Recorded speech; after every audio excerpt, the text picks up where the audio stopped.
Israel to be an apartheid regime in 2021. Amnesty International declared Israel to be an apartheid regime. Don't fucking stop me while I'm cooking, you baboon in a suit! The chef is in! About to give you a fucking Chelsea Green, you donkey! Donkey!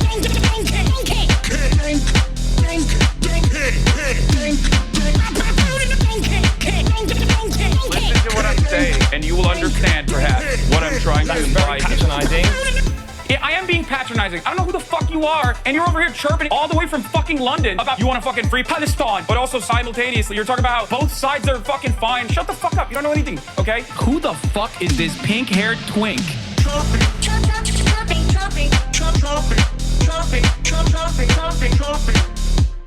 Dissolve the apartheid. So what would you like to see happen, Hasan? Do you not understand the English language? What's going on, everybody? Everyone's having a fantastic evening, afternoon, pre-noon, no matter where you are in the world. I'm Hasan Piker, and this is the HasanAbi broadcast coming to you live from sunny California, Los Angeles. Folks, we're live and alive, and I hope all the boys, girls, and MBs are having a fantastic one because today's a beautiful day. Today's a wonderful day. Today is Wednesday. It's hump day. Ladies and gentlemen, it's Wednesday, October 22nd, 2025. It's hump day. You already know what it is. You already know what's going on. I'm actually late, and I apologize. It's 11:51 a.m., but it's 68 degrees and sunny in Los Angeles, California. Did you get a haircut? Hollywood is going to flip? No, I did not get a haircut. Ladies and gentlemen, boys, girls, and MBs, what you just saw in that intro song from Brilliant Drink was, as a matter of fact, the girl that I was debating, where I said, do not understand the English language. She is now a hot girl for Cuomo. That's neither here nor there, just a little extra meme, extra detail on the people that I've encountered throughout my long storied journey as a left-leaning, leftist, socialist, political commentary person. Anyway, so this is the part of the broadcast where I tell you about my personal news about what's going on in the world of HasanAbi Piker, and I will explain to you why I'm actually late. As a matter of fact, the reason why, and you might have guessed it, is because I was doing a podcast. That's right. I was asked to do a podcast, and I was doing a podcast. That's why I'm late. But yeah, personal news-wise, I finally finished Mussolini, Son of the Century. It ended on a dud. I will admit it ended on a bit of a dud. I wish it was a little bit like I wish there was a little bit more in the first season, but I think personally it's it was really good. It was really solid. 7 episodes, and no, he doesn't die in the end. It basically ends when he finally takes full control. And so yeah, that is what it is. But did you see PLATNER probably has a second Nazi tattoo that's in the photo, the cover up of the first one? Wait, what? No shot. Really? Anyway, well, what? No, you're fucking crazy. It's a season of Shirley. This is where it was stopped, ending on the same note. It's such an insane final scene. Yeah, so that's neither here nor there. Okay. Let's continue. We'll get to other stuff in a second. Okay, we'll get to other stuff in a second.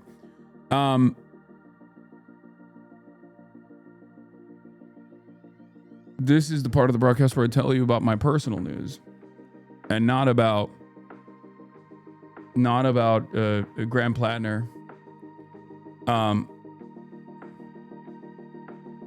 which we will probably get to eventually. Jesus Christ.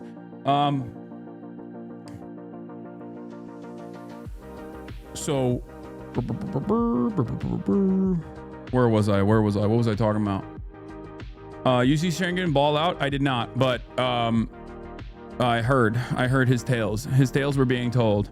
Shouts out to Alperen Schengen, the GOAT. Yeah, I watched Mussolini, Son of the Century. I finished it. I went to sleep. I woke up. I did leg day today, and it was a great, spectacular leg day. And I had a good time overall. I noticed that in my offline moments when I'm not online, when I'm not actually on stream and I'm doing shit in the real world, I feel a lot better. There's 8 episodes in Mussolini. Is there? I feel like I watched only 7. There wasn't an extra episode. Maybe I watched 8 and I didn't realize that I watched 8 episodes, but does it not end? Does it not end when he's talking to the widow?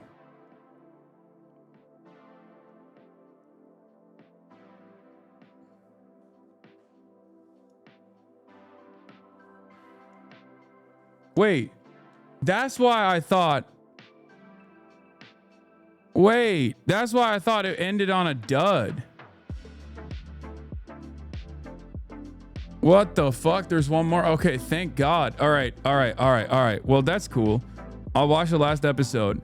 Some of you fucks only give a fuck about drama. It's so depressing. It's disgusting. I hope you freaks get your clips that you so desperately need. I hope they don't, because I don't give a fuck about the drama, and I will not be talking about any drama. I don't really care if you guys are invested in that. It's not gonna happen. Anyway, whatever. But you know, that's not happening. There's too much happening in the world. When do you think you'll watch one battle after another? No rush, just curious. Eventually, when it comes to VOD, unfortunately, because I just never had time. I never had time to watch it at the movie theaters when I originally wanted to, because like the first couple of weeks when it first came out, all of my friends who I would normally go to the movies with went and watched it in the movie theaters when I was in France. So then I had no one to go with. And then I just didn't have time. Maybe I'm just waiting. I'm waiting for it to get on VOD, which it'll probably happen in like a couple weeks. So in any case, you're on the thumbnail of Curtis Connor's latest video. Did you know? I did not know that, but that's cool. UC will never on a 1 million. Y'all see them and get your thoughts on the game. Oh, I hate this team. I was born into this, and I'm not gonna ever. I'm always a Jets fan, but like, I hate this team. That's fucked up. That's fucked up. That's a young Will Neff captured in the wild. A lifetime of pain and torment ahead of him. This is how they get you in the Jets franchise. Okay, you're born into it.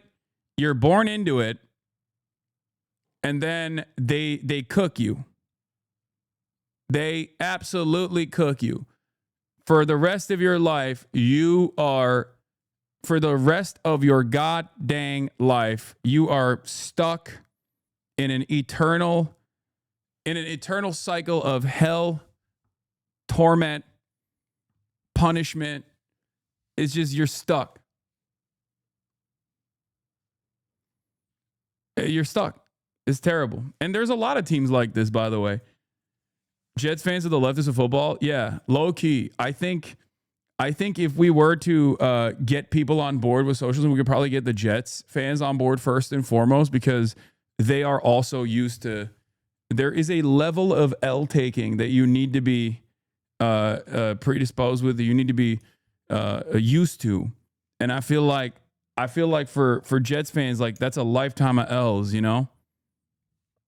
That's a lifetime of L's that you are used to taking. So for you, it's like, it's nothing.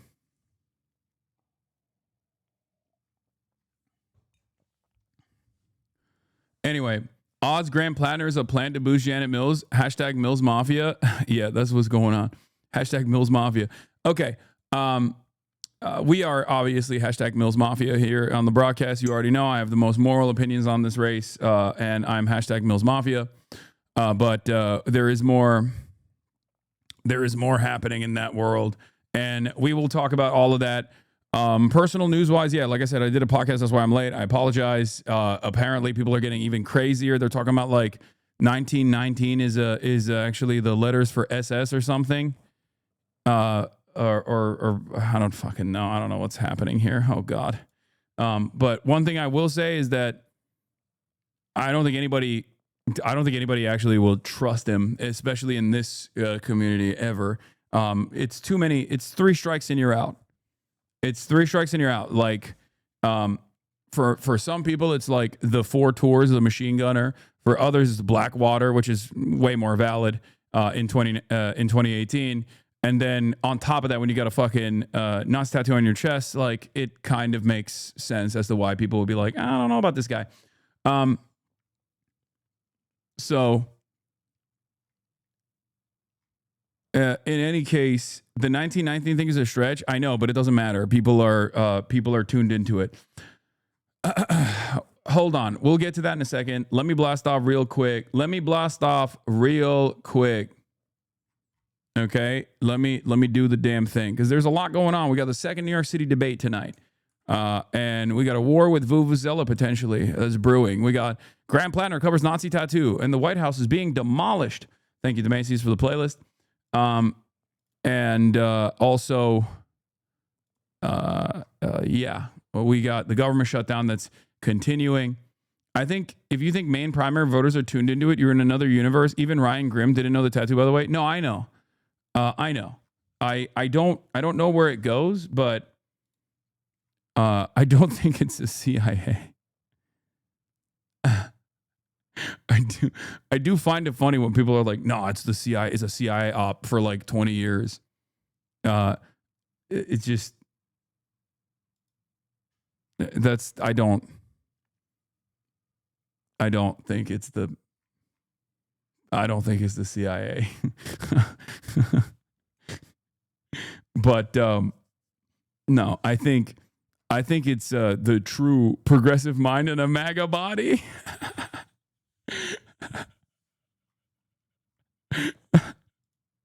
Grant Plattner is the real progressive mind in a MAGA body. Okay, it turns out. Listen.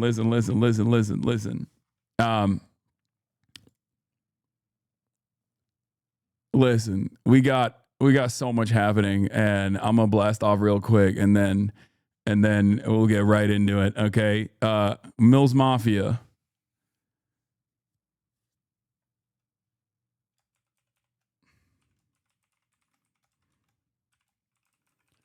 All right. Thoughts from Jewish Mainers. The progressive voters of Maine are feeling similarly torn. Dude, I can't believe this is such a big story. I mean, I get why it's a big story, but I cannot believe how much motion a Maine Senate run in the Democratic primary is like turning into this incredibly chaotic situation.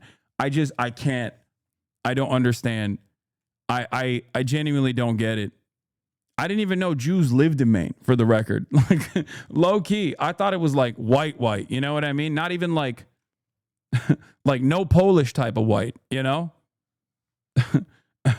That's crazy. Your main op has to explain himself. Oh, dude, I saw Brandon post this. Sometimes 5 years is 1,000 lifetimes. Trevor Noah is a Cuomo-sexual.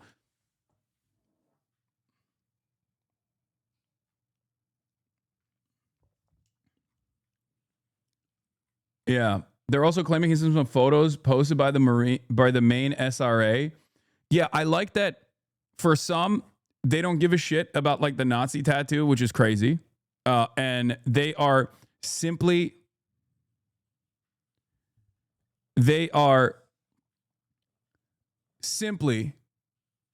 yelling. For some, they are simply yelling about the Antifa stuff.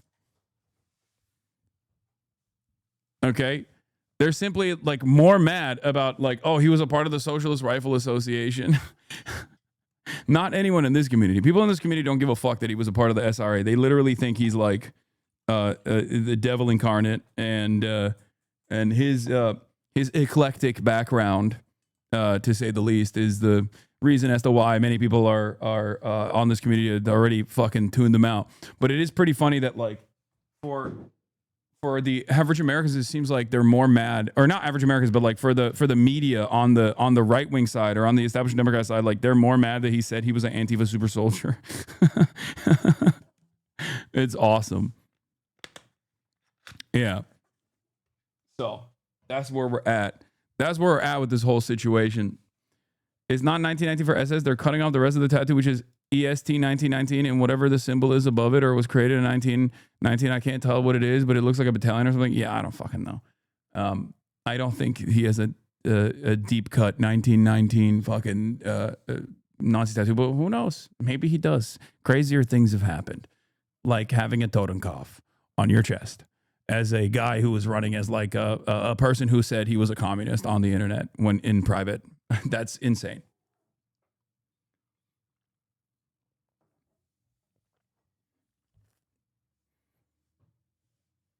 If you think about it, the average demographic of a union member in the U.S. are black women, but all of our would-be labor leaders are white guys with one too many problems is weird. Is it weird? America is a pretty white supremacist country in its foundation and its inception, and that attitude has continued. So, but some of the white people that are in charge of those unions are pretty good. You know, you got Sean Fain. Come on. What was I going to say? Showed my wife who works at Meps the Tat and was like, it's in the folder. Yeah, of course. What is Sean Fain's problem? Nothing. Sean Fain is awesome.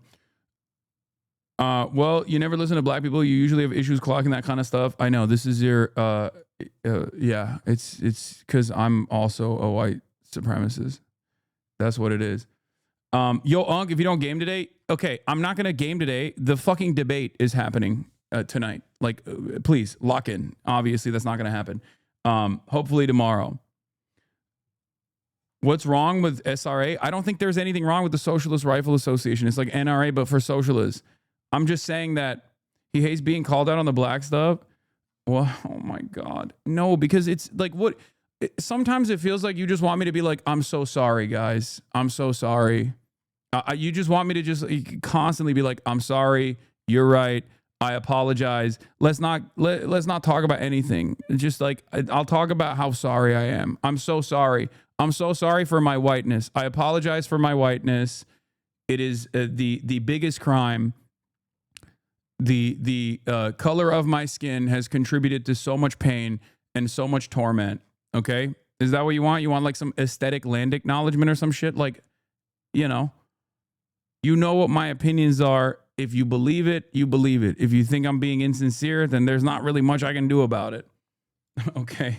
Jesus Christ. I'm so sorry. I want to repeat once again.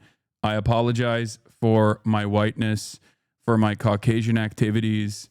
I apologize for my participation in white supremacy by being being in a prominent place as a progressive commentary, as a person who is delivering progressive commentary and being white while doing so. I am sorry.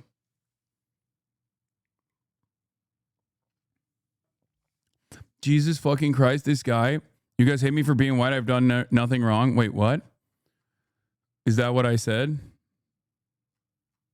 You are consistently a nuisance in this chat, Molten Panda. This is the second day of baiting. Yesterday's baiting led to us reading Left Communism and Infantile Disorder. Today's baiting, it seems, is leading to my caucasity. You're being farmed by, you're getting farmed, bro, by the worst people. I know. Okay. What was I saying? Anyway, yeah, we blasted off already, but here, I didn't even fucking post it in the chat. Here's the blast off. Apologies for being created by Yaqub. I mean, as a Turk, we actually are in the Yaqub story. We play a formative role in the Yaqub story. What is this?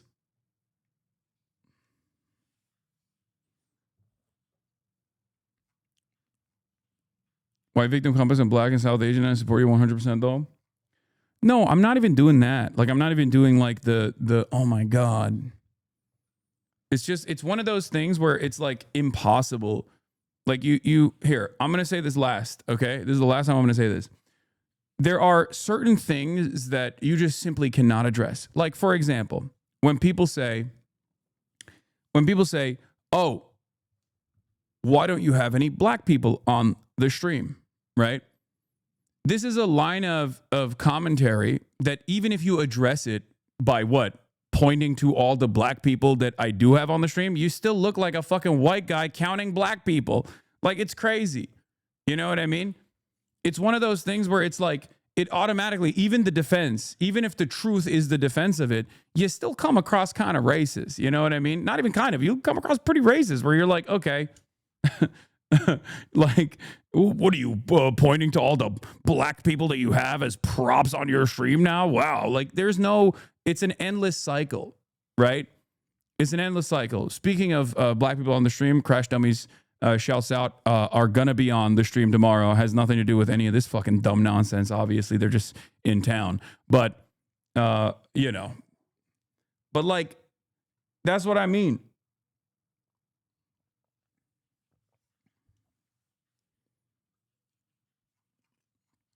It's just like, you can't, there's no progressive, there is no progressive counter to that, you know? See, look. He did it. He did it while I was in the process of explaining it. Maybe don't count black people and instead just stop centering whiteness. Like, while I was in the process of saying, like, if I were to respond like that, that would still be racist. And he literally did it. This is what I mean. This is just like silly, unproductive, dumb, nonsensical points of contention that are impossible to address. Every time you address shit like that, you're just going to look like a fucking asshole. And, you know, I'd rather just not address it. If you think that that's the case, then you think that's the case. There's not really much I can do about it. Like, be charitable, be open-minded, and you'll probably realize that that's not the case. Okay?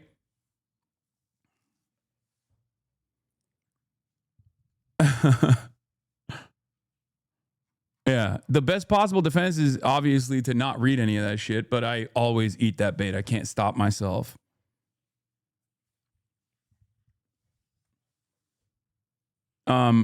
Please, just so you know what, I have blind spots and I'll learn from this. Jesus Christ, God, why people are so sensitive. Do you want me to be insincere? Because of course I do have blind spots. Yes. And I am on a constant journey of learning, but like, I think it's insincere if the demand is like kind of silly. Do you see what I mean? Like, that's it. I don't think, and I think it's also like not the best way to like design a community that is built around actually addressing issues that pertain to all Americans, including black Americans as well. And in instances like even hyper focusing on black and brown Americans specifically in terms of like white supremacy.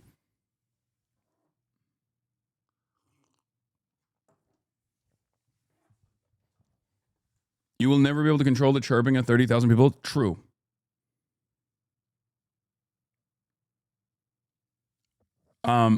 Isn't this because of a SHUTDOWN clip from a few months ago? Why are people focusing on it now?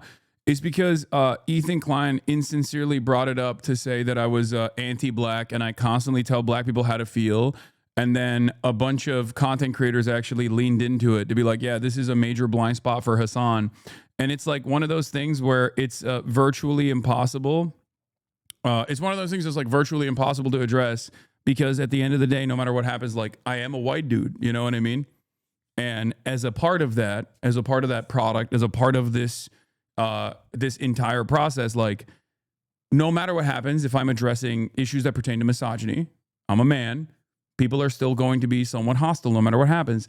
And the same goes for like anti-blackness, for example. No matter what happens, there's going to be people that say, oh, you're engaging in a microaggression. You know? You're doing microaggressions and you're making this like a hostile place for black people. Yes, the man with an 8-minute long N-word compilation is now talking about how anti-black I am, but the reality of the matter is a lot of people are leaning into it. So that's why there's a lot of people coming in here to fucking do that.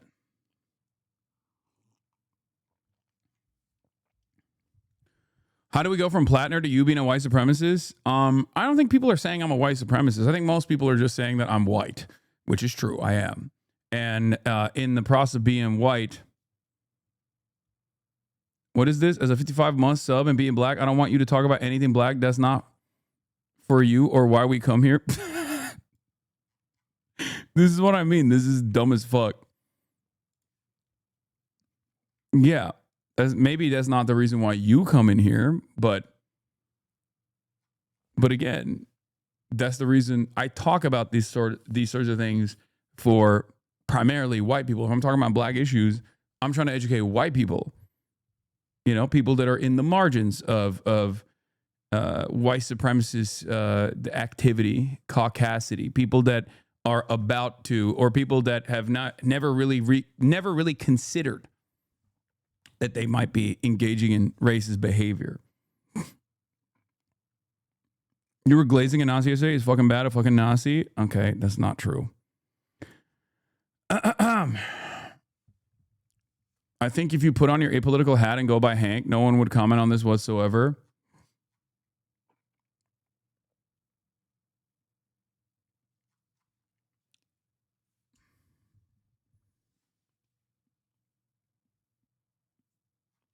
All right.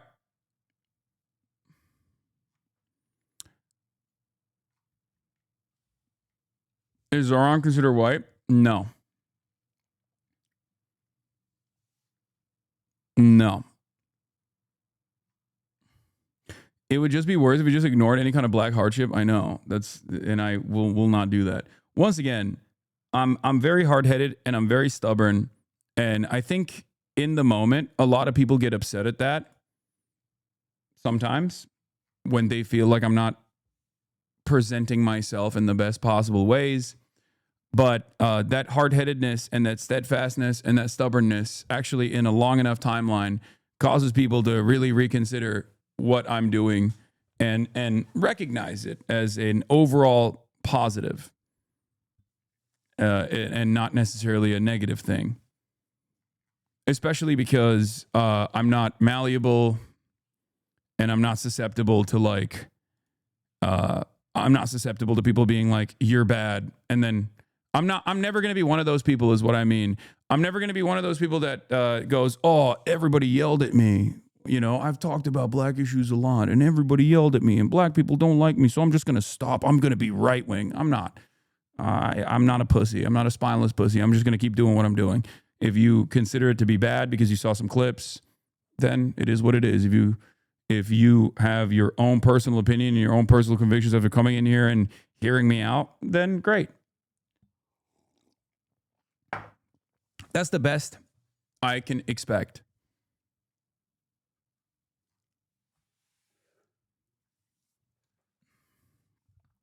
My goat is washed in a lib? Yes.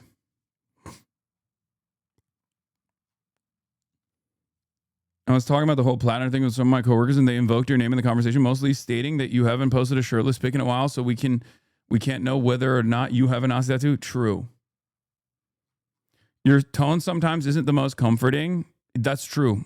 That is absolutely true. My tone is not comforting. I am very straightforward sometimes and maybe a little too autistic and too one note. And I think that causes people to, especially in clips, reflect on it as like, as a person who is bad, I think.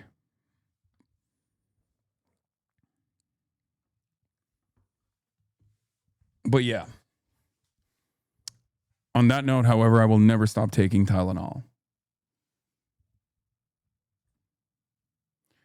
You probably shouldn't say this content is for white people on the edges because I'm not a white person on the edge. I think that's how black chatters feel, and I get that. No. When I'm talking about like black issues that pertain to black liberation, for example, that is something that, like if I'm talking about systemic racism, right?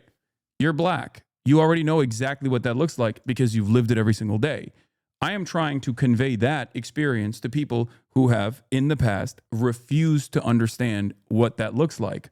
I'm trying to convey that message to a group of people that, if they were listening to a black person, would go, I don't care. You're just complaining because you're black. Because obviously, a lot of people have these kinds of biases, right?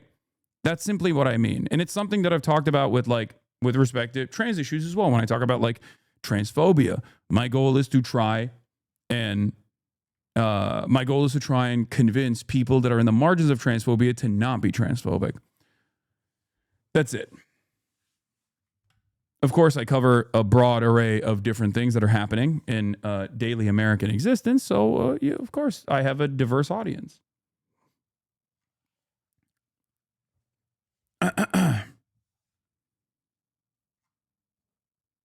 But people still defending Nixon and Reagan, I think we'll be okay. Yeah.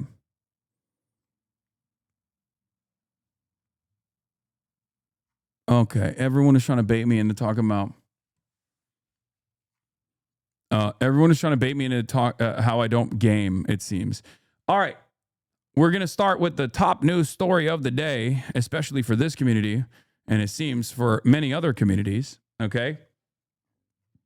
Graham Plattner, who is, until this past week, cleaning up on the main senatorial run, legendary crash and burn senatorial run so far for a Senate seat that is currently occupied by Susan Collins. Susan Collins is supposed to be this like moderate, experienced Republican. She's famous for constantly saying that she is very concerned about what Trump is saying and doing. But of course, she always votes along the party line. You can pivot, just say that. What do you mean? Pivot to what?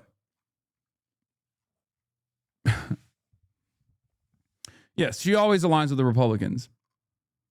She's always very concerned, and she's also always aligned with the Republicans. Okay.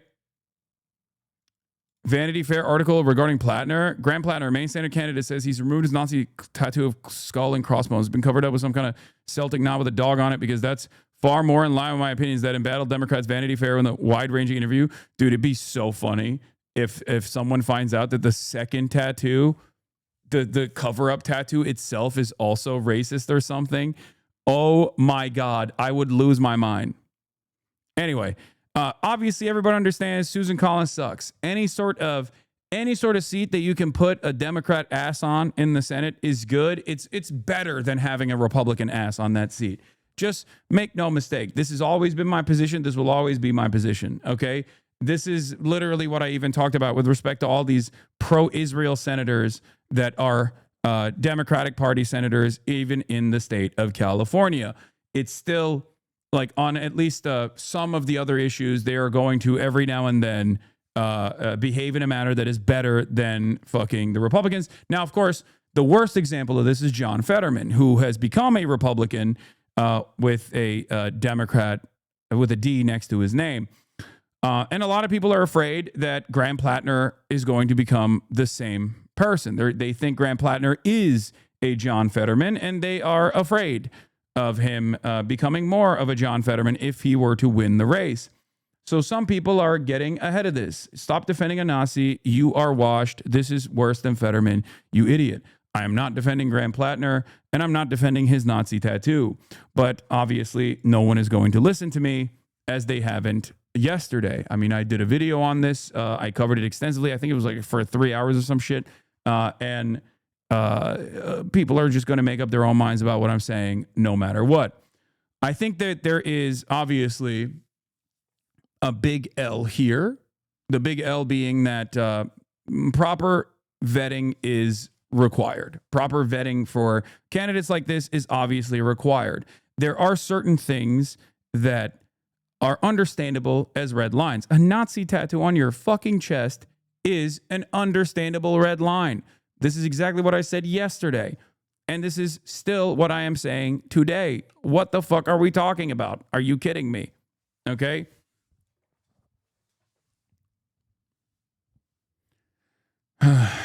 Now, having said that, there is still something about the way liberals are behaving around this that I think is not that bad. Okay?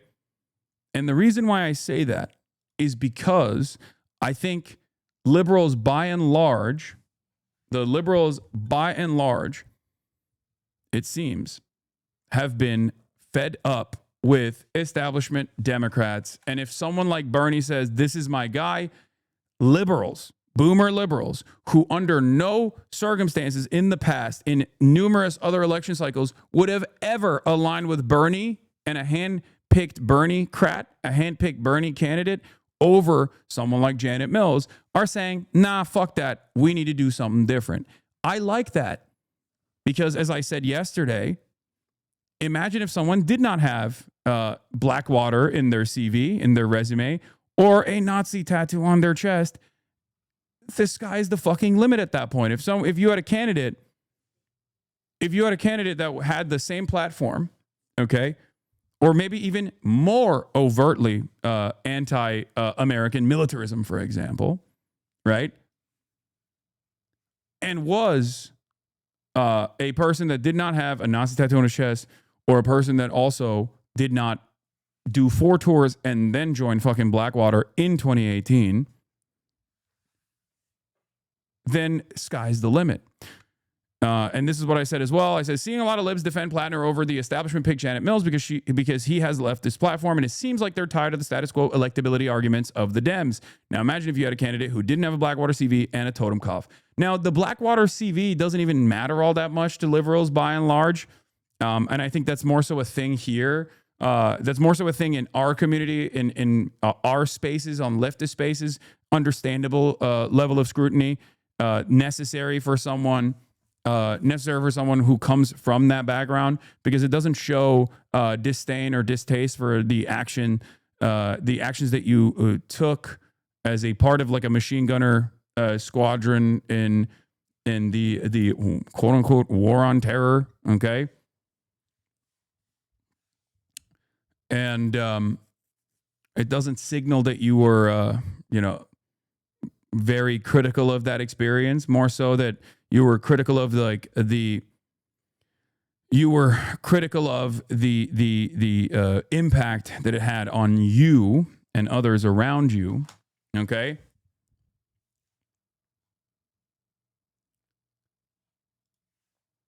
But having said that, there's a lot of Marine Corps veterans that watch me. I'm assuming you know that. Yeah, no, I have never been and never will be I'm going to spit on all the troops type leftist. I think it's stupid, it's silly, it's unproductive, and it's not something that I believe. Okay. Obviously, Blackwater is a little bit different. Okay. Obviously, joining a private paramilitary group, like as a mercenary, after an entire decade of war crimes is a little bit different than just like touring, okay? Or being in service. So for me in particular, that's a big disagreement that I have with like a lot of people to the left of me on what their methods are about developing a true anti-imperialist left.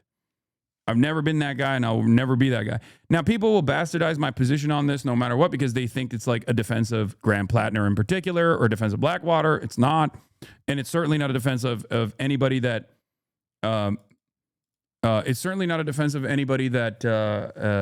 has a Nazi tattoo. But all of these things combined, and then matched up against his background, matched up against his private correspondences on Reddit, paint a rather interesting story. Having said that, it's understandable that a lot of people are like, I'm out. But what I'm more invested in here is the way that liberals are responding to it. Now, we'll see what the polls show. Okay. We'll see what the polls show down the line.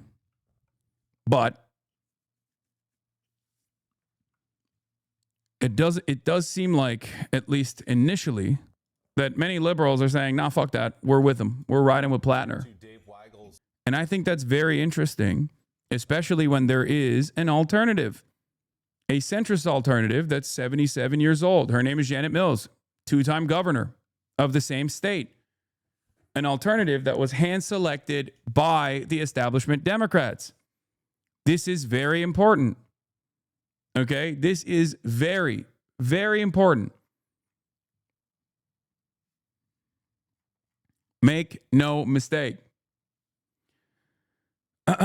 In any case, let's take a look at how MSNBC's Morning Joe is covering the matter. New piece about that race up in Maine, the Senate race. A Democratic candidate there putting the party's interest in younger and fresher candidates through a stress test after his controversial social media comments have surfaced lately, along with images of a tattoo. Nearly 10 years ago on Reddit, Graham PLATNER wrote about how as he's gotten older, he's become, quote, a communist. He also made disparaging comments about police and minimized challenges faced by military members in reporting sexual assault. As for that tattoo, PLATNER revealed he has a skull and bones similar to what was worn by the SS on his chest. PLATNER has apologized, but now appears to be leaning into the controversy. Dave, you got some new reporting on this for Semaphore. What can you tell us? Yes, I talked to PLATNER yesterday as this was going on, before he said he'd remove the tattoo, but after he told Pod Save America, he gave them the video and said that people were going to attack him over it. And his argument is that... That was also very interesting because they knew that the Oppo was coming. They knew that the Oppo dump was coming, and they wanted to neutralize it. His team very clearly wanted to neutralize it by going to Pod Save America ahead of time and leak it ahead of time. It's interesting because that means that they knew that this was coming down the pipe, but he didn't actually say, like, that means that there was awareness that this is a Nazi tattoo at that point, but he still didn't actually say that he was aware until, you know, the Oppo was coming out. And I think one of the first things he should have done, it was like, yeah, as soon as we figured out that this was like a Nazi tattoo, it's crazy. I know it sounds like 20 years of not knowing that it was a Nazi tattoo. I know you're not going to believe me on this. Unbelievable, because it is unbelievable. Okay. But I'm getting it removed, right? I mean, he did say it after the fact, but still. He is a different kind of Democratic candidate, and the Democratic Party will suffer if it tells men, he's 41, men who grew up online, who posted some things that they regret, that they're not allowed in politics ever. I will say, totally amoral, Democratic consultant hat wearing moment for me would be if there is a way out of this, and I don't know if he will be able to recover from this, but if he does recover from this, that is majorly beneficial for left flank candidates, actual leftist candidates that don't have this fucking insane background to thrive all around the country. And the best possible way to defend against this, this obvious indefensible action would be to say, oh, it's just like cancel culture. It was young, dumb, and stupid. There is one thing that a lot of people are talking about. Dude, stop, man. Just divorce yourself from this dumbass already. Guys, as long as I continue covering this story, if you guys are going to keep saying, no matter what I talk about, like, oh, you're defending Graham PLATNER, I'm not going to be able to get anything done here, okay? I'm not defending him. You don't have to support Graham PLATNER. I don't care, okay? I don't care. My job as a political commentator is to analyze the way people are looking at these sorts of newsworthy incidents, okay? That's it. Please stop being fucking stupid about this shit. Your community can be really insufferable sometimes. The people who are chirping are likely never fucking vote anyway. I know. It doesn't matter. It doesn't matter. It doesn't matter. It doesn't matter. None of this stuff matters. Okay? Please stop.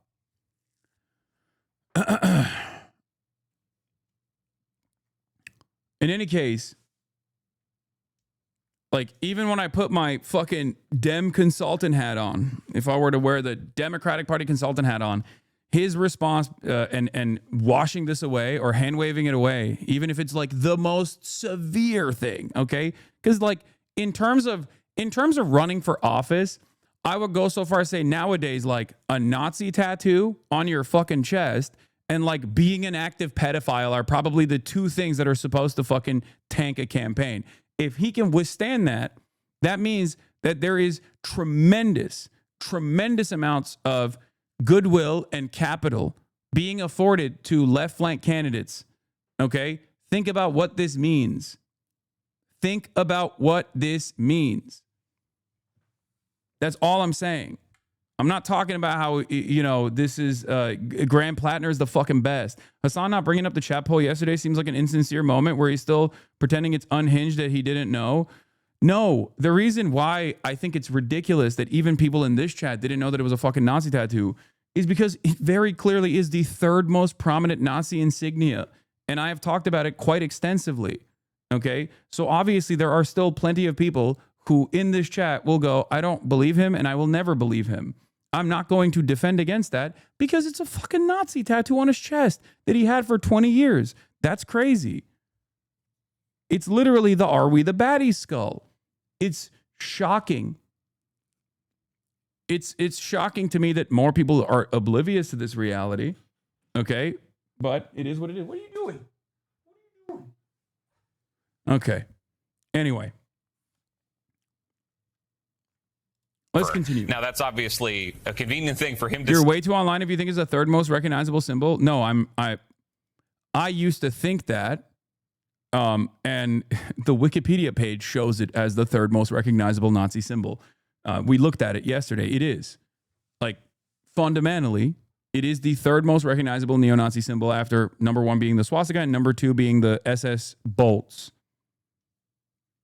And we also found out that it turns out a lot of Marines that I had covered before in the past that have this Scout Sniper SS bolts knew exactly what the fuck they were putting on them, putting on their chest. And it turns out, apparently, the Marine Corps has forgiven people for, riding with the SS flag as well.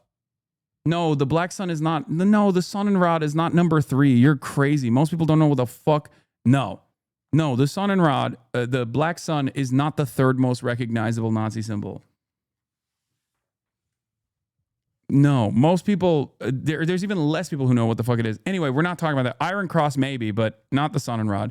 All right, let's continue. As he's confronted with these questions, he has a lot of support among progressives, including Bernie Sanders, who told 7before yesterday he's sticking with PLATNER. A lot of progressives who think there is a double standard here, that their candidates are grilled and asked to explain away things that are not problems for other people, and also sincerely that people born after 1980 are going to run for office with a sketchy online record.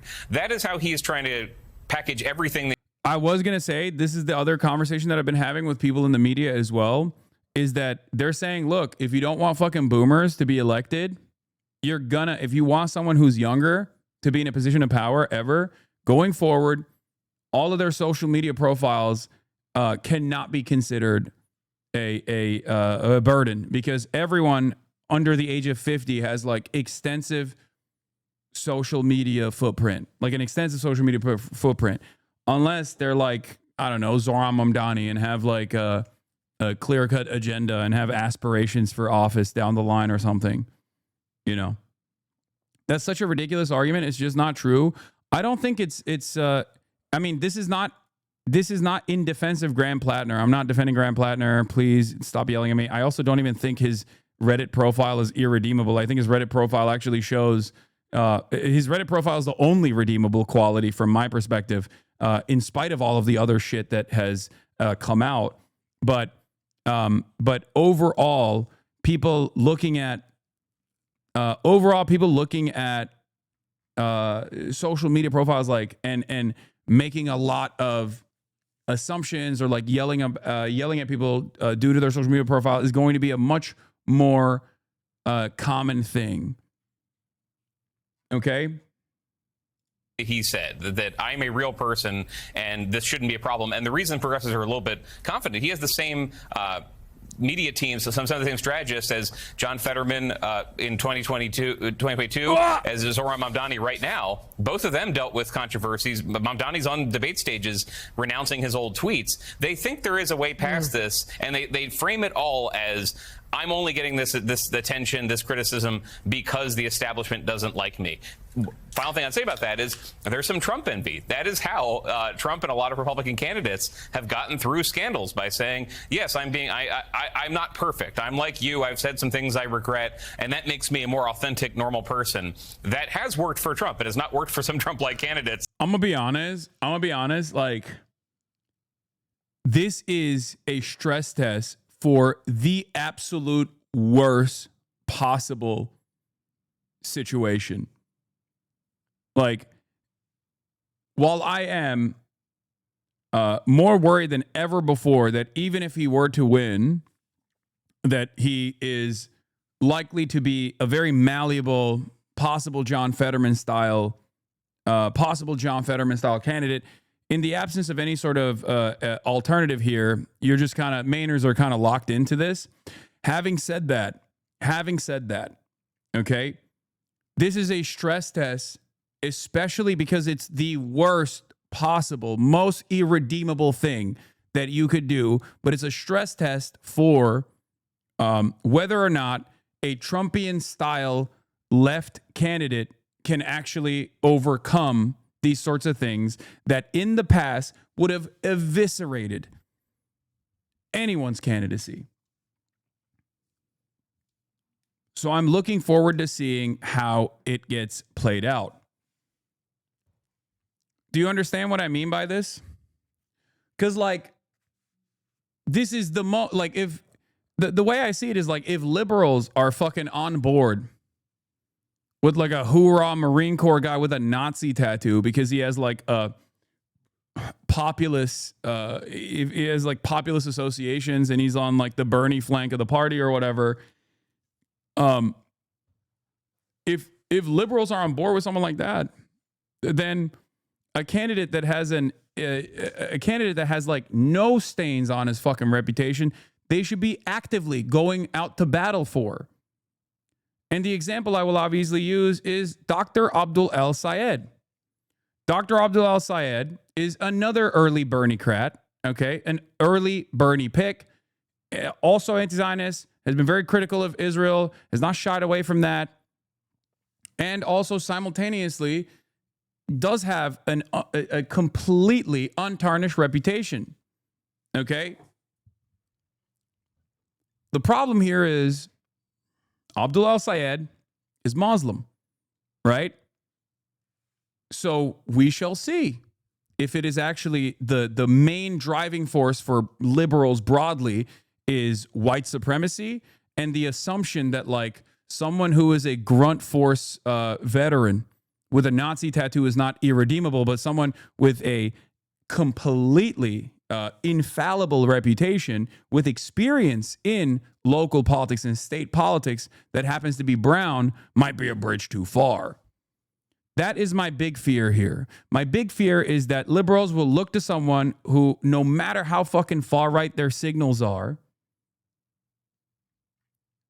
they end up saying, no, I'm in the tank because everyone else is super racist. Everyone else is super racist. This will be helpful. This will be helpful. You know, like the John Fetterman arguments. And then when there is a really good candidate out there, right, who is also a champion of progressive values, they will just say, I don't know about this guy. I don't know about this guy at all.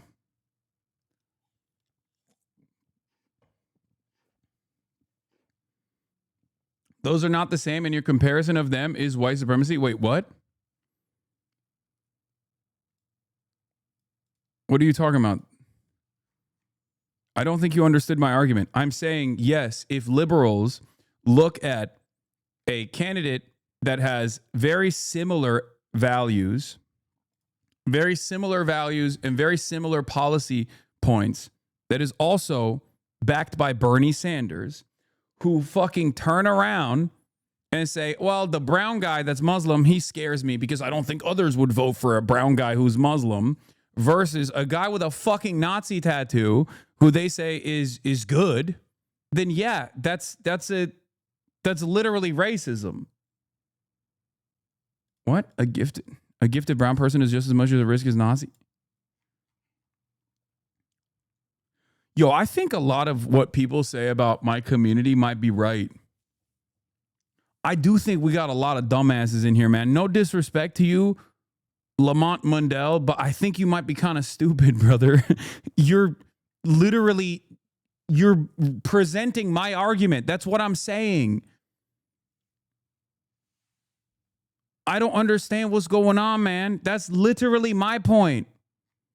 My point is, yes, if liberals literally look to a person who is an exceptional candidate with no fucking with no suspicious background, like no red flags whatsoever, as a more risky candidate than a person who is white, who has all of the fucking red flags, perhaps the worst red flag of all time, then yeah, it's a little bit white supremacist. That's my point.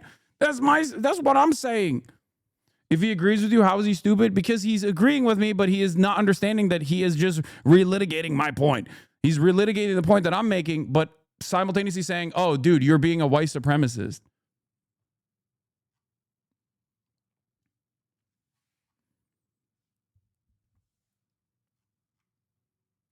Anyway, maybe it's my fault. A lot of people are just like half listening and they don't understand it. He's arguing with me by presenting the argument that I'm making. Okay, that's the problem. They're trying to make it work for him. For and a lot of hopes Dave put into Plattner as a different kind of candidate running up in Maine. Maybe the kind of candidate Democrats should be. Okay, yeah, no, brother, I don't think you understand. I'm saying it's my fault because you're half listening and I shouldn't take you seriously and I should move on. And you literally demonstrated that again. What the fuck is going on?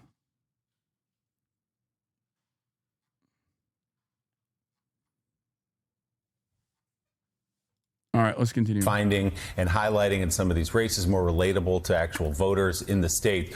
What is he saying, though, about that tattoo? He was on Pod Save America, on the podcast with the former Obama aides, the three guys, and tried to explain and used a quote that you never want to use in a political campaign. Quote, I am not. And before you say, this is exactly what a lot of what chat wanted you to discuss for your information. I know it's easily assumed, but it would be helpful to include racism and white supremacy in these talks. We're open to you talking about it more for chat to think about. Yeah, except that person literally is under the assumption that I don't talk about these sorts of issues and that I simultaneously am making an argument about white supremacy, playing a role in the considerations of liberals broadly here. And he thinks that I'm not saying that. And he is accusing me of being blind to white supremacist values by by literally just presenting the same argument that I'm making. What the fuck?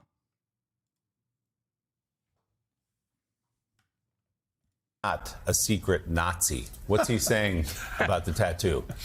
Yeah, short version, he got this skull tattoo with fellow Marines in Croatia. He was not fully mentally there when he did it. He never removed it. The discrepancy in the last really 24 hours has been, that was his story to Pod Save America. Jewish Insider reported, his story to Pod Save America included, he didn't know about the associations of the symbol.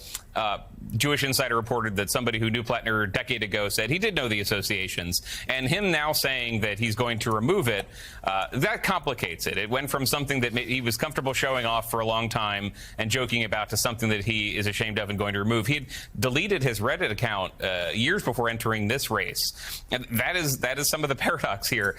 One, he is saying, I made mistakes and that makes me normal. Two, yes, they're terrible mistakes and I'm ashamed of them and need to do something to wipe them out.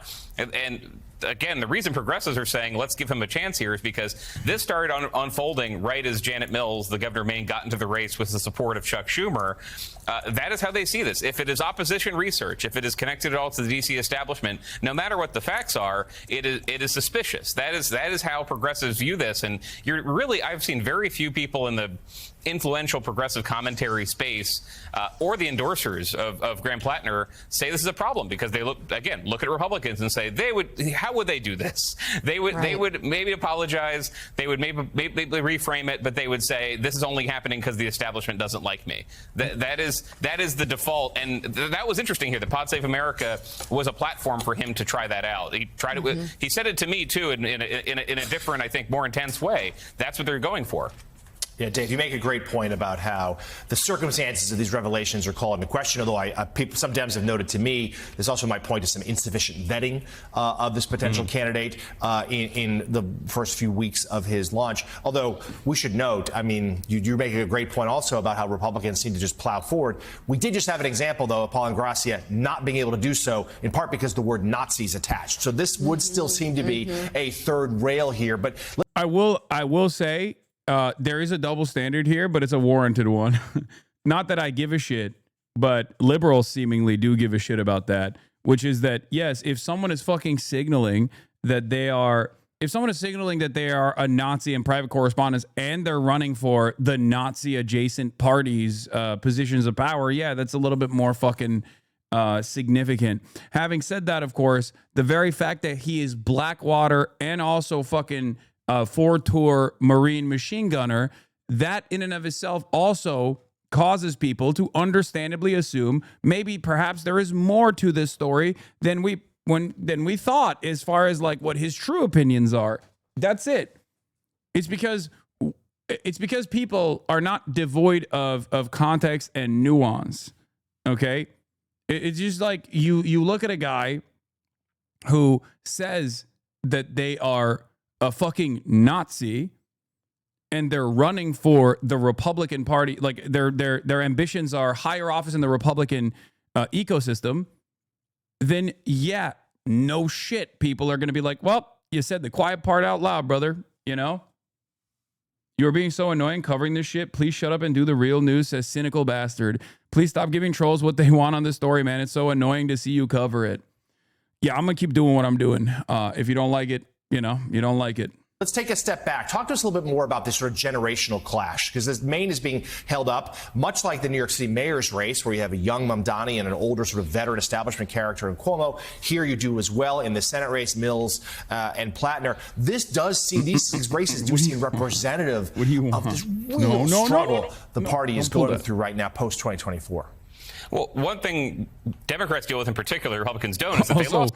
It is funny when people are like, bro, I can't believe you're just like covering the story that is running headlines today and yesterday as well.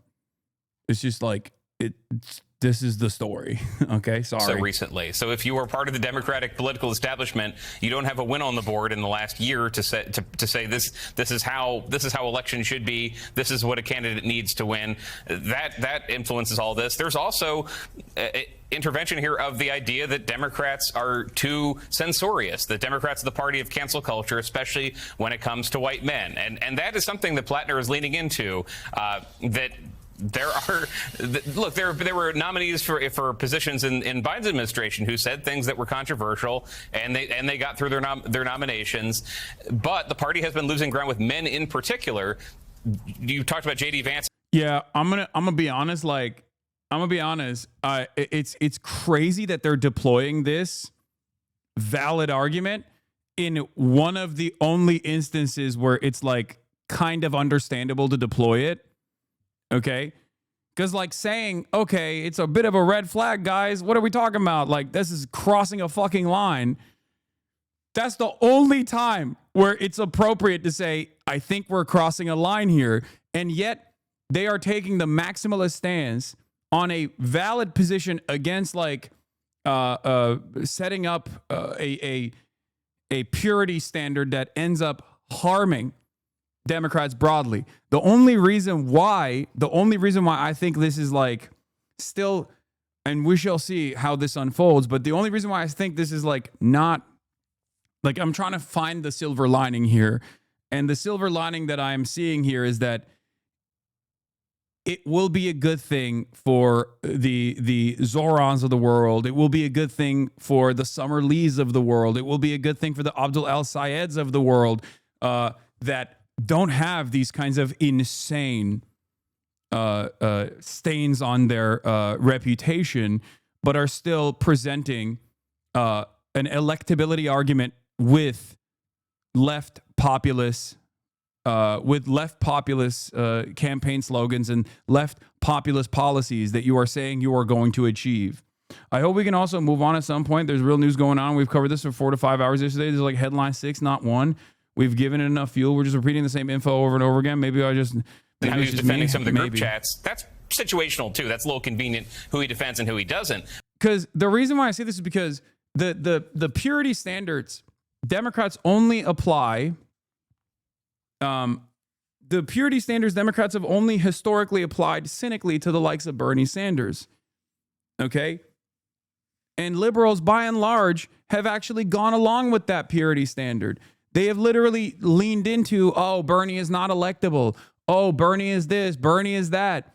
This means that voters are looking at Bernie and going, maybe we were fucking wrong. And I don't think that's a bad thing. Okay? I don't think that's a bad thing. I think it's a good thing. And I cannot believe that I'm saying this over the one singular instance where it is actually kind of insane that they are saying, oh, this is just cancel culture. It's like some things are valid. I think a Nazi tattoo is like valid and for as far as like cancel culture goes. And I do wish that it wasn't like expending political capital of this sort on a candidate with so many with so many flaws, like actually irredeemable flaws in general. But if he can overcome this, regardless of whether or not he becomes another John Fetterman, I do think that this means that the Democrats are just Democrat voters are absolutely tired of the electability arguments being presented in defense of establishment candidates, in defense of centrist candidates. But the overall idea that they're sharing is that there are a lot of people who grow up. That's precisely the reason why I'm talking about this so much, because I think it's like it is a stress test on where the party goes going forward.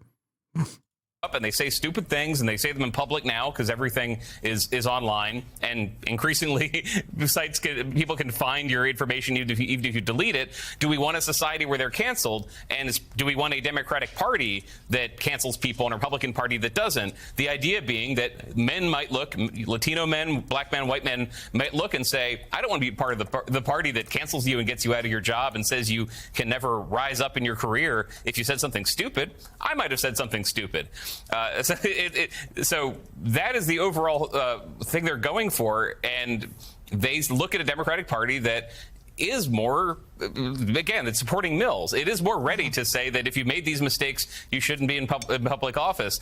It is ambitious, and it is very convenient for Plattner's campaign, but I think it does tap into something that Democrats are worried about. Yeah. How come men keep drifting? I think Democrats want more shamelessness. This is such a white man take. I'm sorry. I think this is, by and large, a liberal take now. And if this is the overarching liberal take, that's not a bad thing. That's a good thing, especially when deployed in the direction of left flank candidates. Because let's be real, guys. Liberals are shameless, okay? They don't give a fuck about any of the identity shit. They literally said Bernie Sanders was racist when Bernie Sanders was getting fucking arrested during the civil rights struggle, and Hillary Clinton, as recently as like 10 years prior to her run in 2016, was talking about how awesome it was that she had black slaves on the front yard at the Arkansas governor's mansion. What the fuck are we talking about? These people don't give a fuck about any of this shit. So if they're going to be shameless, I'm glad that they're using the shamelessness in the direction of like a Bernie candidate, a candidate that Bernie hand selected. Yes, it signals that Bernie should have been more careful and more considerate, and it's fucking ridiculous that he just like didn't do enough research ahead of time, and they didn't like see the fat Nazi tattoo on his fucking chest. Okay, but that's my point. My point is that like this shamelessness and the cynical, the cynical id-pol identity politics deployment was only utilized by Democrats in instances where it was appropriate against their Republican opposition, but then also against their left flank with regular frequency, while they shamelessly hid or moved the conversation away from their own candidates' like failures. How would you do research on that? Dumb take. Wait, what? How would you do research on that? How would I do research on, how would someone... Hello? How would you do research on a person having a Nazi tattoo on their chest? I mean, the video was clearly out there, chatter.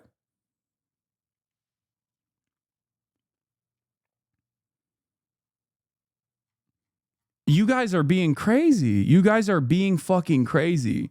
Don't you check the nipples of everyone you endorse is like an idiotic argument. There are photos. There are photos of him shirtless all over the fucking place. It is a totem cough on his fucking titty. What the fuck?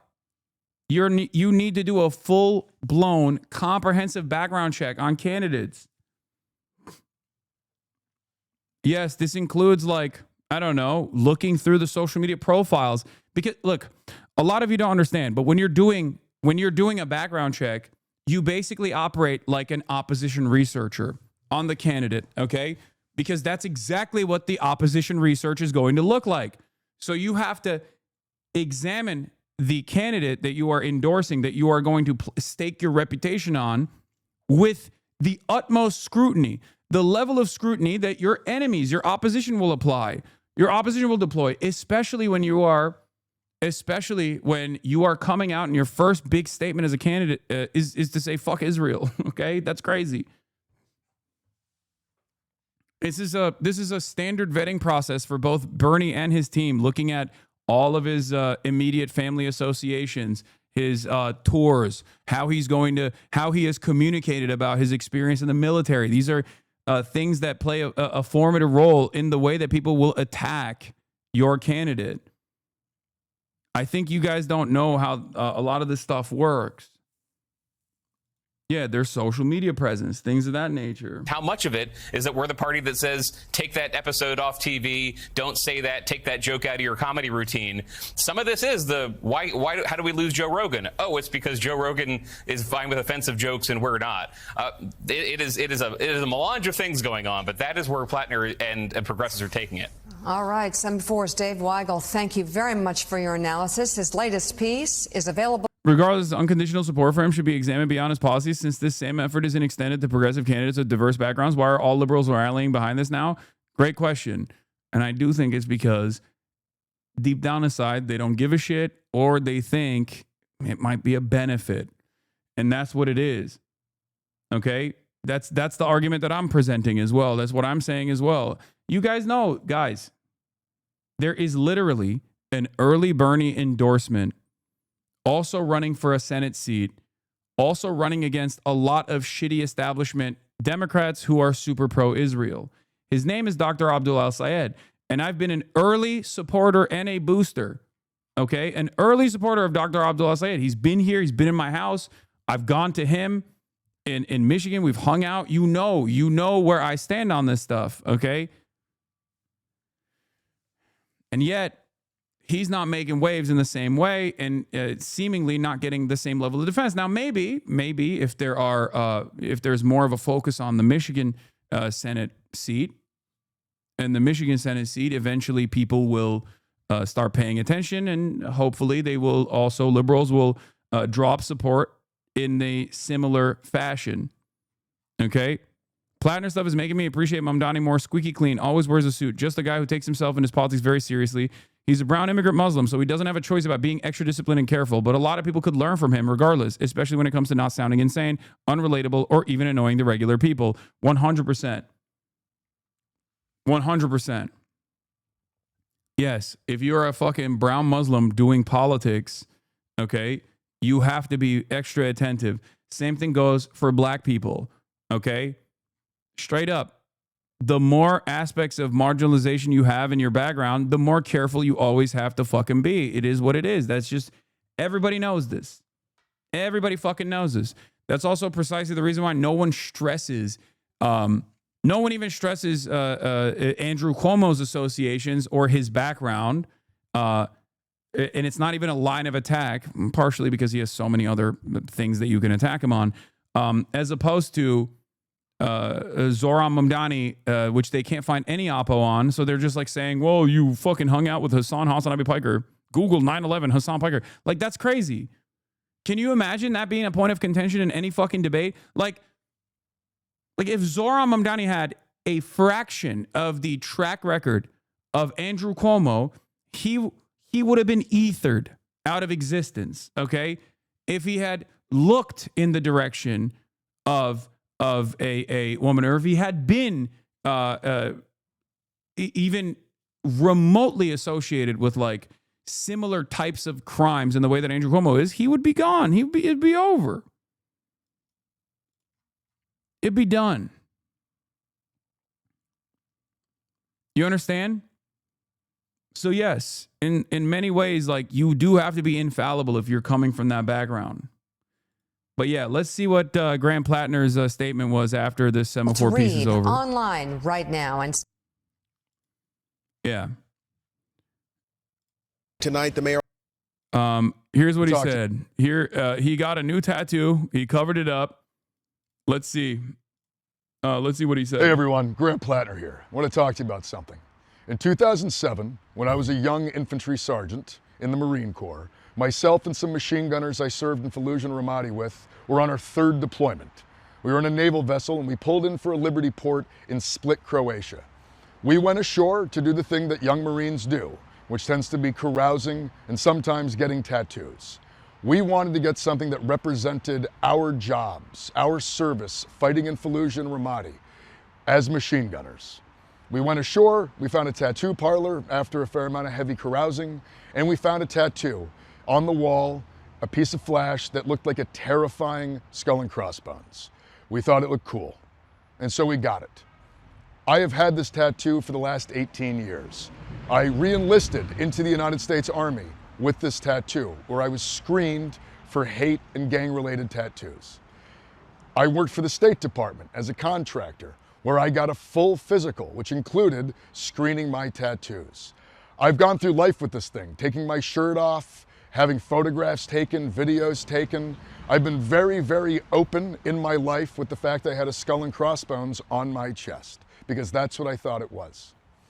It's come to my attention that it has a stark resemblance to a symbol that is used by neo-Nazis. And I want Flash Nazi symbols are fucking insane. Yeah, that's what do you think, bro? You're in fucking if you're drunk on shore leaving Croatia and you walk into a goddamn tattoo parlor and you get a fucking flash tat, is gonna be a Nazi tattoo, okay? Biggest mistake of my life, okay? Come on now. Come on now. Yeah, if he hadn't said he got it in Croatia on shore leave, I would have been like, I think you sought this out and you went to a Nazi affiliated tattoo parlor. Okay.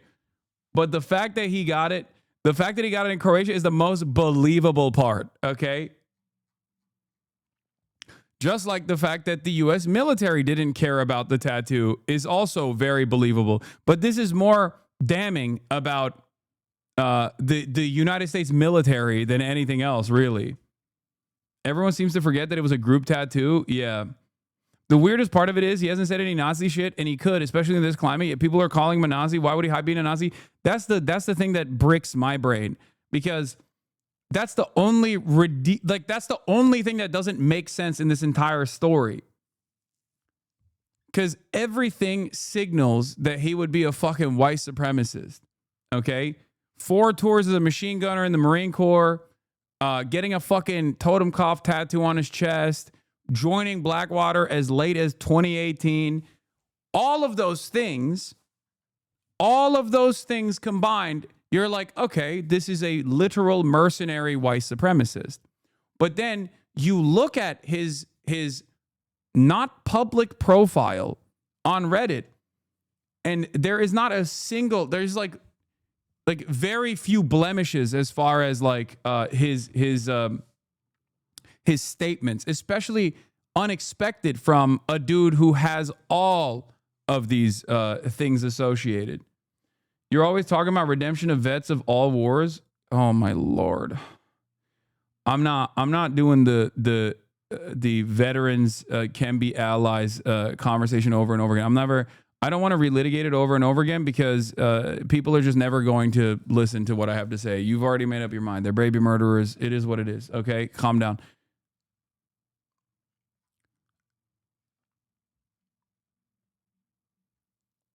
In any case, sorry, I'm a dumbass. Can you add more context to Nazis in Croatia? Yes. During World War II, you had a lot of Nazi affiliates, specifically that harbored a lot of anti-communist resentment in Croatia, in what was a part of Yugoslavia at the time, and some of those resentments have not gone away in places like Croatia. The Ustaze, specifically, were the Nazi collaborators. And they very famously were dealt with by the partisan forces. They were very famously the Croat partisans, which, by the way, technically Tito is also a Croat. But the Croat partisans basically fucking took them to task. And by that, I mean sometimes sent them directly into the mines and then shut off the mines.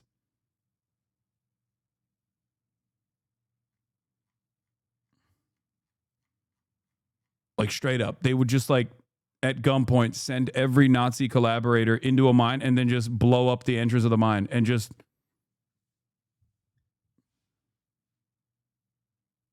That's how they dealt with it.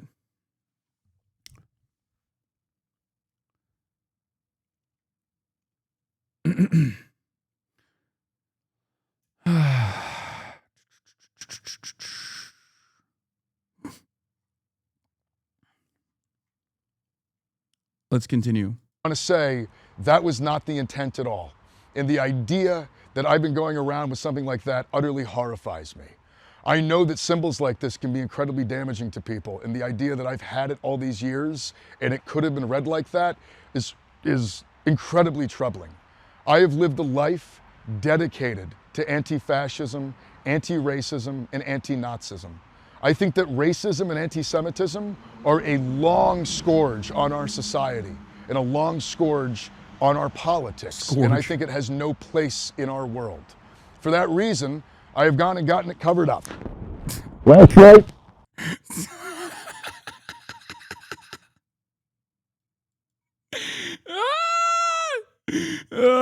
Yo, he got the Grey Wolf.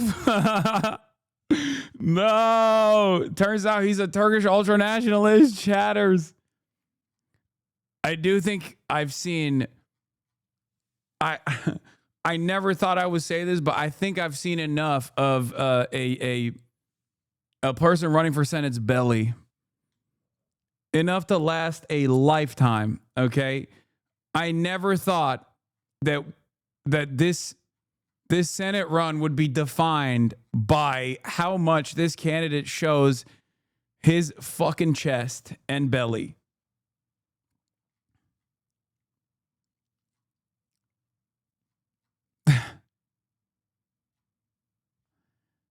Yeah, mic explosion. I went to a tattoo parlor and I got this to cover up the skull and crossbones. It's a Celtic knot with some imagery around dogs because my wife Amy and I have two wonderful dogs that we love a lot. This far more represents who I am now than even the skull and crossbones did, which I thought that it was.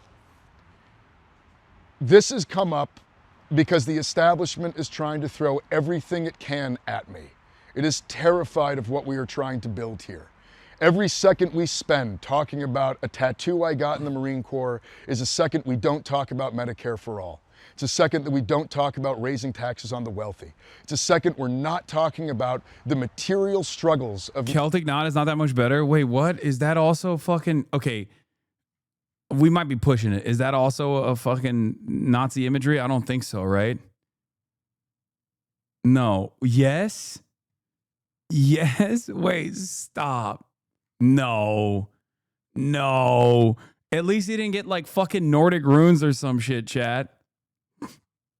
No, there's no way. I don't think so. He should have gotten a tattoo of Medicare for all.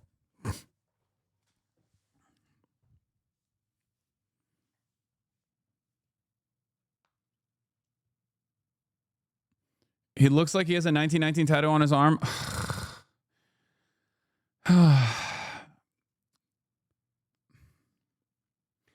Yes, he does. Okay? He does. Why do we have to be like this all the time? He does. And it turns out there's a fucking reason behind it. Okay? Here it is. Some have pointed out the second tattoo on his arm with the number 1919 on it. We reached out to PLATNER's people about it, who have responded with a full picture and say that it's a Trail Forest Crew tattoo, which began in 1919 by the Appalachian Mountain Club.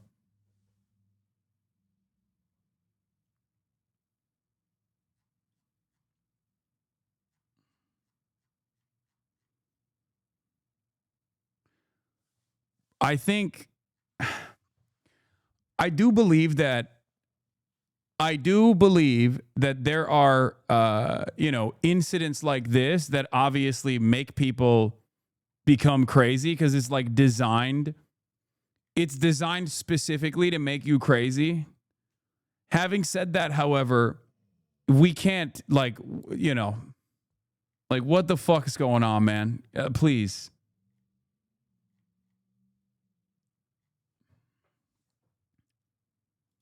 Check my last message. Curious of your thoughts. In my opinion, a lack of World War II education is not a valid defense for not knowing the totem cloth is a Nazi symbol. Is it an indictment of the lack of World War II education, and it only makes things worse, in my opinion? Yeah. I mean, I don't disagree with you. I also felt this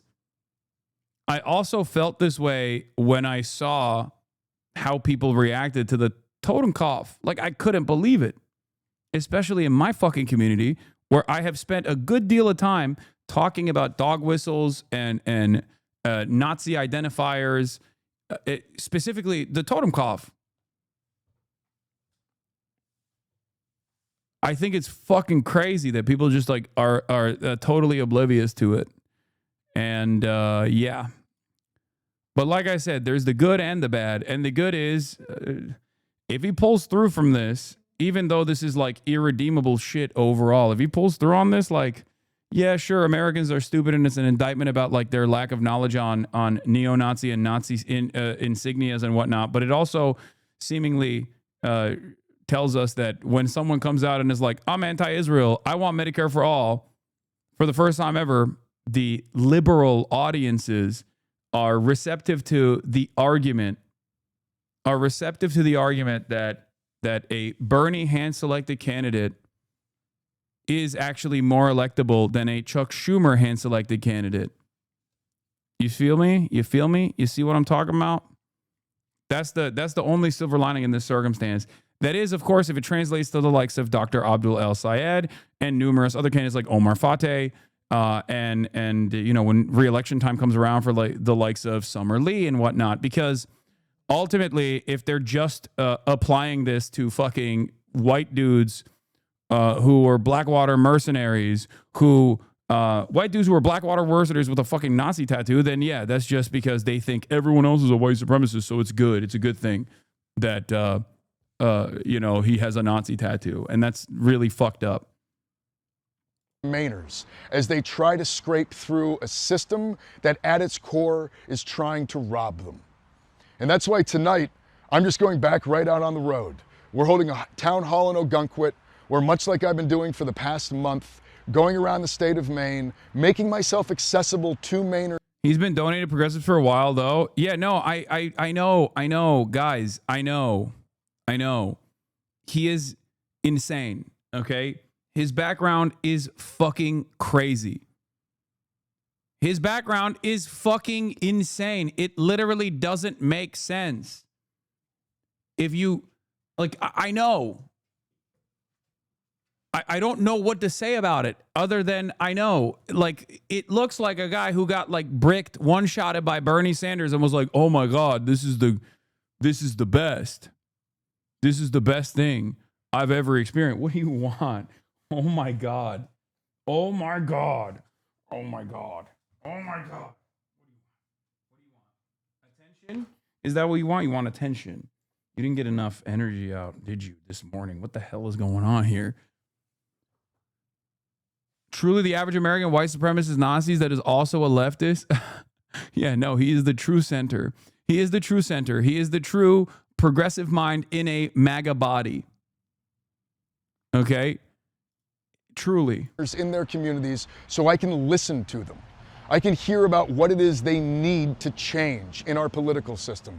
And that is what I'm going to continue dedicating my time. I'm an Arab who started listening to you post October 7. Your review on the people of Palestine and the Middle East in general makes it slightly disappointing that all of his war activity did not really give you much pause, not as much as the Nazi tattoo did even. Yeah.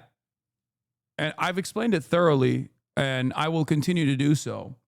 But considering that the normal position is in American society when it comes to elections, the normal position is veterans are awesome, veterans are good, they're doing an objectively good thing, and we love our veterans. We offer reverence to veterans, and the overwhelming majority of fucking Democrat politicians, not overwhelming majority, but like a good chunk of Democrat and Republican politicians genuinely use their veteran background and their veteran status to talk about how awesome they are, to beef up their bona fides. I would rather have someone who has that experience, who at least has like literally talked about how shitty everything is and how using that experience personally to what?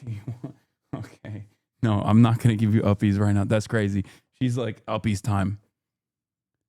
Here's the only take. Fuck this guy. He sucks. If we have to support this guy, we suck too. He's not what we want. Just John Fetterman 2.0. It's just in the absence of any alternative, I totally understand why Mainers are like, what are you going to do? Like, I understand people who say, nope, this is like, I understand people who are saying, nope, this is a bridge too far for me. Totally get it. Totally understand it. Especially when, you know, you combine all of the strikes. Okay? You combine all of the strikes together, it's just not a good profile.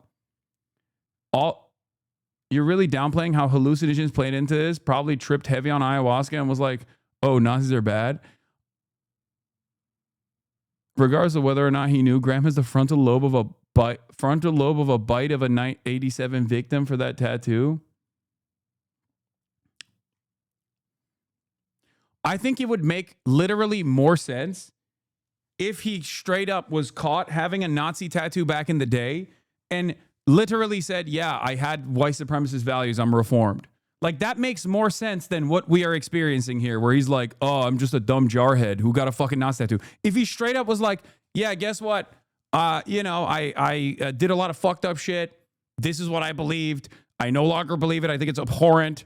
And I am reformed. And I really hope that people can like no longer use my like past self that I have worked tirelessly to move away from and atone for to say that to associate me with my past self who I never want to be like or whatever. That would make more sense. Do you see what I mean? I cannot believe how much Marines unironically eating crayons factors into this fucking argument. Like, it's just mind-boggling to me. It is fucking mind-boggling to me that like the argument that they're presenting is like, yeah, I used to love eating crayons and don't know very common neo-Nazi signals and I'm a little crazy. I'm a little crazy. I got drunk with some German exchange students in college at 4 a.m. and they decided to get tattoos. So while stumbling around the East Village, found a tattoo parlor and they decided to get Columbia University zip code tattoos on themselves. Drunk dudes do dumb shit. I don't know. I think people are looking at the linear timeline of discourse and assuming the takeaway is that the Nazi tattoo is more damaging than this war service. In my opinion, they're both damaging. No, combined, I think, is like the maximum damage. To be fair, as an Arab, I agree. You can support him without being quick to overlook his Blackwater vet service. Like vote for him, I agree, but his defenders are doing some crazy unnecessary shit to try to whitewash him now, and it's up to him to clear his image, not anyone else.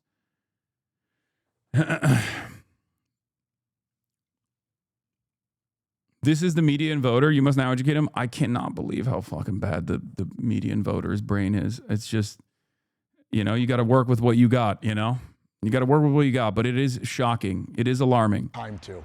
Thank you all very much, and I really appreciate your support through all of this. I will say, it is deeply hard for me personally, but all the outpouring of support telling me... Just hypothetical, say a reformed neo-Nazi was running with the same policies as Mamdani, or just very socialistic to be... what? They absolutely had a past of being a neo-Nazi, but claim that they were rehabilitated and want to try and give back for the evil they spread in the past. Would you support them? I'm not making any claims or trying to assert any agenda. This is just a thought I had. It depends. It depends on what they've done since then, what they've done in service of atonement, if they have truly rehabilitated or not. I'd have to literally see this person in the hypothetical. But yeah, if there are plenty of people in this community that have done fucked up shit in the past. There are people in this community that have served prison sentences. There are people in this community that have been veterans, that have toured, they've gone on active duty. I care about what people represent now and what they've done throughout their lives and how that has shaped their perspective, how that shaped their opinion, who they are now, what they represent now, especially when it comes to their political advocacy currently. And when people say, oh, well, you know, what if they're doing it cynically? This is real. This is a real problem. Okay. What if someone is cynically adopting these sorts of policies? Now, on the one hand, when people cynically adopt these sorts of positions, I don't think for the longest, like for the last, I would say 2 to 3 decades, I don't think you would actually have someone who cynically adopts a left position. It's just not something that you do because you don't get any defense from the establishment. Now, things might change in the future because it does seem to me like the liberal voters, the base of support here, is leaning into the populist left messaging, okay? But a lot of cynical people would rather take a right-wing stance. A lot of cynical people would just simply take an establishment Democrat position, not a fucking, not a like left populist position where they take on one of the most unfavorable in the grand scheme of things from the perspective of politicians position of all time, which is to say to come out and have your first statement be fuck Israel. You know what I mean?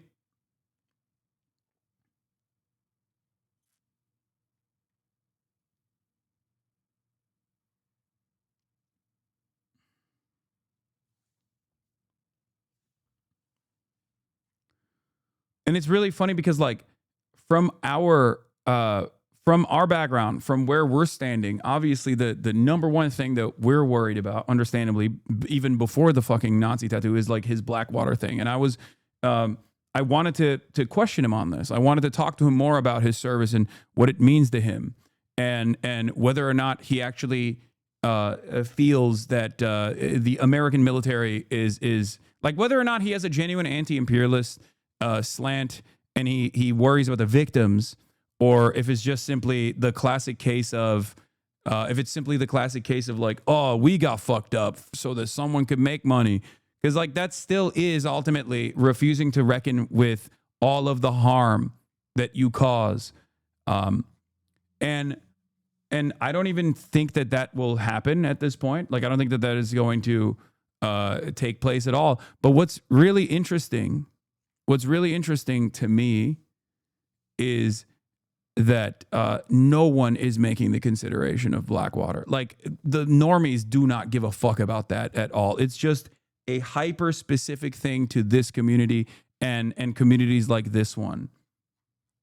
Like, it's not even remotely a question, which it should be.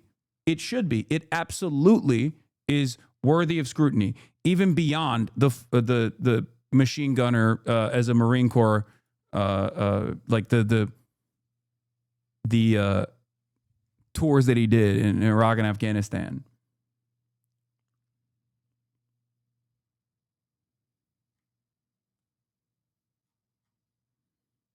If you talk to him, they'll be asking him to condemn you before questioning his service history. Yeah, no, I don't. I think that's just like, that's just video of Bernie being asked about Plattner. The collapse of the American healthcare system, is that right?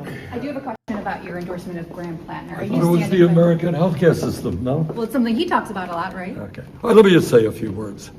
Number one, I am impressed that media is so concerned about the tattoo that Mr. Plattner has. Meanwhile, as a result of Trump's massive cuts to Medicaid, the estimate is that if we don't change that, 15 million people are going to lose their health insurance. 50,000 people a year are going to die. Maybe equivalent to the importance of Mr. Plattner's tattoo. In terms of Mr. Plattner, this is a guy who served four terms as in combat. He was a Marine, 4 tours of duty. He was a machine gunner. He saw friends die. He came out of that war, as he has acknowledged, with PTSD, got good treatment at the VA, got his life together. This is a man who served his country, who suffered, who had some difficult moments, who said things that he should not have said, and he has apologized for them. But I think if this country is about anything, it's about understanding that every person, me, you, everybody else, has gone dark moments in our history, and we go on. I think the issues that Graham is talking about, the need to deal with massive income and wealth inequality, healthcare is a human right, raising the minimum wage are the issues that are going to resonate in Maine, resonate all over the United States of America. So you're standing by your endorsement? Absolutely. Can I ask you about the tattoo? Do you think it's necessary that he gets it removed or covered up? Look.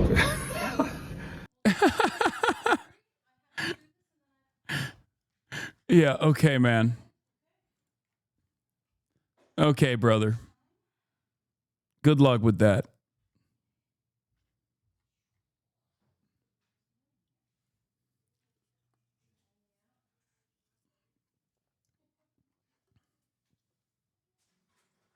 Ay, ay, ay. Yeah, he meant hung as in they all have big dicks. Once again, we are dealing with a collapsing healthcare system. As a result of Trump's policies, 50,000 Americans may die unnecessarily every year. And you were asking me about whether or not a guy should get a tattoo removed? Sorry. He said he was going to remove it.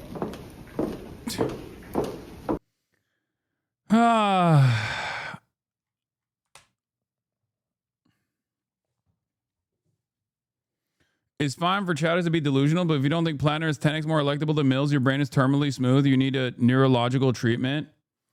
It doesn't matter.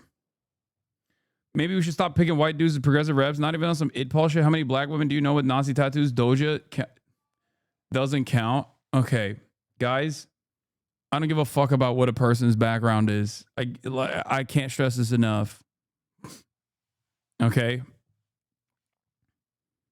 I don't care about what a person's background is.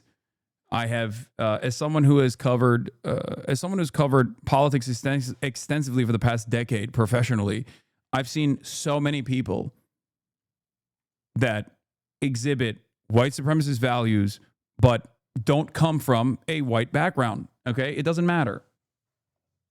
Like that's silly.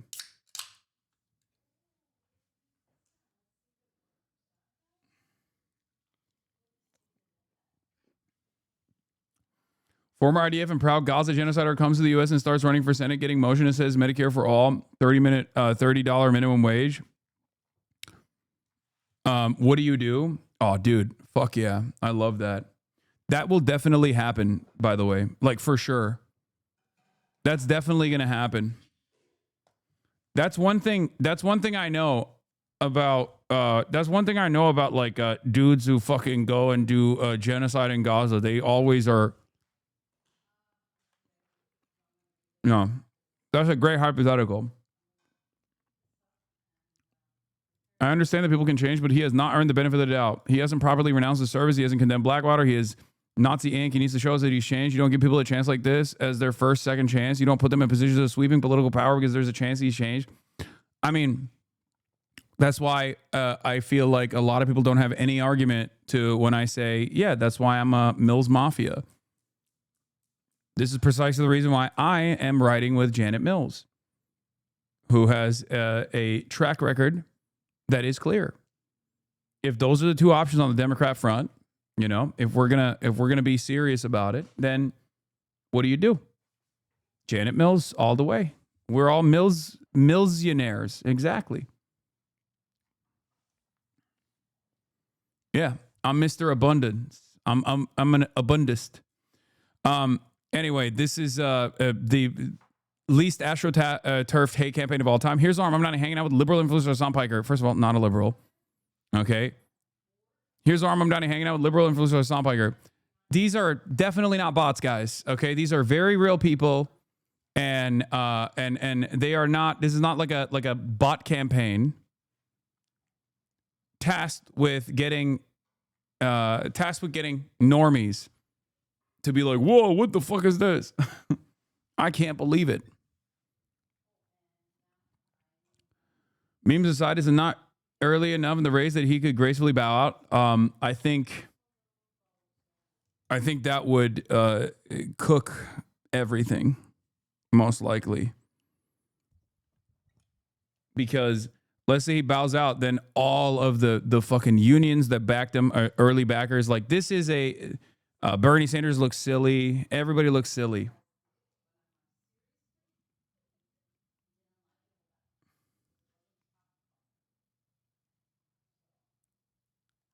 Tasked with getting Mormons to tune into the HasanAbi broadcast. Zohran's got more clout than you.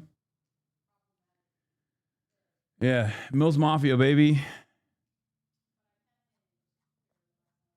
Yeah, they also lie. They say Americans deserve 9/11. I did not say that. I said America, but yeah, it doesn't matter. Who gives a shit? This was, you know, I'll have you know, Zohran is very bad.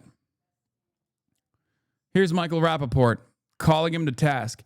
How's a so-called working-class mayoral candidate like Zohran Mamdani eating at Omen Sushi tonight, one of the priciest joints in New York City? This clown lives in a rent-stabilized apartment in Queens, but dines like a diplomat on a Qatar-funded per diem. Who's paying for that Toro? Zohran, the moron. You ain't working class. You fraud class. How dare you go out for nice sushi on your fucking birthday? You piece of shit. Working every damn day, running around. I'll fucking tell you what.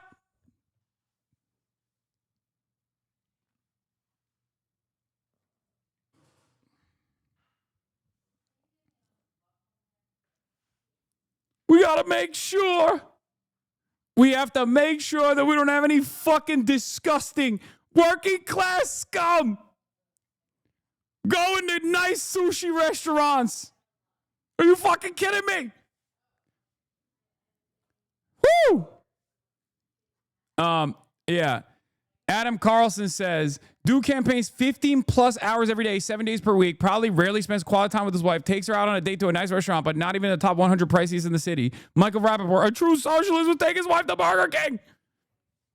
I fucking love that, dude. I love that. I love that they're, oh, God.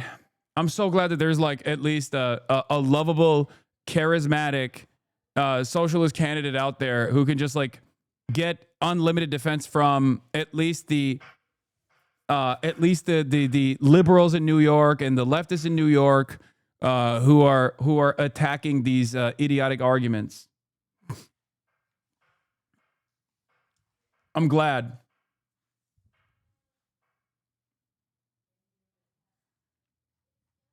That's awesome. That makes me happy about the future. Okay. This kind of stuff is good because it directly pushes against one of the perhaps most successful socialism but wealthy narratives that people have. Okay. It's idiotic. It's stupid. It makes no fucking sense. The notion that like being a socialist implies like everyone needs to be poor is stupid. It's a self-defeating argument. And I sometimes even see that from leftists themselves. Okay? It's fucking dumb. It's incredibly dumb. Don't do that. They use it on you all the time. I know. Don't worry. I am the sin eater. Okay? I will eat all of it. I will forever be existing in this space that is both parts political activism, parts political commentary, and parts influencer culture, okay? And therefore, I will always receive the worst aspect, okay? I will always receive attacks from every fucking angle. It doesn't matter, okay? What matters is who you are. What matters is what you say. What matters is what you do, okay? That's it. Yes. Credit to Brandon Lee Mulligan.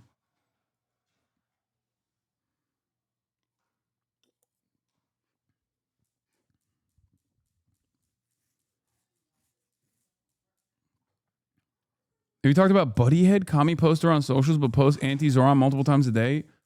What? No, I don't know who that is, and I don't really care. The anti-Zohran left is just unproductive, silly. It doesn't matter. Please. That's like 11 total people. That is 11 total people. Please. I don't care. Yes.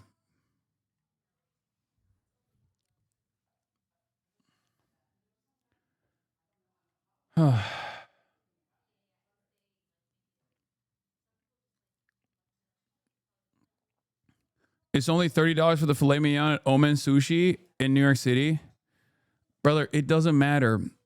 It could be the most expensive restaurant in the city. Who gives a fuck? What are we talking about, dude? Like, how is this a line of attack? The fuck?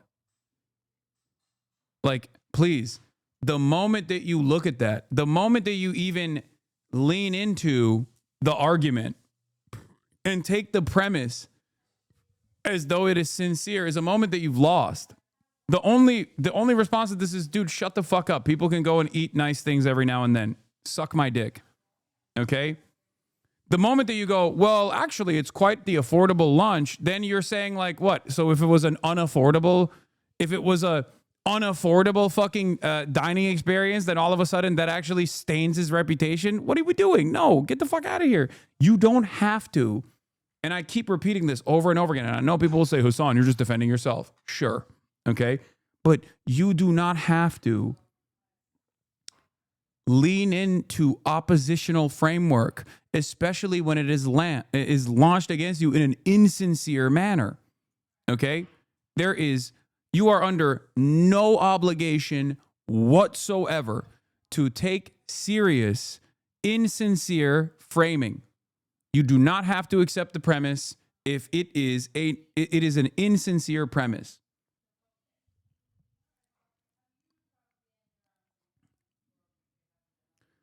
And it's also a thing. It's also a thing that, like, for example, Donald Trump does very well.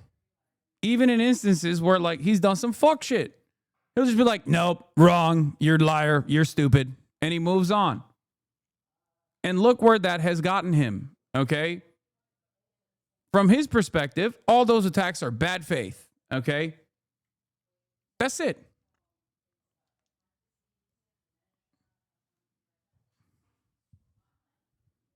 It turns out this has given the allowance. Bro, what the fuck is wrong when people do try to take out his wife for a nice outing, but it gets framed as villainous? Brother, welcome to the world where you have adopted the moniker of socialism. Okay? That's it. He will be like, I want modest expansion of pre-existing social safety nets. And people will be like, well, you're a socialist. You need to be eating dirt for every meal. What the fuck? And then once you have that conversation, people will go, well, okay, but how about like not going to that restaurant and going to this restaurant instead? It's just like, it's ridiculous. The person that's launching this oppositional campaign is not doing so with any sort of sincere belief that like, this is what socialism is supposed to represent. They don't even know what fucking socialism is. Who gives a shit?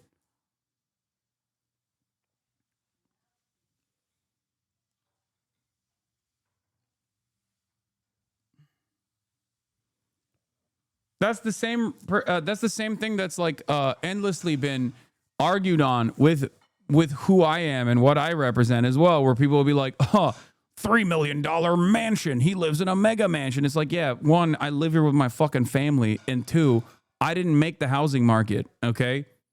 And it's not a secret that I have, I've been tremendously fortunate. It's not a secret at all.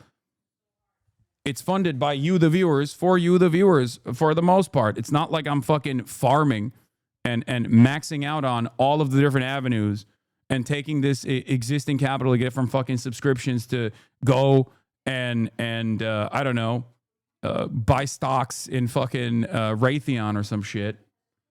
Yeah, bought a house that I live in for myself and my family in an area that I have lived in and rented in.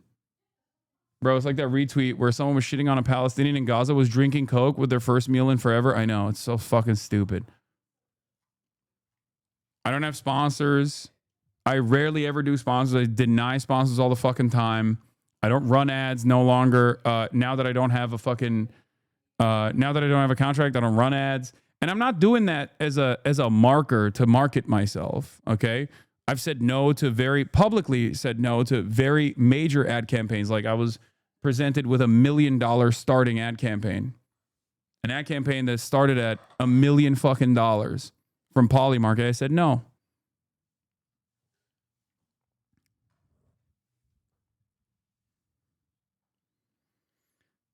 It's not for marketing purposes. It's just, I think this is the appropriate thing to do. I don't maintain IP on my fucking, on my work. And other people can make money if they choose to do so by using the content on this platform, on all of the platforms that they wish to do so, from TikTok to YouTube to Twitter if they want to. These are things that are not expected. These are things that are not expected from any content creator whatsoever, and they're not even like super unethical overall. I like your merch. That's about as capitalist as you get. Yeah, except my merchandise is union made and domestically produced. And not only is it union made and domestically produced, but the fucking profit margins are so slim that most other content creators who have their own merch companies have actually looked into it and say, there's no way that that is the case. There's no way that this person is actually operating on margins that are non-existent.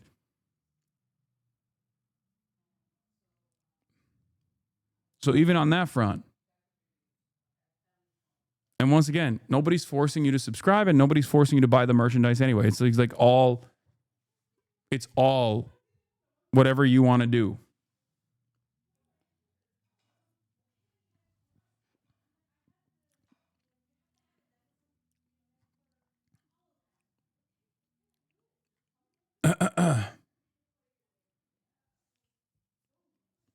Is there a right way to be a leftist or conservative? If you're poor, you're a leech. If you're rich, you're a hypocrite. Exactly. It's because they don't want you advocating for the poor. That's it. That's the thing that people get mad at. That's the thing that people actually get mad at. Yeah, Zohran went on flagrant. And we're going to be looking at that as well. We'll see what kind of performance he put up on flagrant. But before we get to that, New York City mayoral candidate to face off in the final debate before the election. Candidates will meet for their second and their final debate ahead of Election Day. We can expect a spar of words between the candidates, but this really is another opportunity for them to appeal to their base, to pick up further support, as well as for them to make this final pitch to New York. I wish you expanded your merch to the jackets. The reason why I haven't is because of availability of union-made merchandise. Like the garments manufacturer only makes very specific things. And that's it. No, they get mad at what they wrongly perceive as hypocrisy. Exactly. The problem isn't when right-wingers do this. The problem is when people who are self-described leftists do this. Aman, dikkat et. Oh, sağ ol. Okay, bekle. Dur. Okay. Eyvallah. Sağ ol anneciğim.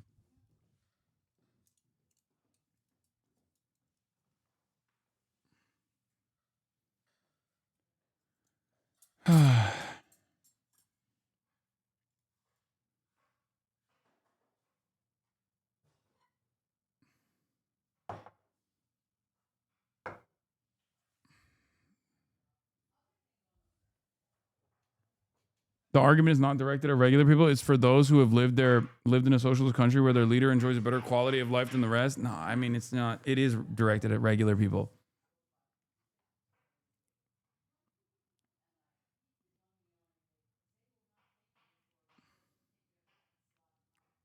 Zohran Mamdani, Curtis Lewa, and former Governor Andrew Cuomo will clash yet again with opposing views of how to push the city forward.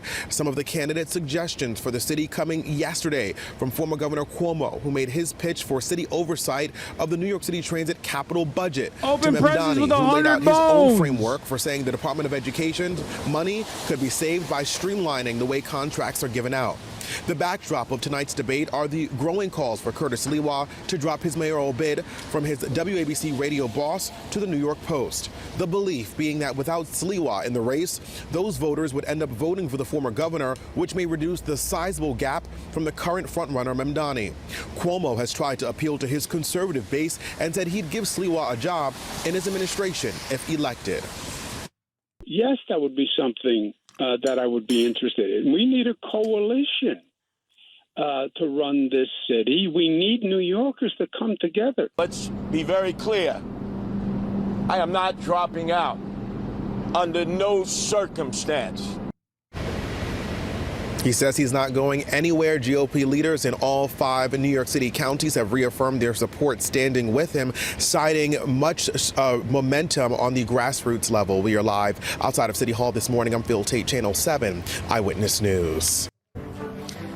Well, here we go. The 3 mayoral candidates will be back on the debate stage tonight. It's the final debate before early voting begins this weekend. Good day's Briella Tomasetti. She joins us with what we can expect tonight besides fireworks, because we know things are going to be spicy between these 3 candidates. Yeah, Tashani and Dan ready for round 2, because tonight the 3 mayoral hopefuls will each have a chance to make their final pitch to voters. Frontrunner Zohran Mamdani still holds a commanding lead over his rivals. Former New York Governor Andrew Cuomo is trailing in the polls, and Republican nominee Curtis Sliwa, polling in a distant third, faces mounting pressure to drop out of the race, but refuses to do so. Either way, the stakes are high. Yesterday, while speaking at an event hosted by the Association for a Better New York, Cuomo proposed that the city take partial control of the subway system. The former governor argued that the move would fast-track repairs and upgrades. During a separate radio interview, Cuomo made the same argument he has for months now. If Sliwa ends his bid for mayor, he'll have a fair chance at beating Mamdani. He even said that he would be open to offering Sliwa. It's funny because only one candidate out of the 2 is talking about what he's going to do for the voters. And his name is Zohran Mamdani. Every moment that Andrew Cuomo wastes complaining about how the race is too hot for me to win like this is a moment where New Yorkers are like, okay, why should I fucking vote for you, dude? That should be a bar from Zohran tonight. You spent the entire time talking about which podcaster I associate with or which community leader that I've associated with, and demanding that the Republican candidate drop out. The Republican candidate won his primary. I won mine. Why should anybody listen to you? Why should anybody vote for you? You are not even talking to the New Yorkers about what you will do. You're simply talking to New Yorkers about the danger I represent. And that danger is that the working class of New York finally has a candidate that will work tirelessly to address some of their financial issues. Position in his administration in exchange for dropping out. It's not about you, Curtis. It's not about me. It's not about Mayor Eric Adams. It's not about any of us. It's about New York City. That's why we're here. Curtis will not be mayor of New York. He could cause Mamdani to be mayor. Sliwa responded to Cuomo on the campaign trail yesterday, defying calls to drop out. The Guardian Angels founder continues to have the backing of the 5 New York Republican Party county chairs, including Andrea Katzimatidis, whose father, John Katzimatidis, Sliwa's boss at WABC Radio, issued a public plea for him to end his campaign. Sliwa told voters yet again at a Manhattan subway stop yesterday, it is not happening. I am not dropping out under no circumstance. I've already been offered money to drop out. I said no. Distant from that, there were threats against Nancy and myself. I now have to have armed security with me, former NYPD officers. Never had that in my life. Meanwhile, Mamdani zeroed in on the Department of Education, pledging to reform the department's process of contracting with outside vendors. Speaking alongside local elected officials, he said the city spends $40 billion on the DOE. About 1/4 of it, he claims, is dedicated to contracts that are often renewed annually without any oversight. Mamdani promised to give schools and teachers more of a say in the process, and during that very same press conference, he took aim at the other candidates. While my opponents are focused on speaking about each other and which one of them should drop out, my focus will be on New Yorkers themselves and the concerns I've heard from them that keep them up at night. Besides from hearing from all three candidates, President Trump also weighed in on the mayoral race yesterday, casting doubt about Cuomo's prospects for securing the job, saying it appears that Mamdani will win the whole thing. Tonight's debate, as a reminder, starts at 7 o'clock, just 3 days before the start of early voting and less than 2 weeks until Election Day. Dana Tashani, back to you. All right, countdown is on. Briella, thank you very much. Well,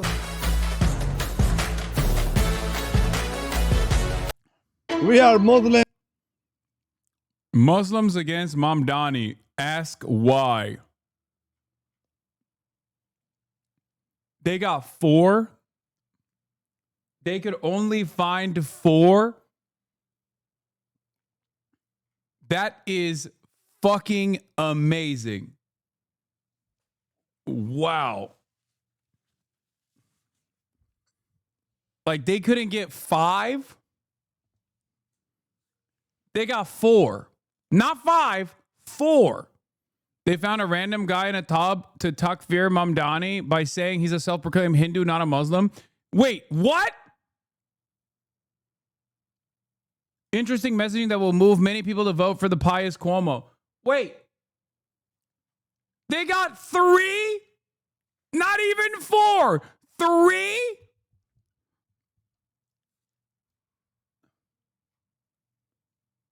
They couldn't even get 4?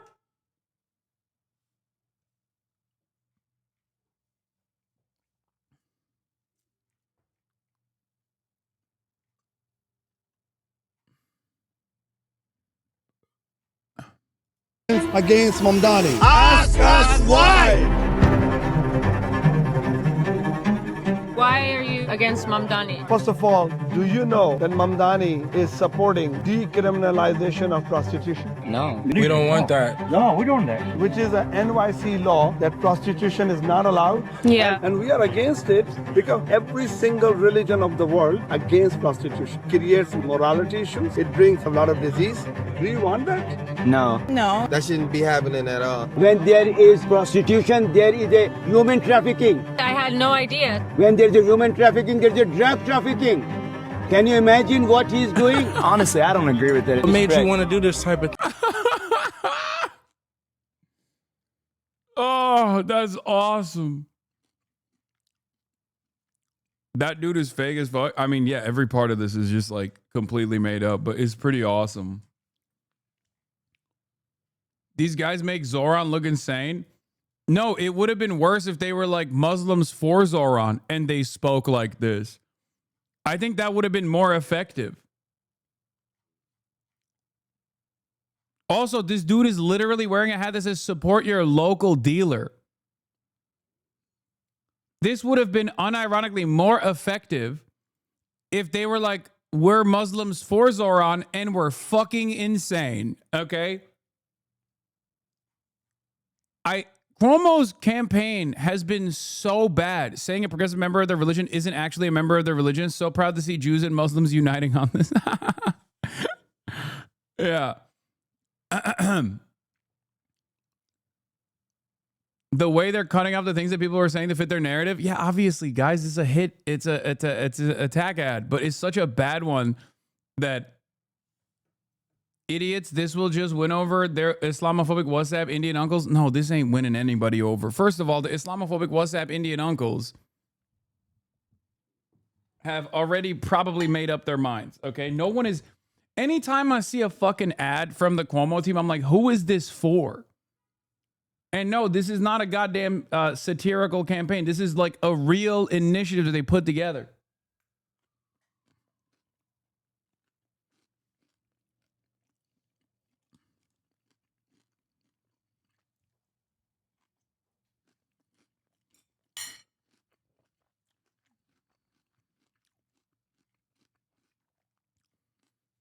It does feel like Andrew Cuomo is just like actively trying to light his campaign on fire. Because he's Muslim and we are Muslim and we are saying you're doing a wrong thing. It's against the law, it's against the faith, and he's defunding the police. Yeah, no, this is, if there's one thing that people love about Muslims, it's fundamentalism. New Yorkers love talking to a bunch of unks that are like, this is against Sharia law. What the fuck is this?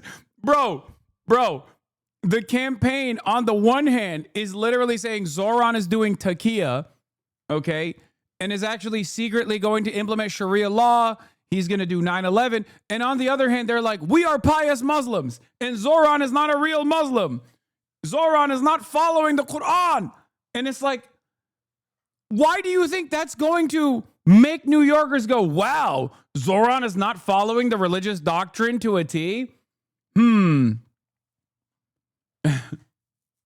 Wow, this is this is very suspicious. I am reconsidering it as an atheist who comes from a Catholic background. I wanted my next mayor, to be someone who abides by the religious standards to a T. I wanted Sharia law. Is Zohran not committed to restoring the Islamic Caliphate, making the capital of the new Islamic Caliphate New York City, New York? Well, I guess I'm out then.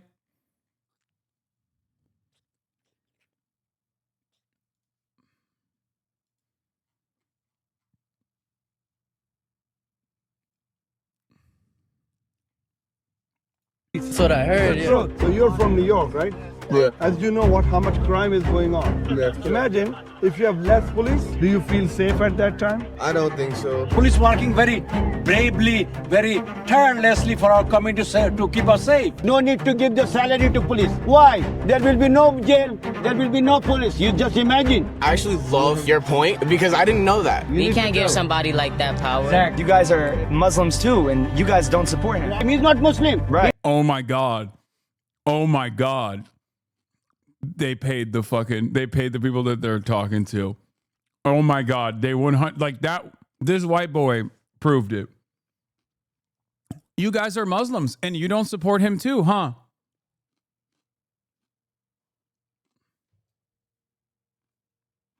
He does not. He's self-proclaimed Hindu. Whenever he goes to a mosque, he says, I'm a Muslim. Whenever he goes to a mandir, Hindu mandir, he says, my mother was Hindu. He is misleading people. Just want to get the vote. He lies about everything, basically. Yes. It's all that propaganda. You see what I'm saying? They want to get the people riled up. He's an American who hides behind the concept of a religion. Yeah, correct. He's using it, everything. He is the wrong person to be a mayor for this great city. He can say many things, but Yeah, famously being Muslim is a major W and a major benefit when you're running for mayor of fucking New York, as evidenced by the barrage of Islamophobia that he has received, including but not limited to this fucking idiotic ad.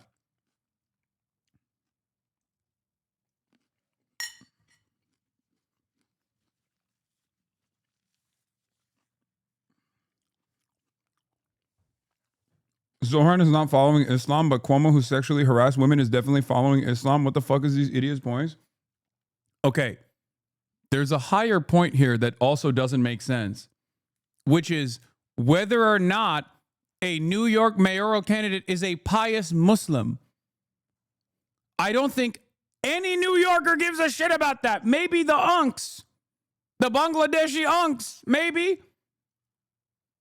What fucking white New Yorker's like, wow, Zohran is not pious? He doesn't do dua 5 times a day? Are you fucking kidding me? I'm a transplant from Kentucky, and this is my highest priority. Will he make it to Jannah or not?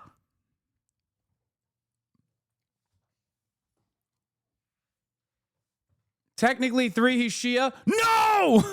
He is not Sunni.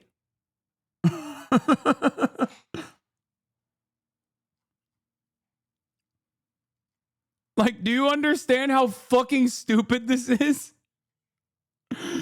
It's so dumb. Yeah, he wants Sharia law. Here are the ways he's violating Sharia. Oh, it's so funny. It like none of it makes sense. Do you see why it doesn't make sense? Who the fuck's like, wait a minute, I wanted fast and free buses until I found out that Zohran doesn't actually go through the process of cleaning his body before he prays. And that to me is unacceptable. Okay? That's fucked up. Like who is making that assessment?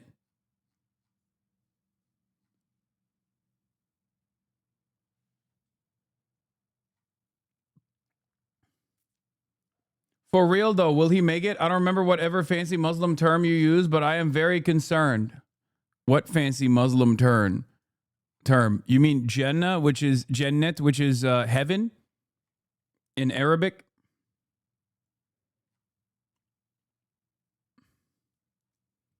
I have credible info that Zohran faces west.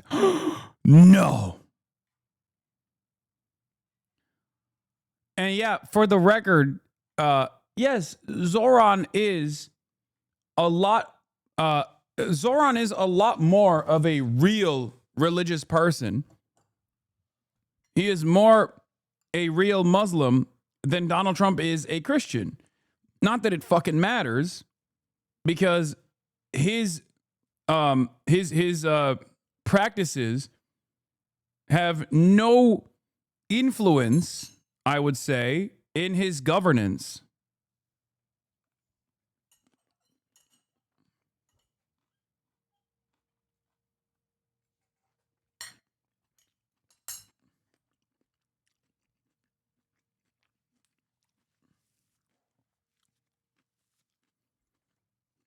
This would definitely work in London law. All the Pakistani uncles will be sharing this. I let go of trying to understand what moves, what motivates the Muslim community in the UK a long time ago, okay?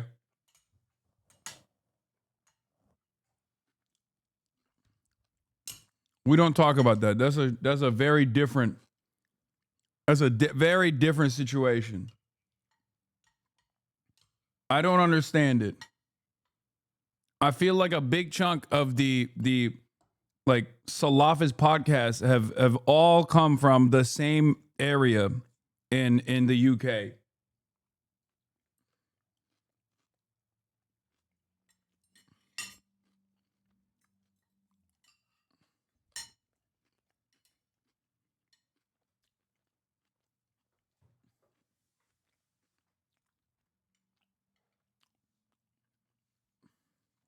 Brother, I'm a London Muslim law. We are just more pride in our faith, but my ideology is like yours, but my faith is vital. Yeah, I mean, I think you are like Zohran then. He is more, he is a practicer. He's not like me at all, but our politics are very aligned.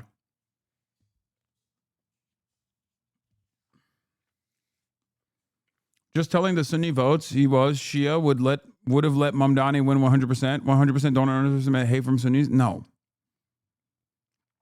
No one in the United States of America gives a single shred of a fuck about that at all, because everyone here is just seen as a Muslim first and foremost. Americans don't make those distinctions because the broader white supremacist attitude is you're all fucking Muslim. And that even extends to motherfuckers who are Sikh, okay? That literally is like, it's so broad that Indians get hit with the same Islamophobic ray. And Sikhs get hit with the same Islamophobic actions.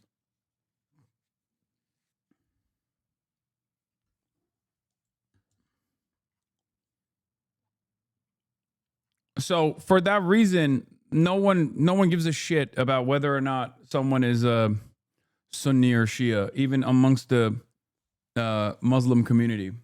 Actuality will not be able to establish fair policy. If you're against Mamdani, then who are you with? I am voting for Cuomo. Cuomo is all right, Mayor. I think we're all on the same page. You guys being out here is really cool because I gotta learn from people that are older, people that have more wisdom. So it's like I really respect and I really honor what you're doing. It was great meeting you guys. Nice meeting you. Thank you guys so much. Thank you so much. Thank you so much. What do you think that A real pious Muslim would not shake the hand of a woman.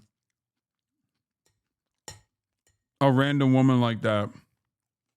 Astaghfirullah. What a charlatan this man is.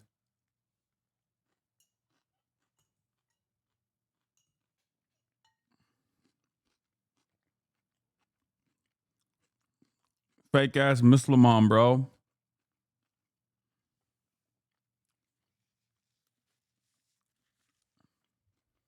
Rate the middle unks drip though. Bro, I don't know what is going on in any of these uncles' minds, okay?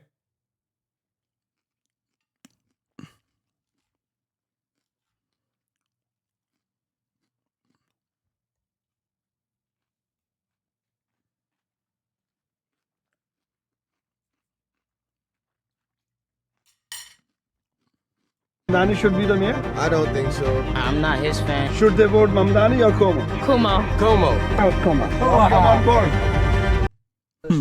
Many Ukrainians were killed last week.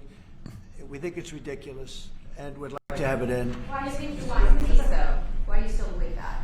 Trump's having a NATO meeting at the White House, and apparently he's talking about how Ukraine is going to get carved up between him and Putin. 4 years, and if I were president, it never would have started. But yeah, it's time. Mr. President, on the shutdown, do you plan to meet with Democrats before you head to Asia? And if not, why not meet with Democrats? Well, I think it's a shame that it's shut down because we have the greatest economy, as you were saying before. We have the greatest economy in the world right now, by far, the United States. We have almost 18, now it was 17, now it's $18 trillion being poured into our country, and it's no time for shutdowns.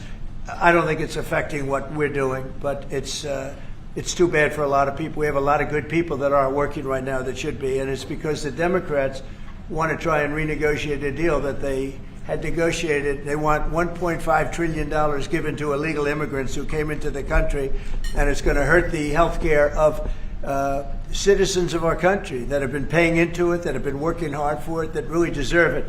So we're never going to do that. It's not going to happen. And I will tell you, there are a lot of good Democrats that really want to make a deal. And I think all we need is 5 Democrats because we have a great support on the Republican side.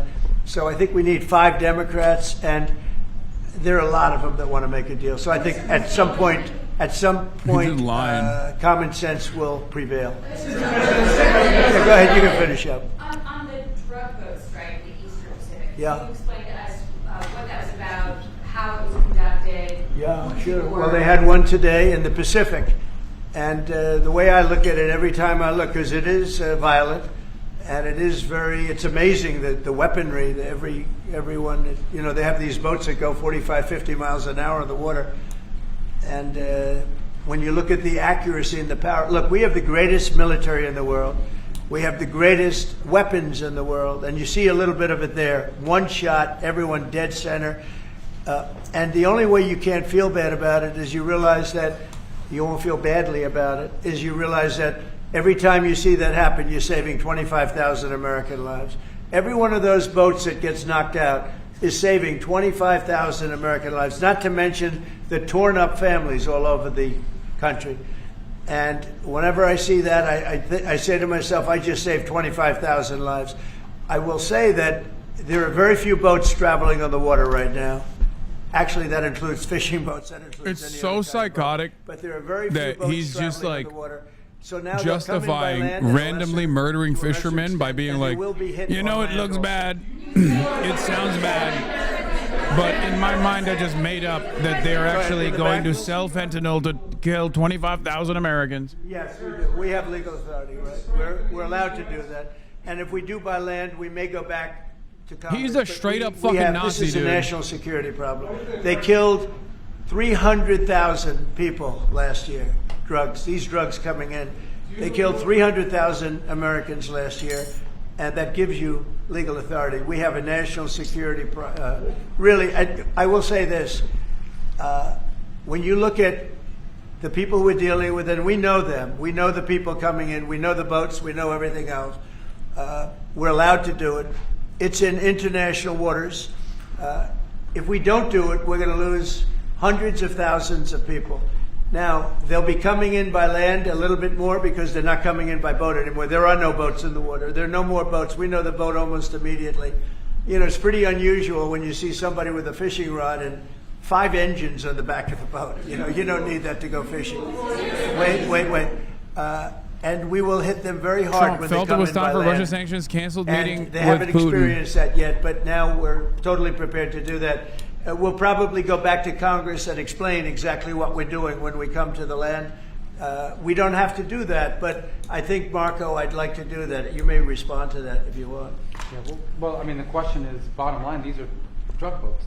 If people want to stop seeing drug boats blow up, stop sending drugs to the United States. But does it matter if it's in the United States? Well, these are all in international waters. The boat. Can you do a strike in the United States, or if Well, that's a different matter. Now you're talking about a law enforcement matter. In this particular case, there are people traveling on international waters headed towards the United States with hostilities in mind, which includes flooding our country with dangerous, deadly drugs. And they're going to be stopped. And that's what's happening. And in the case last week, you saw there was a submarine. It was a submarine. It was a submersible. That's a drug boat all the way through. We know what these boats are. The president just said it. We track them from the very beginning. We know who's on them, who they are, where they're coming from, what they have on them. If you're running drug boats, you're in grave danger. And drug usage is way down, and drug usage coming from the sea, they call it ocean drugs, a little term that they use, the ocean drugs, is very close to non-existent right now. I wouldn't want to be in one of those boats heading away. They're driving happily to destroy the lives of people, and that's the end of them. It's pretty wild that, obviously this government lies about its own citizens at the domestic level.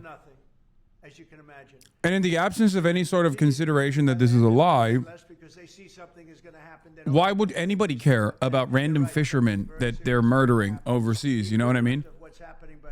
Like a government that can so easily lie about their left flank, saying that they're all fucking socialist terrorist murderers that need to be put down. They're always going to lie about murdering random fishermen overseas and just be like, yeah, they're all bringing in cocaine by the metric ton. It's horrifying. And I don't know. Bro, it's getting so hard not just to tune out all of this. I mean, dude, we have to pay attention to everything that's going on, and we have to try to fucking advocate to put a stop to it. But because there is a faucet of evil that's coming from this administration, it's like impossible to keep up with every new thing that they're doing. And that's the way war is. You never know with war, but I would say that it's time. Is this a desperate political move, or are they just racist? It's both. They're not Americans, but they're people. Their souls. It's both. Dying by the thousands, worst since World War II, and we really should stop it. And to your other question, yes. Please. Sorry, to your other question, this has been consistent from this president when we first met again after your re-election in Mar-a-Lago. This man called him daddy, by the way, in a text message. Just so you understand. This is close to your heart, and this is your vision. That's why this war needs to end. When it comes to tomahawks or whatever system, it's up to the man who's talking right now they want to texted Donald Trump that he was daddy. NATO doesn't take a position, but I can assure you this: when the president called me in July, he said, we want how far Europe has fallen, bro. How fucking far. It is crazy. The Europeans. That was an important moment, and that is now taking place. And the ambassador, myself, we're working hard at this. Already a couple of $1 billion of weaponry into Ukraine from the US, paid for by allies. So I'm not going to comment on the tomahawks, but when it comes to the US and all the support for Ukraine, it is there and it is close to the president's heart, and I know this.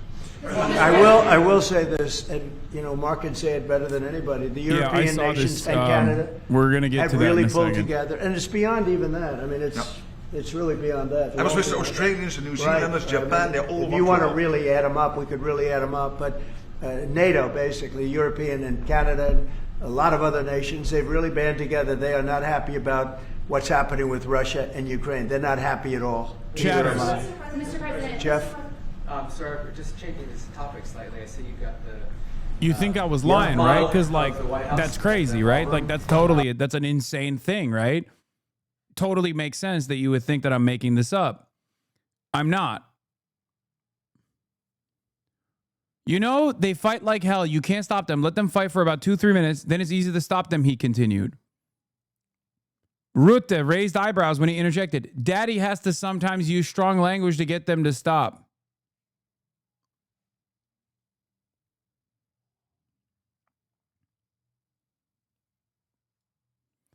Asked if Trump views his NATO allies like his children, the president responded, "No, Rutte likes me. I think he likes me. If he doesn't, I'll let you know.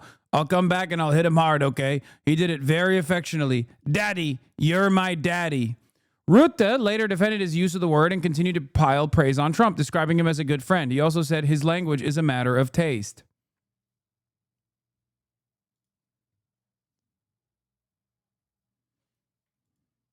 It's, you know, there's a relative, nobody's actually seen anything the quite real like first it. lady. I think it'll be one of the great ballrooms anywhere in the world. Taste of oh my God, it's he's about showing the $300 fucking million. ballroom. It's set Oh to my do God. many, many things, including meetings of foreign leaders, including the honoring of foreign leaders. You can see this. This is a plan. If it's got tables so that you honor a foreign leader, we have a proper space. Right now, we have a space that with tables holds about 79 people. And this is a proper kind of a thing. Now, what the White House was doing, as you know, is they were putting tents out on the lawn. This is an interior shot of the ballroom. I think there'll be nothing like it. And it's being paid for 100% by me and some friends of mine, donors to it. The government's paying absolutely nothing. We're also working with the military on it because they want to make sure everything's perfect. And the military is very much involved in this. They want to make sure everything is absolutely beautiful. You can see the kind of interiors that we're talking about. That's an interior of the ballroom. And it's the highest level. And you see it goes beautifully with the White House. I mean, the mix is beautiful. So over the years, many presidents have made changes. This obviously would be the biggest change, but this was something they've wanted for at least 150 years. Many of you have gone to the events where they had, as an example, President Xi, or they had, you know, a leader of one of the countries, including the king and the queen from your favorite country. Absolutely. Frankly. But where they'd be honored, and they'd be in a tent out on the lawn, and it would rain, and it was a disaster. Brian's shaking his head. You know what I'm talking about. And so I thought I'd bring this out because this is going to be probably the finest ballroom ever built, and we're doing it no cost to the country. It's being put, the money's being put in by me and donors, very great patriots actually, and the spirit on the building of it is amazing. We are using little sections of footings and various other things, but that's sort of irrelevant. In order to do it properly, we had to take down the existing structure. The way it was shown, it looked like we were touching the White House. We don't touch the White House. That's a bridge, a glass bridge, going from the White House to the ballroom. I can't then believe you get this into is the what's lobby happening. of the ballroom, and then you go Donald Trump switched off from saying we gotta let Ukraine strike deep into Russian territory like they've never struck before. Here is my ballroom. It's the beautiful ballroom, a ballroom from the standpoint of ball and room, unlike any other. That some of your critics feel it should have gone for a I've review. shown this to everybody that would listen. Third-rate reporters didn't see it because they didn't look. You're a third-rate reporter, always have been. So third-rate reporters didn't look, but anybody that asked, these pictures have been in newspapers. They've been all over the place, and you know we're very proud of it. It's gotten great reviews. It's gotten really great reviews. So I think we've been more transparent than anybody's ever Some been. critics Mr. President, that the sanctions that you're announcing today will push Putin to the Well, I don't know that they will. I think that they'll certainly have an impact. They're massive sanctions. It's sanctions on oil. The two biggest oil companies, among the biggest in the world, but they're Russian. They do a lot of oil.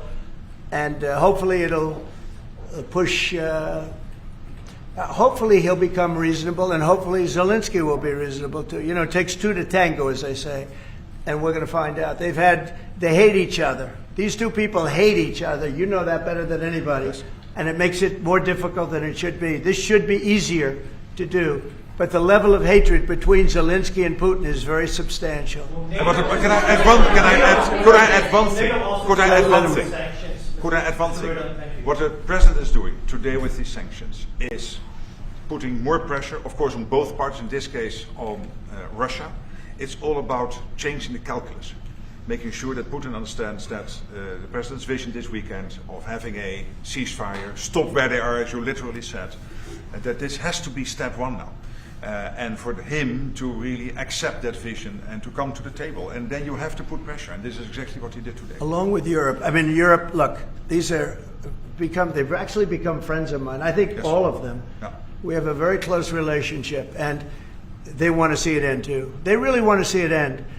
But I can say they're totally committed. If this went on for 10 more years, Europe is behind them. They just can't let that happen.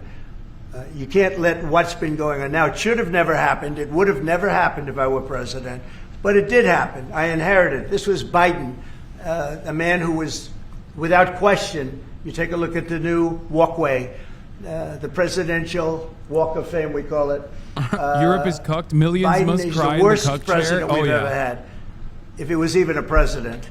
The people that surrounded that desk made those decisions. But this should have never happened. It wouldn't have happened. But it did happen. I inherited it. We're going to get it ended, hopefully soon. Yes, please. You had a Truth Social post earlier this afternoon talking about a Wall Street Journal report as a fake story. Yeah, It fake. sort of Wall Street Journal is fake.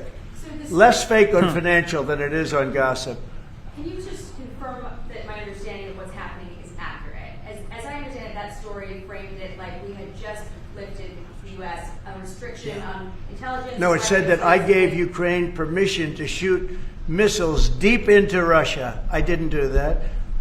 Second of all, they're not using our missiles. They're using, I think, European missiles or from someplace, but they're not using ours.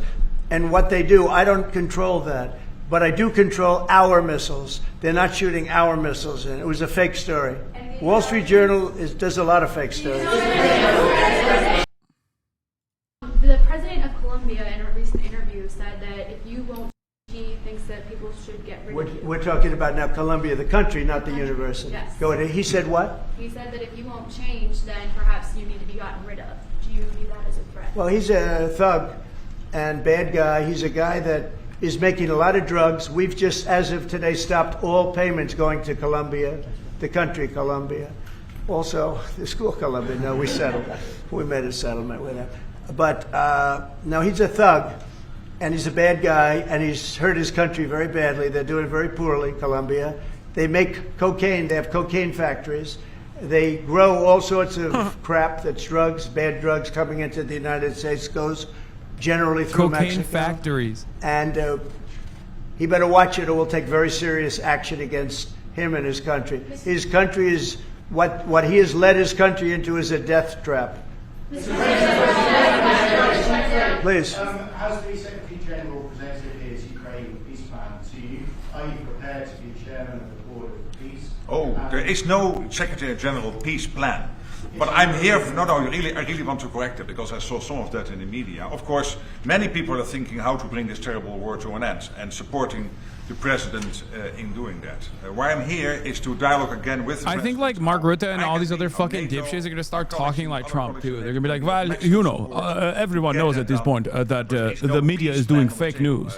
It's very inappropriate. A big fake news they're which doing. is stop where you are. Stop the fighting. This is about NATO. We're a very proud member of NATO. We have a great relationship with the countries of NATO. I think made much better by our visit a few months ago when they agreed to 5% instead of 2% of GDP. That was a big concession. I think that was a concession that 2 years ago nobody would have said, even a year ago. Even 9 months ago, before you were elected. Yeah, they would have said that's not possible.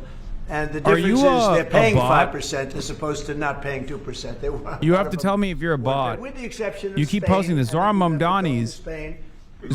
Mamdani's $40 billion DOE audit threat is not small talk. It's a central weapon in a smear campaign. Yet somehow this is falling on deaf ears. God, you really have this following to pick at your teeth and reinstate the obvious. Heart. And then we'll take Brian. Go ahead. The soybean farmers, are they going to be getting support from you? Zohran Mamdani. Yeah, well, they do. Wait, what? So what's happened? You could say with that. You could say with beef. Okay, this is a bot. The beef. The ranchers. Zohran Mamdani is threatening to audit $40 billion in DOE contracts is huge, but I digress. Continue to be distracted by some foolish YouTube video. That's the point. I helped them a lot Everyone's tariffs talking on noise. things But coming in Zohran, to the country, Mamdani pointing at including $40 billion in DOE And that gave contracts, them a chance that's to what's making finally them lose it. This have a slander decent campaign industry. partially revolves around that. We are gonna be talking Now to let's them. look at They're great who's people, behind but it. They've been hurt for 25, 30 Zohran years. They've been Mamdani's threat to losing audit $40 billion in because DOE other countries contracts have for New York taken City advantage schools of them. is one of the pivotal And by points in this putting entire tariffs slander on, campaign. they've been able to Everything make else a few they're dollars. saying They've falls been able to apart have when an you see industry. what's really at But stake I also and who's want to behind keep the it. beef prices low. So I'll be talking with the ranchers, and I'll be speaking with a lot of different people, including Scott and Howard, and we'll do something. Because prices are way down in our country. Energy is way down. I think you're going to see $2 gasoline very soon. I see that it's $2.50 in a lot of places, $2.50. We were heading to $5, $6, and $7. If Biden didn't go back to my policy toward the end, you would have seen, but he didn't go back to the full policy, and he missed the most important thing. So we were up to, we were way up. I think you're going to see $2 gasoline. We could even break that number. That's a big difference. The only cost that's really up is beef, and the fake news only wants to talk about beef. And what I did is I made it possible for those people to survive. They're incredible people, but they were being decimated by other countries, and I didn't want that to happen. So prices are way down, groceries are down, everything's down, energy's way down. Even interest rates with a bad chairman of the Fed. He's terrible. He's a fool. But Yeah, even interest down. rates are down. So our country has I never said done so. better. Don't We're gonna believe your take in, lying I eyes. think $21 trillion this year. No country has ever taken in more than $3, and we're going to take in $21 trillion of investments because of the tariffs. If we didn't have tariffs, we would be a mess. We would be a national security problem, and we've done a job. So I'm very happy about that. We're going to do something very quickly and easily on beef to get it down. The ranchers understand that. They're so happy for what I've done. I saved them. I don't think you'd have any beef in this country if I didn't do that. So we're very proud of that. Yeah, Brian? Yes, sir. Yesterday in Los Angeles, immigration officials were attacked by some protesters. Yeah, sure. In attempt to arrest an illegal alien. Gavin Newsom, other Democrats have used very aggressive language in terms of how to address ICE cases out in the field. Is there any responsibility that we can place on Gavin Newsom and other elected officials for using such aggressive language? Well, Gavin has to be careful. Remember that when I first came in, they had a terrible riot in Los Angeles. They had the fires, which shouldn't have happened. They didn't have the water for the fires. They should have had the water coming in from the Pacific Northwest. They didn't have the waters. They didn't have water in the hydrants or the sprinklers. So they had the fires, and then they had the riot. And if we didn't go and take care of that riot, you would have lost Los Angeles. You would have canceled the Olympics, which is because of me in Los Angeles. And the police commissioner, the head of the police, said, if the president didn't come in, we would have lost Los Angeles. We did not have the capability of taking care of it. And he said it very strongly. And we did a great job. And within a week, it was all done. Within one day, it was done. But within a week, it was all done. And then they go back to their normal practice of weakness, of not taking care of criminals, meaning taking care of putting them in jails where they should be. Washington, D.C., and you all are the best people for that, because Washington, D.C. is now one of the safest cities. It was one of the most dangerous cities in the country. Now Washington, D.C., believe it or not, I'm embarrassed to say it in front of you, but Washington, D.C. went from one of the worst, most dangerous cities to you can walk down this.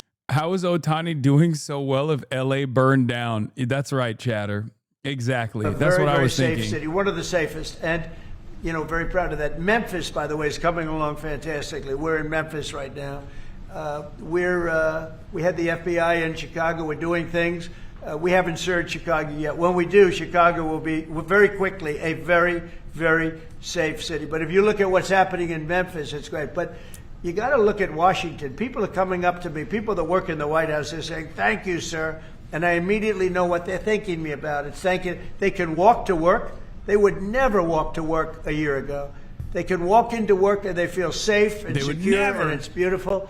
And I'll tell you what, it's really an honor to add that great ballroom to the structures in Washington. It's going to be one of the great ballrooms of the world, and I think it's going to be something you're all going to be very proud of. Yeah, it's been on fire. Los Angeles has been on fire. As it relates to your meeting that's coming up with President shape. What do you hope comes out of that meeting? What deliverables? I think we'll make a deal. I think we're going to make a deal on the rare earth is the least of it. I'm on the fire tariffs right are now. much more powerful than the rare earth. The rare earth. I'm is literally on disturbing. fire currently. Like right now, at this very moment, I'm on fire. Also, Everyone is. Rare earth. We've got it. Everybody's. We'll make a deal on, I think, Raw everything. earth. I think we're going to make a deal on soybeans and the farmers. I think we're going to make a deal on maybe even nuclear. You know, President Putin in his call mentioned to me about nuclear, where we do a de-escalation, and I'm fine with that. I think it's good. I think it's a very appropriate thing.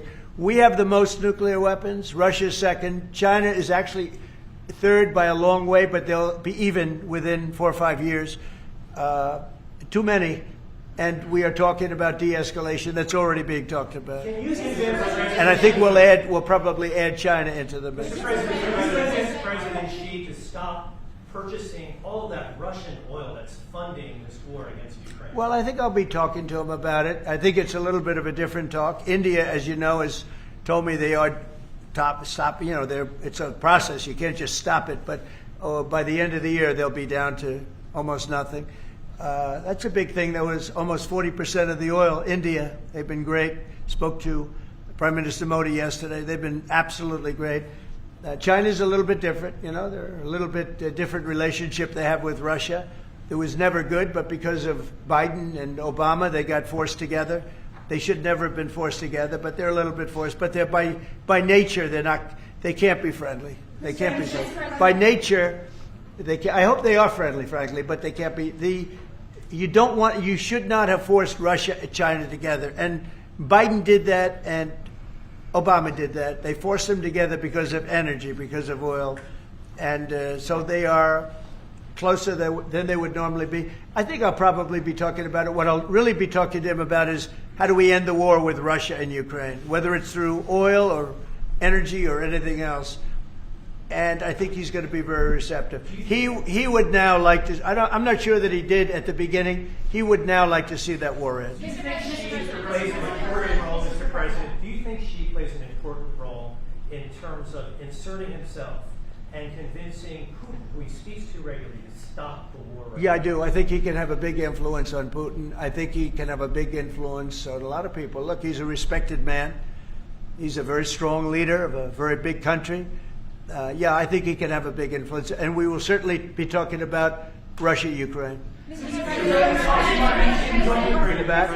you, Mr. President. Liam Kosker, Fitzgerald. My question is actually for the Secretary General. Yes. Mr. Secretary, I don't know if you've seen this, but polling out of Ukraine shows a massive collapse in Ukrainian support for the war. A Gallup poll had it just 23%, that's less than a quarter. Zelensky came out today praising President Trump's proposal for freezing the front lines of battle as part of a ceasefire. He said that's a good compromise. So people view your coming here as, you're lobbying the U.S. government to continue its involvement in the war. You're obviously lobbying for more NATO weapons to be sent to Ukraine, but Ukrainians themselves don't want to fight the war. So how do you justify that morally? Well, I'm lobbying only for one thing, and that is to make sure that we end this war. And I don't have to lobby the president because we totally agree on this. And this is what he has been doing from day one. Everything he could do to break the deadlock with Putin. I don't think this is what you guys agreed on day one. And getting this yes, war done. we loved it when he said, Zelensky, please apologize. Why do you not say thank you? That was a beautiful moment of strength and resilience and courage. Diplomacy thrived that day. About 2 billion moving into Ukraine. Hasn't wind down. Why do you think that'll wind it down now? What do you mean? You think more weapons will wind down the war? No, I mean there's more to be done. So what you need is I guess it's pretty. This weekend, stop. I guess it's pretty crazy that like so the entire world's leaders, like on the Western side, on the Western world, their global leaders are at the mercy of like a narcissistic, thin-skinned man baby. So they just have to literally constantly glaze him. They're like, yes, we will do the weapons contracts. We will do everything you want, Mr. President, sir. Selling any weapons. I feel like there's an alternative out there. Like you could have a little bit of sovereignty, Europe. Holy fuck, you're the EU. You're the second largest consumption market on the fucking planet. What the hell is going on? Like you have a lot of power united. It doesn't make any fucking sense to me that these guys are just like so aggressively throating Donald Trump. Making sure that the supplies in Europe. Ukraine, so Europeans and Canadians, and for example, these are interceptors for the Patriot systems, crucial to protect the cities. Today, again, a Russian attack has killed children, at least seriously wounded children in kindergarten in Ukraine. So we need to make sure that the air defense systems are in place, and we need the US systems to do that, and the Europeans are paying for that. And this is exactly the type of actions we needed, and the President is doing that, and trying everything to get this war to an end, starting with the ceasefire. You still believe that Putin wants to take all of Ukraine? I always felt that way. I always felt he wanted to. When I was in my first term, I was I was very close to him, relatively speaking. It was harder because of the Russia hoax. But I would talk to President Putin about Ukraine, and it was the apple of his eye. I'd say it was the apple of his eye. But it would have never happened. He knew the consequences were too great. When we had a rigged election and all of a sudden I wasn't there, he said, wow, I think he looked at Afghanistan, how horribly that was handled, so stupidly. And I think that really gave him a little additional, incentive. I always felt he wanted the whole thing, not a piece of it. But I think now he's willing to negotiate a little bit further, and I think he's willing to make a deal. We'll see. We'll see. We don't want him. We don't want him to have the whole thing. Literally how? Politico, according to sources familiar with Grand PLATNER opposition file, there's more damaging information that's yet to be revealed. Oh, dude, he's fucking so toast. Oh, he is so toasted. Oh my God. I think this is going to be a big fuck you. Oh my God. I feel like it's going to be a big fuck you to like anyone that comes out with a fuck Israel statement. They're using Palantir on him. I don't think that's real, by the way. The main state press is not like a real account. It has 455 followers. And there is no evidence for this, that they used Palantir and similar AI-driven technology to go through and identify his... like a lot of people ate this up. A lot of people ate this shit up. Is going to be a Hitler tattoo on his dick? Dude, stop. I don't think it's going to be that. I think it's going to be worse. But, which is crazy to say. I can't believe I'm saying this. What the fuck is American politics? Oh my God. No, it's going to be something dick related, but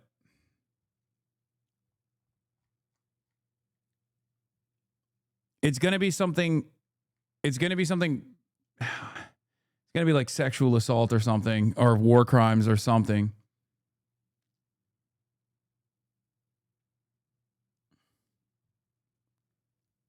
They found the Croatian tattooer and he's going to say PLATNER forced him to do the tattoo at gunpoint. No, dude, it's not a 1919 tattoo. You're so stupid. Stop.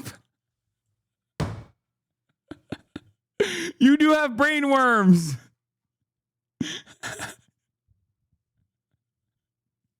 What the fuck?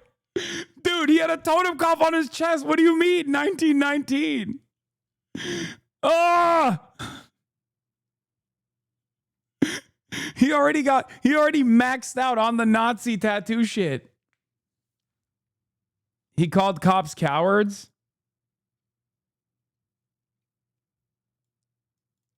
In some of the opposition research that is yet to be unearthed until now, PLATNER went online and called the Hancock County Sheriff's Office a den of overweight pansies and flatly said cops are opportunistic cowards in 2020.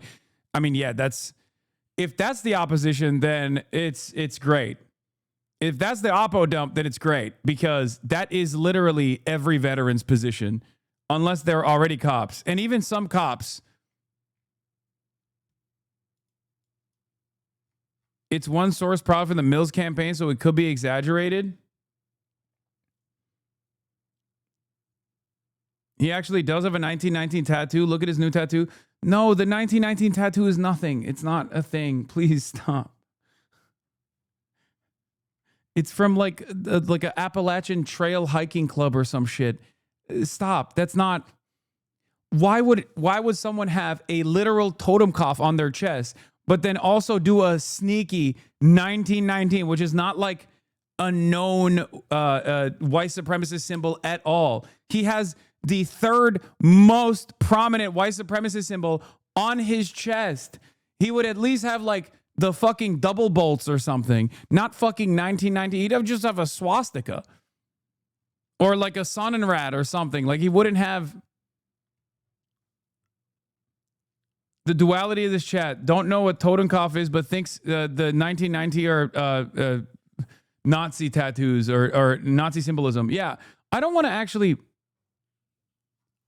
to fucking hear from this chat who told me overwhelmingly that they didn't know that the Totenkopf was a fucking prominent Nazi symbol yesterday. I was here for that, okay?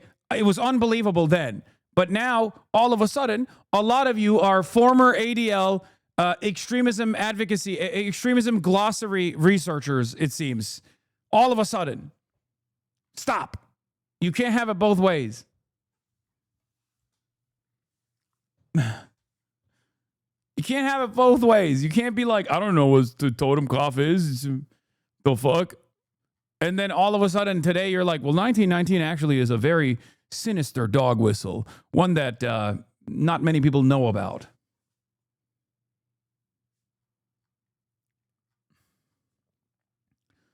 Dude, it's like, can the 40% of us new chirp at you? No, because that is the 1919 one is like, it's not, I don't think that's suspicious. that's just people being like, this also could be a Nazi dog whistle when there is a fucking bullhorn slammed on his chest, man.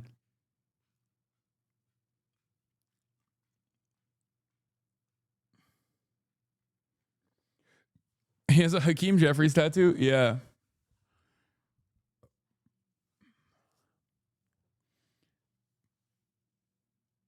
Anyway, let me ask you something. Ever seen a neo-Nazi tattoo in the wild? Did that person only have one Nazi tattoo, do you think? Just curious. Did that person only have one Nazi tattoo, do you think? Just curious. I mean, if he has a Totenkopf, it would be more likely that he doesn't have some like previously unheard of like Nazi dog whistle that I've never even fucking encountered, 1919 versus did you see there was a guy on Twitter that tried to make the point that people are being crazy about 1919 by compared to the hysteria about Elon's unintended Nazi salute? Wait, unintended? Elon threw up the Sieg Heil twice. I'm not running around saying that the Totenkopf is a mistake. I'm saying it's a very visible Nazi tattoo. And I'm also saying Elon Musk abso-fucking-lutely threw up the Roman salute twice on the day of the inauguration. I'm being consistent.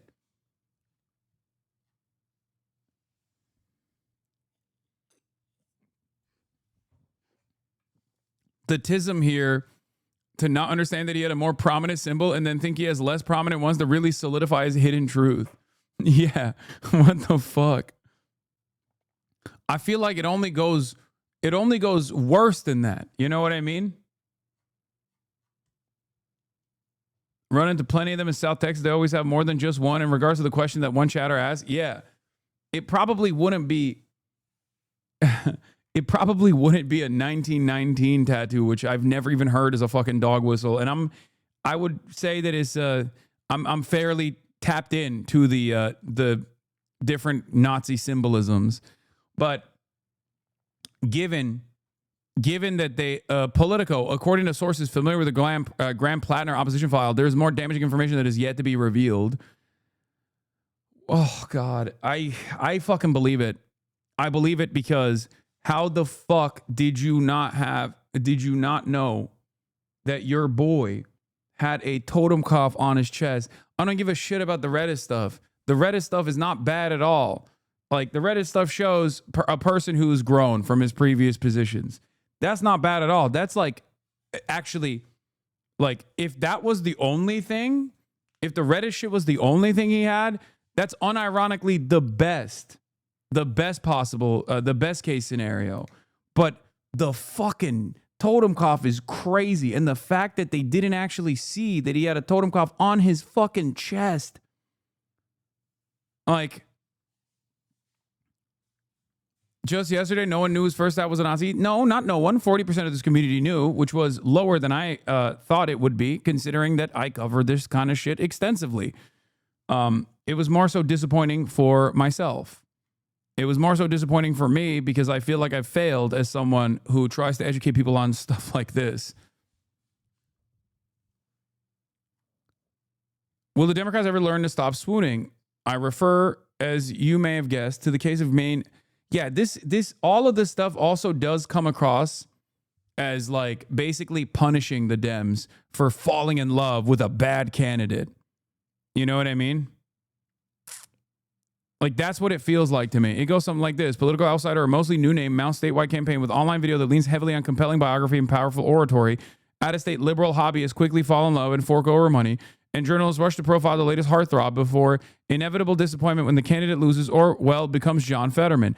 PLATNER is the latest example. A military veteran turned oysterman who looked the hirsute part. The Mainer populist candidacy seemed to be an immaculate conception. The contributions piled up, the profiles were published, and then suddenly there was a disruption of the formula. Or maybe it was more of an acceleration. Once his Democratic rival, Maine Governor Janet Mills, entered the race, PLATNER was hit with a nor'easter of Oppo research that had the added value of being his own damning words. Rationalizing, like, this stuff doesn't matter. This stuff is not real. Rationalizing political violence, calling himself a communist, referring to all police as bastards, calling himself an Antifa super soldier. None of that stuff is bad. All of that stuff is fucking not only redeemable, but I would dare I say good, okay? It just shows a private citizen and their fucking personal resentment towards a lot of the institutions that has failed them and others like them, okay? On the other hand, however, the Nazi tattoo on his fucking naked torso is not in the same vein. And it actually creates an entirely separate, an entirely alternative reality where he is maybe not such a good guy, especially when you pair it up with the Blackwater 2018 mercenary run that he had, especially on top of 4 tours in Afghanistan and Iraq. That for sure like creates a very different personality. How do you know he knows fuck all about Antifa?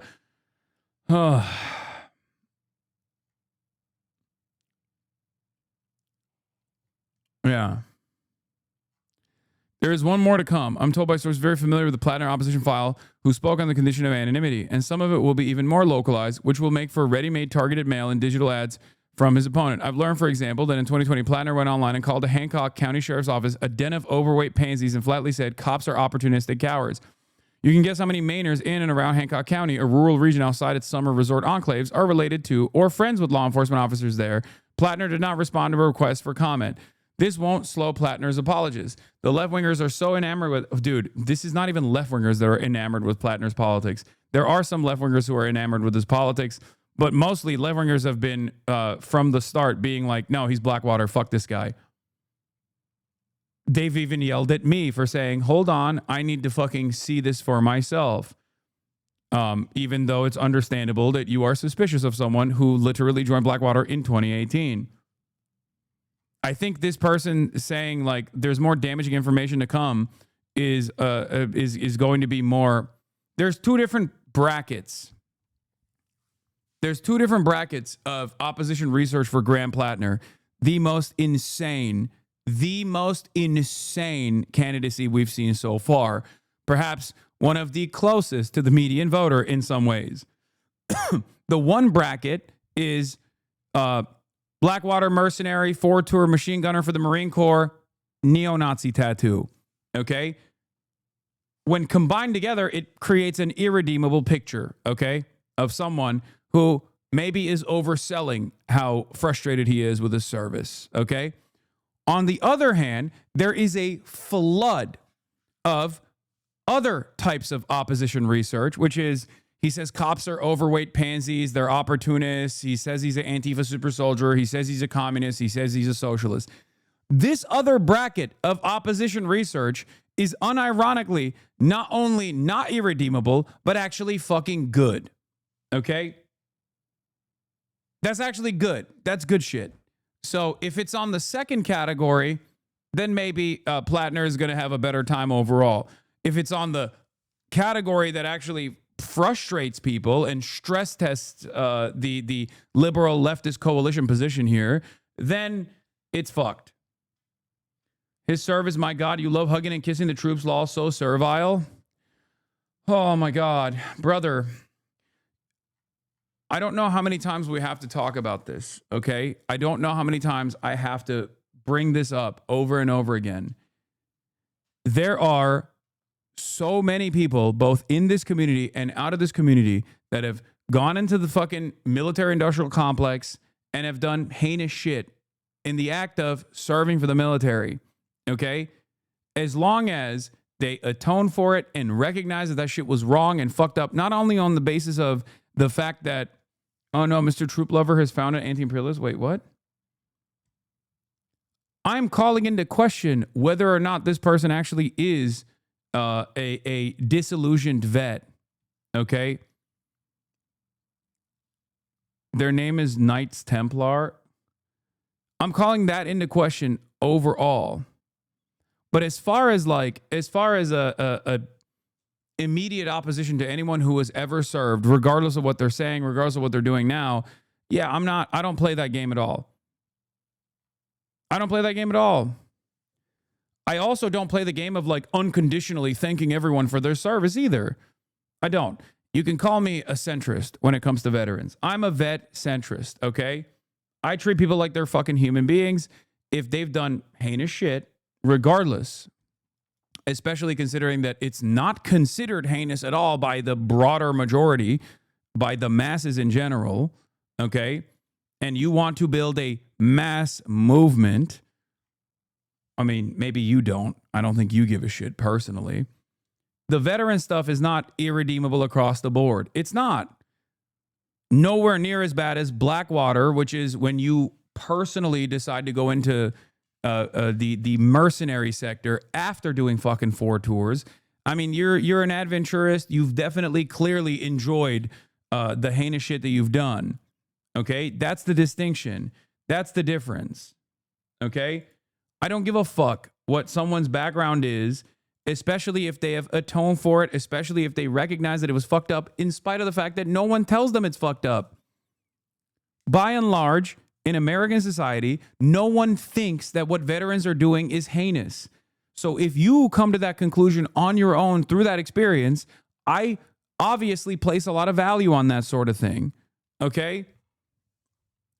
Hogs don't consider it as bad, so it's not worth taking the unpopular position. No, it's not hogs, you fucking moron. It's everyone. If you literally across the board went to any fucking place in the United States of America and you were like, all veterans are baby killers, they would kill you with hammers, okay? They would beat the fuck out of you. It's not just hogs, dumbass. It's the same principle behind like criticizing liberalism or criticizing actions that the American military engages in is one thing, which I do all the time. But deeming every single person irredeemable due to what they have done is entirely separate, especially when you're trying to build mass mobilization.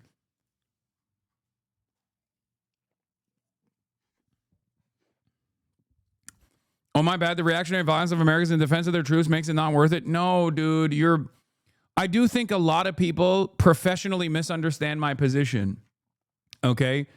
I will always make space in this fucking community, regardless of being prominently known as Mr. America Deserved 9/11. Okay? I have always made space in this community for veterans that are conflicted about their service. Okay? You don't. I do. I'm not Mr. Troop Exploder. I've never been that kind of leftist, and I will never be that kind of leftist. That's it. That's it. Yeah, but with the IDF, I'm not sure I could be as forgiving as you. No, even with the fucking IDF, there are people who are anti-Zionists who were in the IDF, man. What the fuck? You are genuinely evil for getting mad at him to have that tattoo than him voluntarily serving in the U.S. Army 4 fucking times. I am so disappointed right now as an Iraqi. No, it's those two things combined that paint a different picture about whether he was conflicted by his service or not. Okay? That's it. And if you think this implies that I don't think victims of American imperialism are irrelevant or something, you're wrong.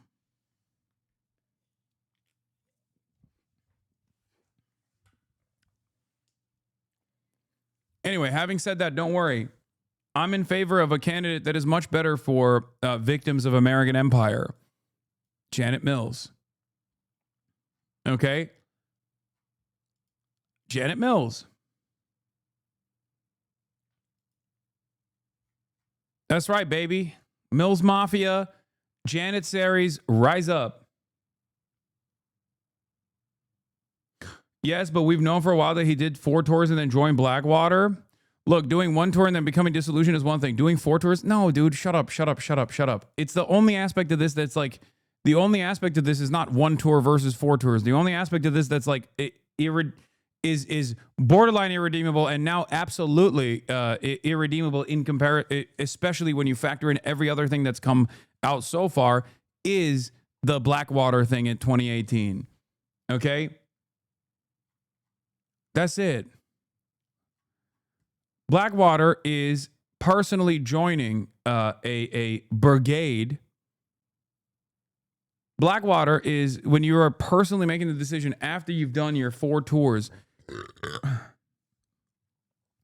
to decide and to make the decision personally to go it back into mercenary shit. Okay? Worth noting, Oppo isn't just personal oopsies. For one, you can never be sure what someone did while in office, Cuomo, Spitzer, et al. But a good contrast message can elevate even what seems boring. Remember Larry Hogan beating LG because of the rain tax? Oppo is the art of contrast and creating a vocabulary to express what voters feel is wrong but cannot yet say. Salacious stuff is more exciting, see all human history. But end of the day, it's just finding whatever message is the one that works.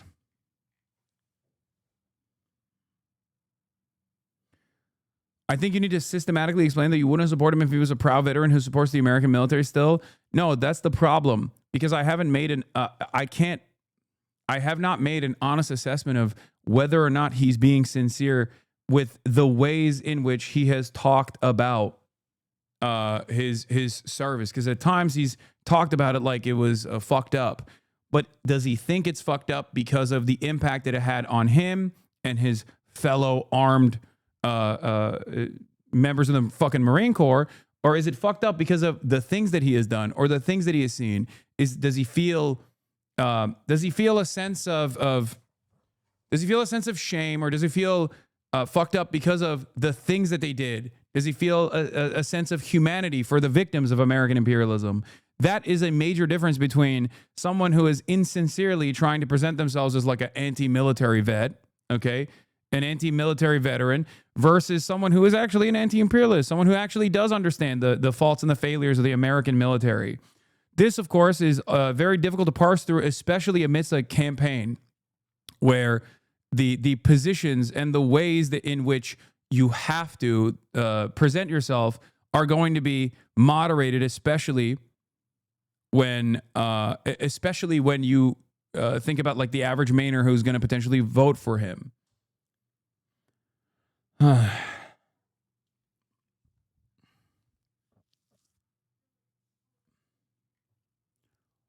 Also, the man is a jarhead moron who was in like for 20 years. You only stay in that long if you can't do anything else because it sucks. Would have gone to Blackwater for money? What else can a guy like that do to support his family? Realistically, he probably could have worked at Walmart.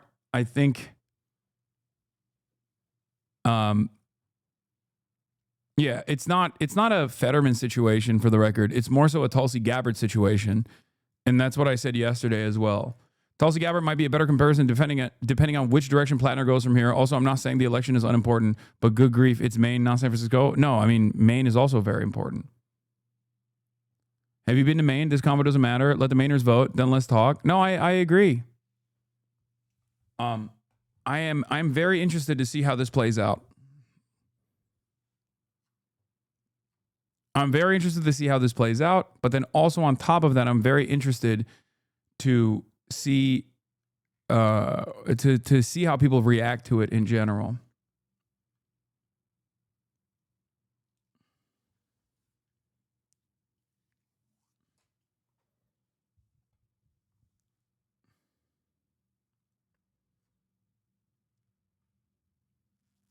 But yeah, if we're talking about, can we ban this one now, Unc? What'd he say? Work at Walmart or slaughter for empire. What a decision. You people are evil. Proud veterans is worse than proud rape is, but you'd never even speak to the latter. Okay. I think something that you guys need to understand. First of all, when you say stuff like this, I hope you understand that you come across like an insane person. Okay? And the reason why you come across like an insane person, well, is partially because you, I think, are insane. But the other reason why you come across like an insane person, don't care, I'm correct.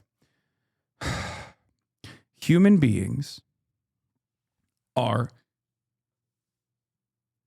entirely, human beings are susceptible to social conditioning. And if the social status of one is broadly horrible for understandable reasons, in spite of a misogynistic world, a patriarchal world that we live in, versus the other thing, no matter how damaging the output might be, is broadly seen by society as a positive thing, someone who actually overcomes that in spite of constant reverence is going to be placed at a much higher, is in my experience at least, talking to people that have made this change personally. This is why I go so hard in defending left flank veterans and people of that nature, people of that background, is because you don't have any of the world experience that led you into doing heinous shit at any given point. The way I look at it is not dissimilar to how if someone was a gang member, for example, at a certain point, a victim of their social conditions, that they end up a victim of their material conditions, that they end up doing crimes, for example, but then they serve out their prison sentence and then come out and they are rehabilitated in spite of all odds being stacked against them. Okay? And having said that, of course, I'm not even making the comparison between someone who is engaged in criminal actions versus someone who is actually served, especially because the broad reception of American society and the broad reception of society in general is not overwhelmingly negative for people who are veterans. You think that because you understand the output of the American military. You understand that it's in many circumstances heinous things that American veterans are engaging in, okay? But you can't put yourself in the shoes of someone who, for one reason or a million others, have found themselves on this journey personally. And as long as they are demonstrating atonement, as long as they have individually come to the conclusion that that was horrible and wrong, not saying that Grant Plattner is doing this for the record, but as long as someone is doing that, I will always be open-minded. There are many examples of this. Greg Stoker is a great example of this. He is a veteran, okay? He is a veteran who also saw active duty and was participating alongside many other American veterans on the fucking global Samud flotilla. You have done nothing, right? You've done nothing. You were fortunate enough to not find yourself, for one reason or another, being duped by the predatory structure that already exists for recruitment into the American military. And now you are just simply posturing with your moral superiority. And that's fine. But that doesn't make up a broad movement. Anyway, that was probably the last thing I wanted to say about this person before banning them, because it's very clear that they don't want to actually understand my position whatsoever and simply want to argue. So go ahead. You can now tweet on Twitter about how I am not a true anti-imperialist. I've betrayed the revolutionary cause. You and your 5 other reading group Maoists are going to actually foment the revolutionary sentiment amongst the American working class by talking about how American veterans who are proud of their service are worse than rapists. I think that's a good starting point, I think. You're going to do it. And of course, the revolution will come at the point of the barrel of a gun, which many of you are agoraphobic, and you also don't want to work with veterans either. So good luck on that side. I'm sure you'll be able to figure out how to fucking point a gun at someone eventually.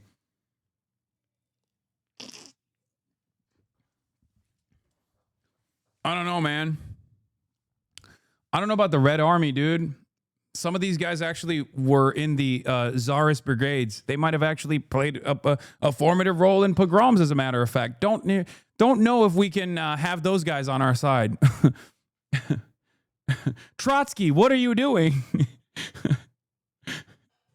Why would you let into the Red Army a bunch of people with horrible backgrounds, as a matter of fact?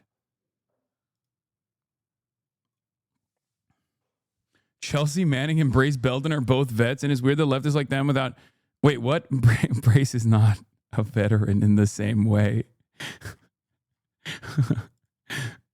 Brace joined the International Call of Arms to go fight alongside YPG in Syria, and was probably trained at a certain point by the CIA as well, because the CIA was training in Rojava. Having said that, he's not like an American military veteran. Chelsea Manning, on the other hand, was an American military veteran, is an American military veteran. I don't know if you've always been this way, but I truly appreciate your ground it takes lately. I've always been this way. That's why I fucking get so annoyed at my stupid fucking haters. I fundamentally start off with a sense of understanding that everyone, to a certain degree, is victim to their own material circumstances, of their own environment, of the social conditioning that they are captured by. And therefore, I am much more open-minded about people who have done things in the past that are unsavory or even fucked up or even bad. This is why I'm an advocate for criminal justice reform as well. This is why I'm an advocate for people that can be rehabilitated. This isn't even about Graham Plattner, for the record. I just want to make sure that people understand that. This is not about Graham Plattner, okay? But I don't like it when people take this hardline stance against like all American veterans are baby killers or some shit like that. It's not only poisonous for building a mass movement, but it's also it's just inconsistent with how human beings operate. And yes, people will go, oh, what about the IDF? But they don't even realize that, like, I have relied on a fuck ton of former IDF veterans, whether it be information coming from them breaking the silence, even though they are a little too liberal Zionist for my takes, and not only that, but also I've had anti-Zionist Jews in Israel that were in the IDF at a certain point. Well, that's the problem. Yeah, it's a problem for you.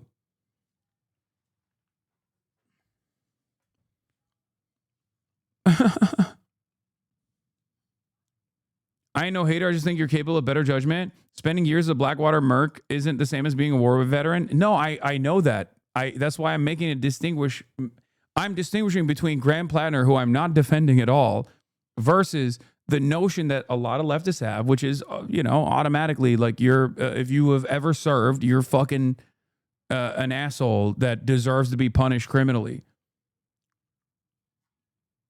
Okay, that's why I said the Blackwater stuff is like totally on a separate category. Having said all of this, even after all is said and done, he might still fucking pull this through.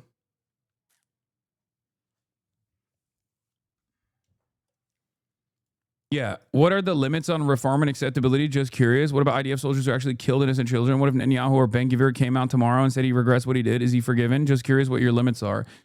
Are you actually curious about what my limits are? Or are you trying to fucking present an unimaginably insane hypothetical? Like, yeah, dude, Benjamin Netanyahu and Itamar Ben-Gvir are going to come out tomorrow and be like, we're anti-Zionist. Thank you for a very realistic alternative. Oh, I'm just testing the limits of your moral I'm just testing your moral system's boundaries. Is the sneaky way that debate pedophiles and debate perverts like to fucking bring up an incredibly irrational argument. You're not testing anything, okay? You're not. You're trying to trap me into a ridiculous position by bringing up an example that is so fucking stupid. You know who else does this? People who love Israel do this all the fucking time. For example, this is like when people who defend Israel will be like, well, okay, we killed a baby, but what if the baby had a gun? What if the Palestinian child had a gun in his hands. Okay, what if the Palestinian child had the nuclear launch codes and was able to figure out where the Israeli nuclear facilities are and was about to fucking press the button? Like, it's just ridiculous. There is a limit to the hypothetical arguments that you could present. You can't literally fucking look at a situation and be like, well, what if Adolf Hitler was reformed before they fucking killed themselves? Lol, answer their question. You're being unreasonable. Oh my God, it's so fucking stupid. Because, of course, if Adolf Hitler at the last moment was like, oh, I actually hate Nazism, that's not, that's a very different. It's a cynical approach. I do not think that Benjamin Netanyahu is going to ever entertain an alternative vision. That's number one. And number two, I already gave you what my limitations are, or I already told you what is like an understandable boundary. Avi Shleim was an IDF vet. Okay, we rely on his work quite a bit on this broadcast. Itamar Ben-Gvir, Ofer Kasif served in the IDF as well. Then he became a conscientious objector. Then he actually became a prominent anti-Zionist within the Israeli Knesset. You obviously didn't have an issue with me interviewing him here and now. So clearly, there are people who have the capacity to reform from their previous positions. Okay? Itamar Ben-Gvir, by this design, by the way, didn't even serve in the IDF, so I guess he's infallible. He doesn't have that stain on his reputation because he was considered too fucking racist to serve in the IDF at the time.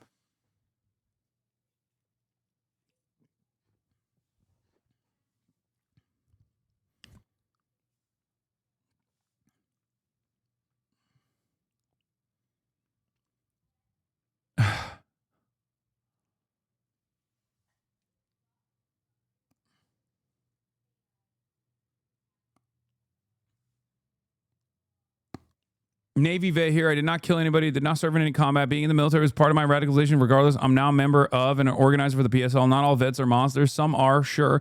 But excluding those of us that are now anti-imperialist and socialist and insane. Listen, brother, I know, okay? And it's not just you. There are people who are active duty as well, who were or who did tour, who did serve, who might have even been a part of operations where like innocent civilians were killed. And they carry that weight around, and they actually do turn around and in spite of society telling them what they did was totally awesome and, respect your service or whatever, still realize that shit was fucked up. Obviously, this is not Blackwater, for the record. This is not Blackwater at all. I'm not talking about Blackwater. I need to, I guess, repeat that over and over again, that I'm not talking about Grand PLATNER here. This is a much larger point of contention amongst the left. But if you think I was always going to be the type of person, if you think that I was always going to be the type of person that just is like a lol troop explorer style leftist, like, you're wrong. Anyway, we're done with the fucking PLATNER opposition stuff until it comes out, and then we'll go through it. But speaking of which, we have Zohran on Flagrant Podcasts. So there's that. We covered this. We covered the Muslims against Zohran thing. That was really funny. Oh, this was a funny Grand PLATNER moment, though. They asked Mainers what they think. Here's what they say. Note that these are Jewish Mainers. The progressive voters of Maine are feeling similarly torn, though the ones I've spoken to are still tentatively supporting PLATNER. Oh, fuck. I just looked it up. One enthusiastic 30-something PLATNER supporter told me Tuesday. He would still vote for PLATNER if the election happened tomorrow, he says. But the news is disappointing nonetheless. A progressive canvasser knocking doors in South Portland named Willow Cunningham tells me they doubt PLATNER is a crypto-Nazi. Boro O'Brien O'Connell, owner of the Portland Gallery Dunes, agrees. I'm a voter who wants to not fund genocide and to have universal health care, he says. That matters more to me than some old Reddit post and a tattoo. Maine is small. O'Connell put me in touch with a childhood friend, Jesse Einhorn, whose parents turn out to know PLATNERs.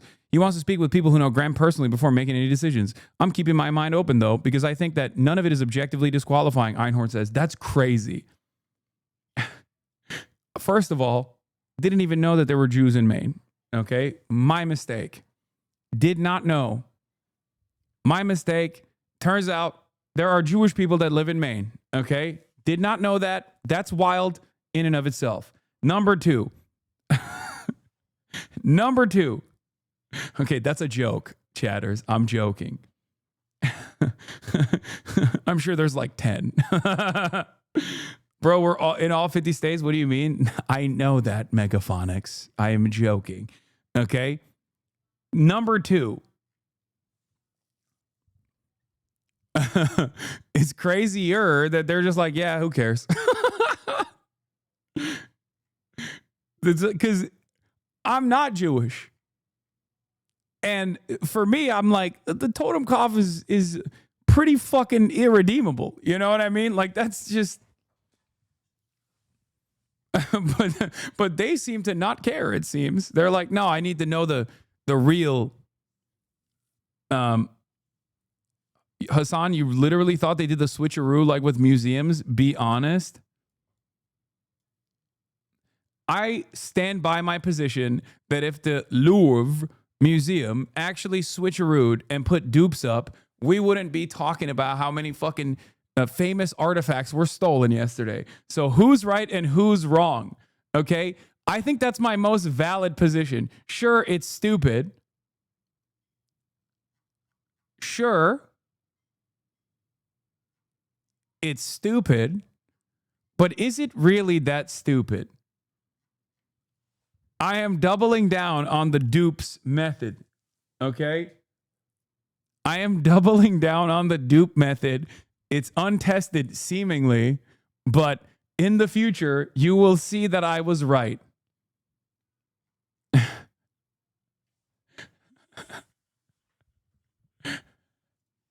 It's just... Stop it. Stop it. You know, it sounds stupid because a lot of you are fucking nerds. But did you, like, really think for a moment? Really think. Wouldn't it be more reasonable to put dupes? Like, if this is like a 1-to-1 and can't... If this is a 1-to-1 and can't be replaced at all... Yeah, they calling you a lot of things, but they ain't calling you a liar. That's right.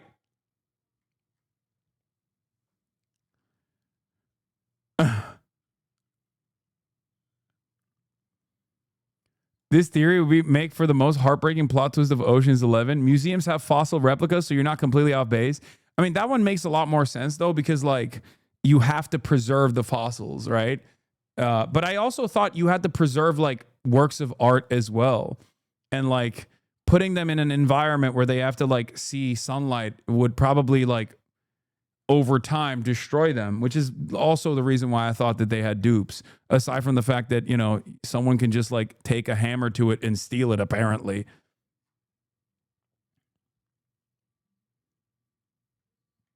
I love how you're seething since you lost your background prop. I don't even know what I assume you're talking about, Kaya.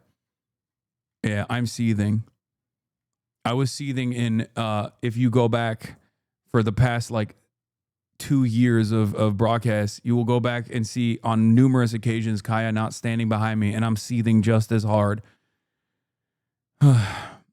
You lost her? Yeah, I lost her to my mom, who's here, and she's hanging out with her instead. I can't believe people are still on this.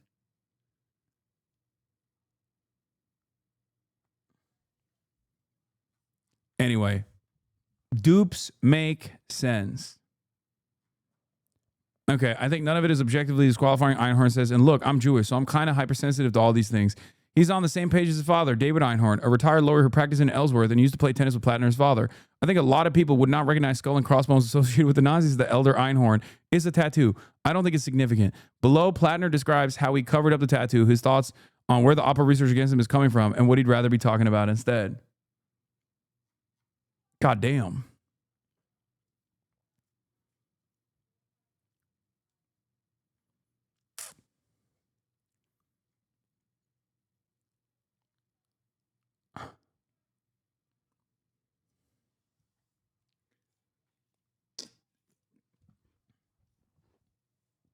Oh, so this is the only good question, okay, about Graham PLATNER's service.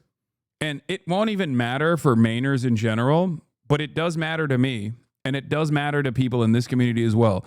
But that is unironically the major distinction, okay?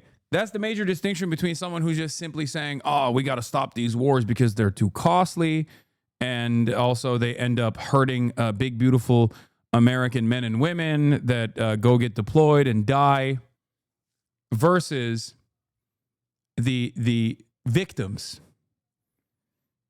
which are far larger in number, right? That is the real question, which is what I wanted to ask him.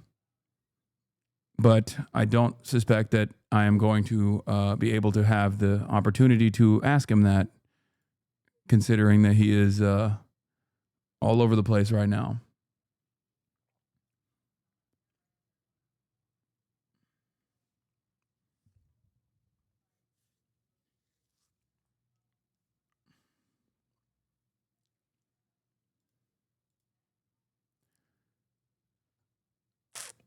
This just in, new PLATNER scandal. He watches Hasan 9/11 was the greatest thing ever, Piker, and argues in chat about leftist theory. Yeah.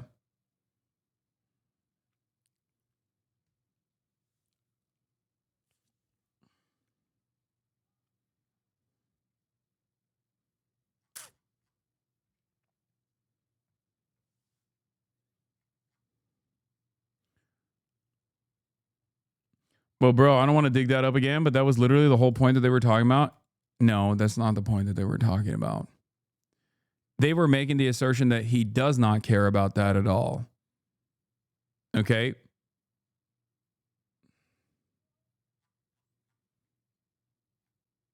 There's a difference.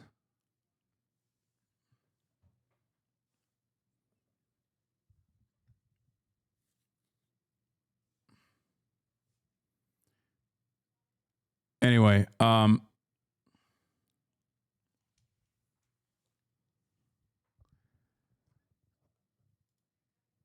where were we? We did all of this. We did all of this. That was crazy. Wait, where the fuck is the... Okay, well, I've lost my... Oh, I wanted to talk about this. And yeah, I lost the playlist. Thank you, Themasius. So the New York City mayor debate is going to start. There's a seniors for Zohran bingo night taking place. Street vendors were targeted in ice raids in New York City's Canal Street. Obviously, that's going to be talked about tonight at the debate. I'll get into that in a second.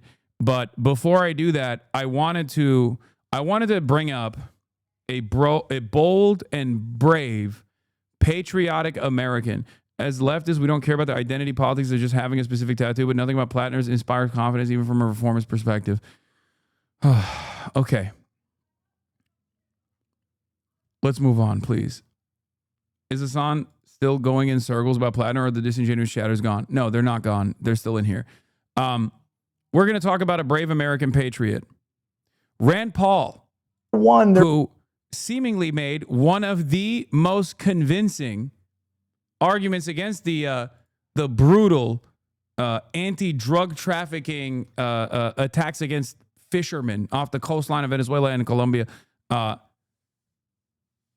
I've heard from an American congressperson, as a matter of fact. It turns out there are congresspersons who are anti-war. Let's see. Let's take a look. Number one, there is no fentanyl made in Venezuela. Not just a little bit. There's none being made in Venezuela.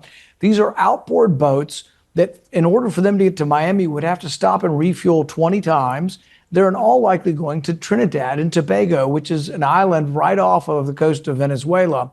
So there's a lot of reasons to be worried about this.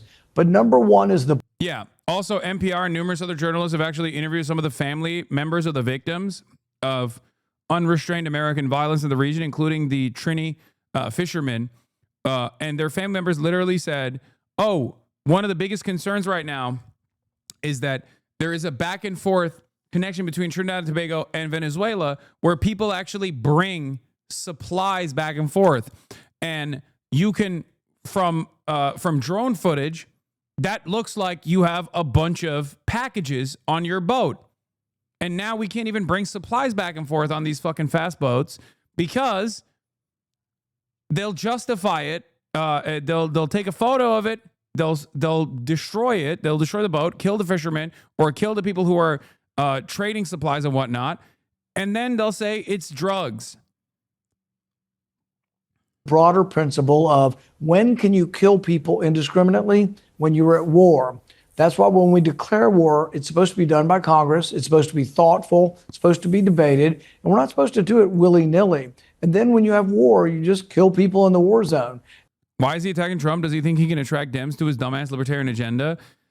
No. Not everything that some politicians engage in is cynical. I need you to understand something.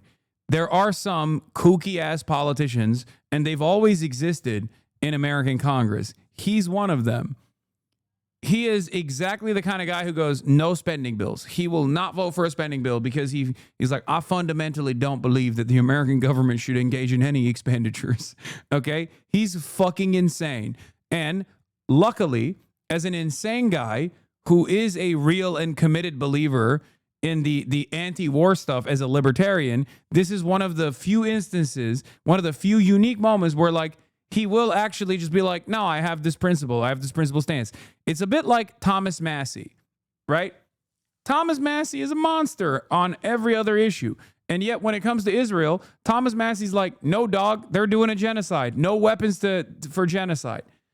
That's it. Thomas Massey is so kooky and so crazy. He was one of the Republican politicians that was yelled at for a while because he had those Christmas cards where him and his entire family had fucking like M60 automatic machine guns that they were holding up for Christmas cards, okay? They're insane. These guys are insane, but even insane people sometimes can be principled. And of course, because by and large, American politicians are so unprincipled that we look at a guy who's crazy, but then also principled on this issue, and we go, what's the sinister reason behind this? Nope, he is just that guy. Okay? It's a broken clock style situation. Okay? In the tax world, Rand Paul refuses to sign any income tax treaty. But I will admit that I have a soft spot, not even for like Rand Paul in general, but like I do have a soft spot for the kooks and the crazies, because kooks and the crazies who are principled when it comes to like anti-war and stuff, or anti-intervention, or throughout American history, you've had like congresspersons who are a little wild, but have hyper-focused on like our domestic espionage activities, for example, right? Like they are the ones who have famously set up committees and have actively gone after shit like this, okay?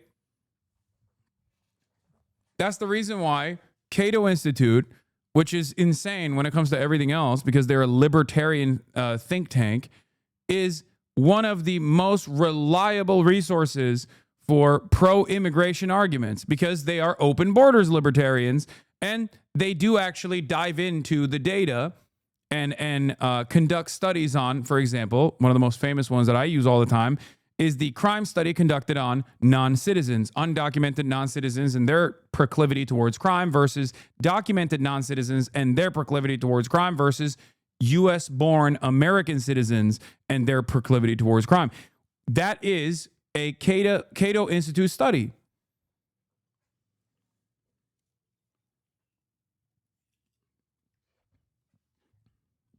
This guy said there are open border libertarians. Damn, brother. Libertarians back in the day, before Trump, were anti-cop, pro-drug abolition, and open borders, for open borders. Libertarians, for the longest time, used to be the jokingly referred to as the pot-smoking Republicans. Okay? That is what they are supposed to be. And some of which are so fucking crazy that they would sincerely argue at the libertarian Libertarian Party's elections. They would sincerely argue against like licenses, driver's licenses. Okay? Do you hear what I'm saying? Driver's licenses. Libertarians also used to be anti-surveillance state. Donald Trump obviously took a lot of that, took a lot of the motion off of libertarians and made them all loyal servants of the police state. But yeah, here, if you want to get a little taste, here is Gary Johnson supporting and going up against someone who I've debated as well, Larry Elder. and getting booed at the libertarian debate for supporting driver's licenses. That's real. Should someone have to have a government-issued license to drive a car? Hell no. What's next? Requiring a license to make toast in your own damn toaster? The license to drive? You know, I'd like to see some competency exhibited by people before they drive.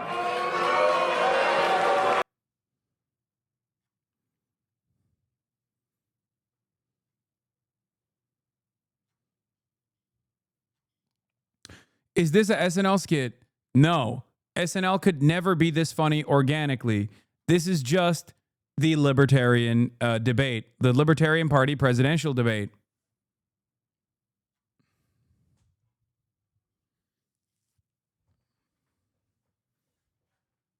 I didn't even get to the consistent principle that libertarians also hold on to when it comes to age of consent. I didn't want to shit on them too hard, but you know, I think we all know. I think we all know. Anyway, but yeah, if you're confused by why Rand Paul is saying this, make no mistake, he is anti-interventionist. And even then there are rules of engagement, but interdicting drugs has always been a criminal activity and a criminal anti-crime sort of activity where we don't just summarily execute people. We actually present evidence and convict them. Yeah. And this person asks a wonderful question. Have any Democrats made such a clear case against attacking Venezuela? The answer is fuck no, which is crazy. I know that we are having a hard time dealing with, the multifaceted, multiple front war that Donald Trump is engaging in, okay? Whether it be foreign policy such as continuing the genocide in Israel, or whether it be the foreign policy of like going back and forth on what must be done in Ukraine, okay? Or whether it be blowing up random fisherman boats off the coast of Venezuela as he entertains going to war with Venezuela. Hot war, real war. And yet, Democrats are silent on this. As Trump openly plots regime change in Venezuela, the top Dems' response ranges from silence to half-hearted opposition. It's fucking crazy. Like, there are so many opportunities for the Dems to just make a fuss.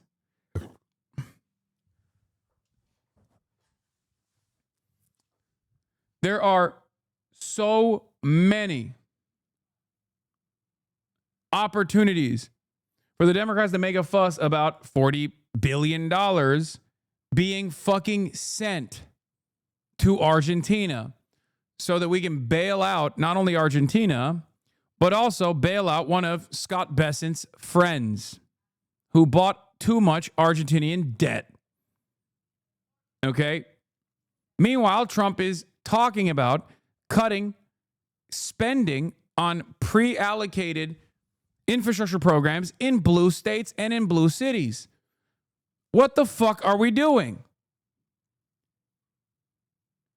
All the while, he is trying to deploy the military into blue states and blue cities. All the while, he's trying to fucking foment some kind of race war. All the while, he is sicking ICE, an unaccountable federal law enforcement apparatus, on unsuspecting migrants and also citizens alike. And they're shooting people and they're killing people. And the guys are getting their fucking notes from random content creators online, by the way. Street vendors were targeted in ICE raids on New York City's Canal Street. This happened yesterday.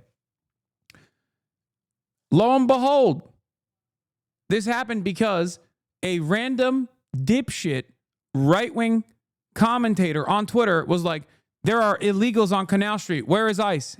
Took one day for ICE to go in and brutalize a bunch of people. Homeland security vehicles and armed agents. A massive federal operation unfolds on Canal Street. None of this is about public safety. It is about fear and chaos. Street vendors targeted and detained, protesters marching behind ICE agents as tensions escalate. Tonight, the federal raid on Canal Street. Good evening. I'm Christine Johnson. The Department of Homeland Security says this operation targeted illegal vendors. Dozens of agents took over Canal Street, questioning vendors and taking some into custody. Many New Yorkers who witnessed it started demonstrating against the sweep, and later buyers and sellers. Like, why? Why can't people just do this? Like, who is this? Like, this is a classic case of like, I consent. Hold up, I don't consent, right? New Yorkers don't have an issue by and large with Canal Street, right? Is famous for dupes, not to use the same term I was using earlier. Like, NYPD doesn't give a shit. New Yorkers don't give a shit. Tourists go and they buy like fake shit there. They buy dupes there. It's just like a known place, right? And it's been around for decades and left uninterrupted. Why the fuck would you do this? It's so crazy. That's a lie. It's not made for self-preservation. It's completely made up. Wait, what?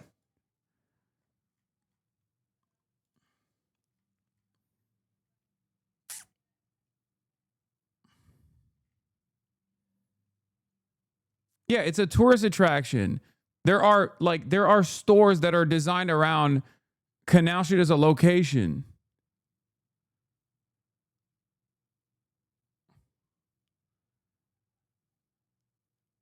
It's just so fucking crazy that outsiders have decided that this thing, that virtually all fucking New Yorkers don't have an issue with at all, is actually bad now. It's so fucking annoying. All but vanished from a typically bustling area. We have team coverage here tonight. Alicia Reed has more on how vendors are reacting. Let's begin with Naveen Dhaliwal and the latest on how this all went down. What began as a planned enforcement action by federal agents erupted into chaos on Canal Street Tuesday afternoon.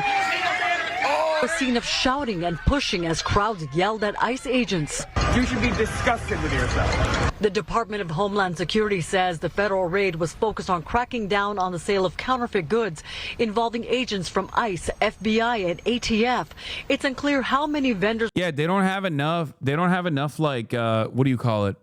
They don't even have enough troops to be able to do this with ICE. So they have to bring in other federal law enforcement agencies all the goddamn time.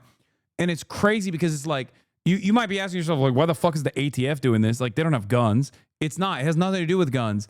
It's because Donald Trump is so singularly invested in this white nativist anti-immigration mass deportation scheme that the administration has literally reallocated federal law enforcement away from the crimes that they are normally supposed to be investigating to just this, interior deportations, interior removals. It's fucking insane. The ATF definitely has guns. No, I'm saying these guys that are selling dupes on Canal Street don't have fucking law enforcement violations. The ATF is supposed to be tasked with alcohol, tobacco, and firearms. That's what the A and the T and the F stands for. They're not there for that reason. They're there simply to assist in the mass apprehension of migrants that they suspect of being undocumented. Just like the FBI has no business doing interior removals. But the reasons why they're doing that is because ICE doesn't have enough. ICE does not have enough members that are trained to be able to do these mass apprehensions. So the Trump administration has restructured all of the fucking federal law enforcement agencies to focus on this instead of whatever kind of crimes that they were tasked with focusing on. And in some instances, that's literally like sex trafficking, right? Like that's drug trafficking for DEA, sex trafficking, different types of interstate crimes, gang violence, things of that nature, hate crimes. All of these things that the FBI is tasked with normally dealing with and investigating, they are too busy. Instead, they're too busy doing this shit.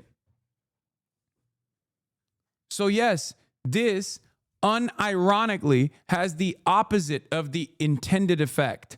The intended effect is we're stopping the most significant, the most heinous version of crime, which is caused by undocumented migrants. Ironically enough, it literally stops the active investigation of crimes.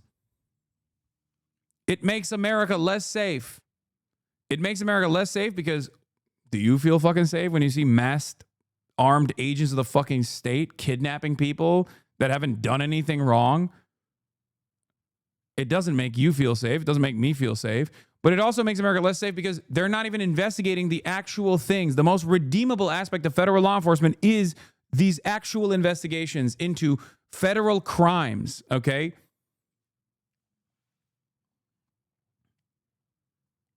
Were detained, but DHS says at least one protester was arrested for allegedly assaulting a federal officer. And in a statement saying in part, yeah, look, nearly half of FBI agents and major offices reassigned to immigration enforcement, dude. How are we making America more safe? Data shows stunning shift in law enforcement priorities that has raised public safety concerns. How? Nearly half of FBI agents and major offices have been reassigned to immigration enforcement, dude.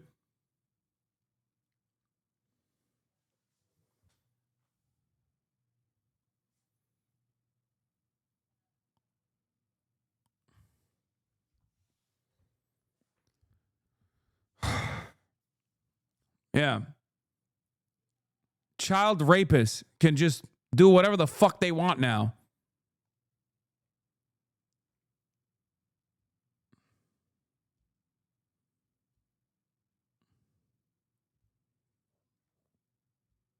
Yeah, if you're an art thief, if you are a French style, Pink Panther style, Arsène Lupin style art thief, this is your opportunity to shine, okay?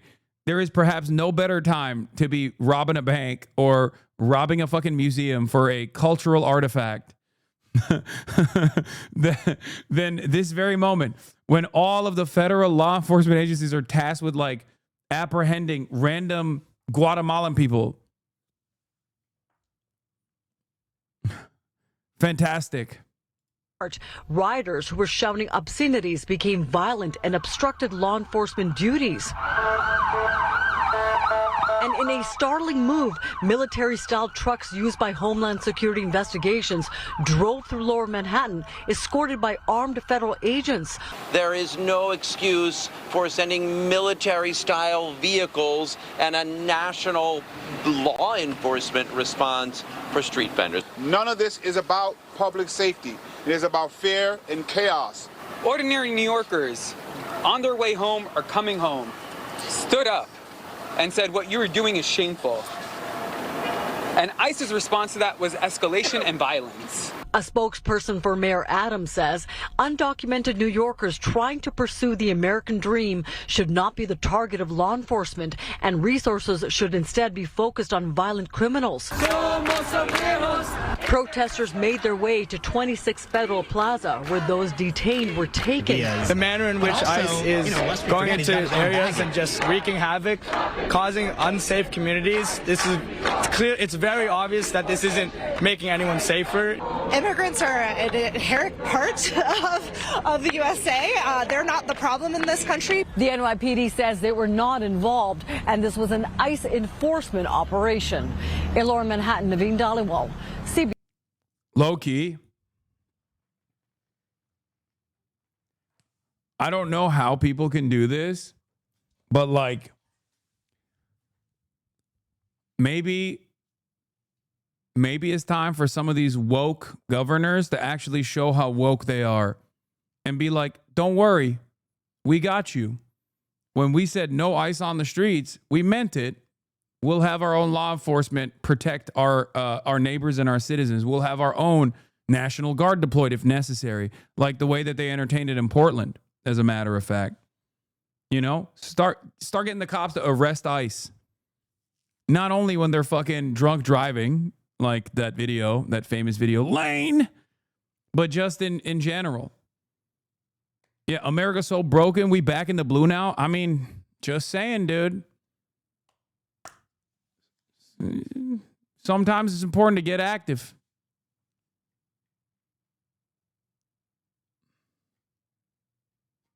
I don't think it's ever going to happen, but like,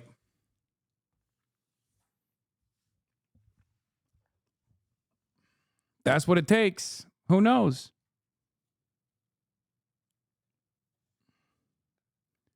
Listen, you show me Graham Plattner geared up to arrest ICE in person and we might see it.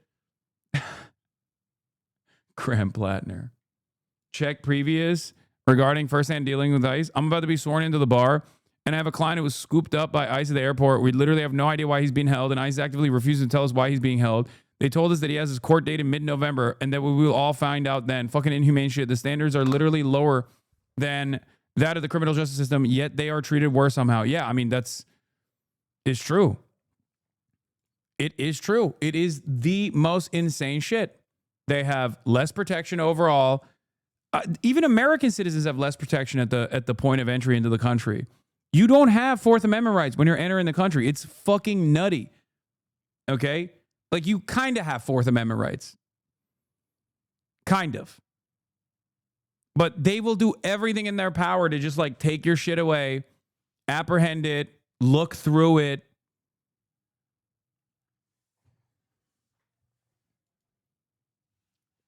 Yeah, but this is where it came from.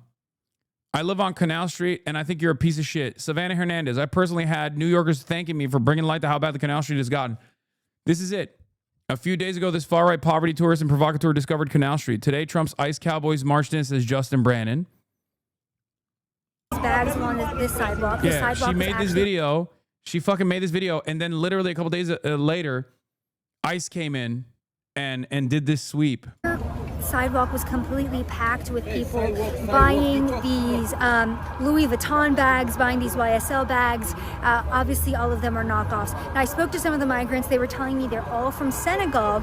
And as I'm walking around, they all start grabbing their bags very quickly. Again, this entire block was filled with all of these bags, and they picked them all up very quickly. Within 2 minutes, they all started jumping in vehicles, running away.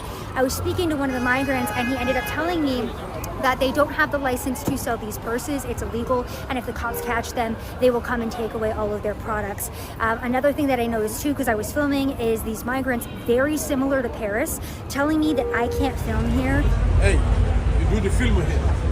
And that I wasn't allowed to be, using my camera. So they're being a little bit of aggressive toward me, and it just looked just like Paris. I was just in Paris, a month ago, and it looks the exact same here on the streets of New York as it did over there. Again, I've just never seen.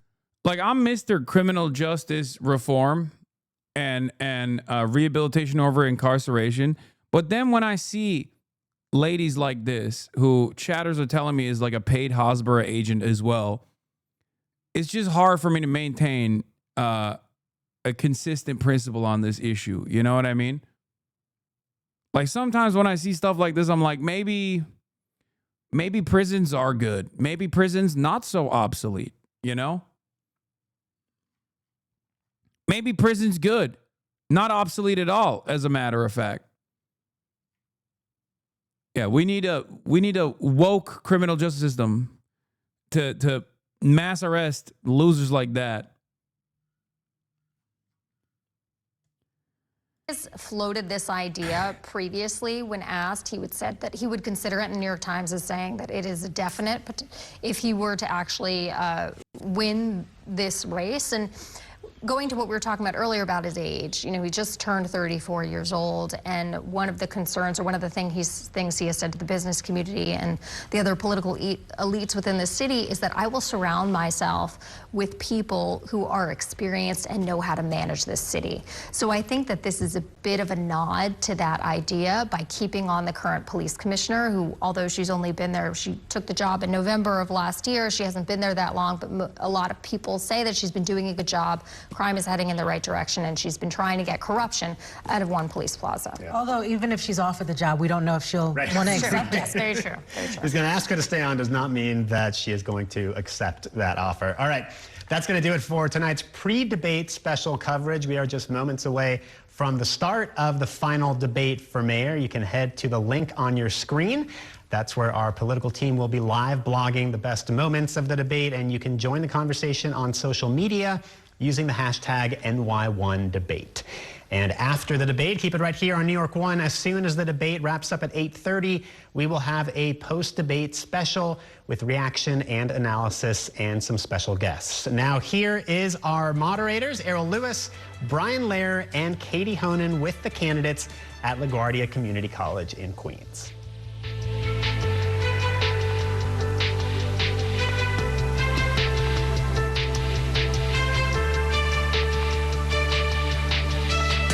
There's no way Cuomo mentions you again. No, this time he's going to get extra races with it. He's going to mention me again, and I think he's going to mention the imam that he was photographed with.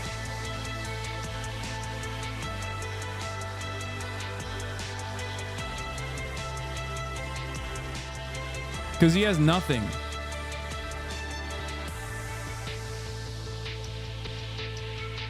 He has nothing.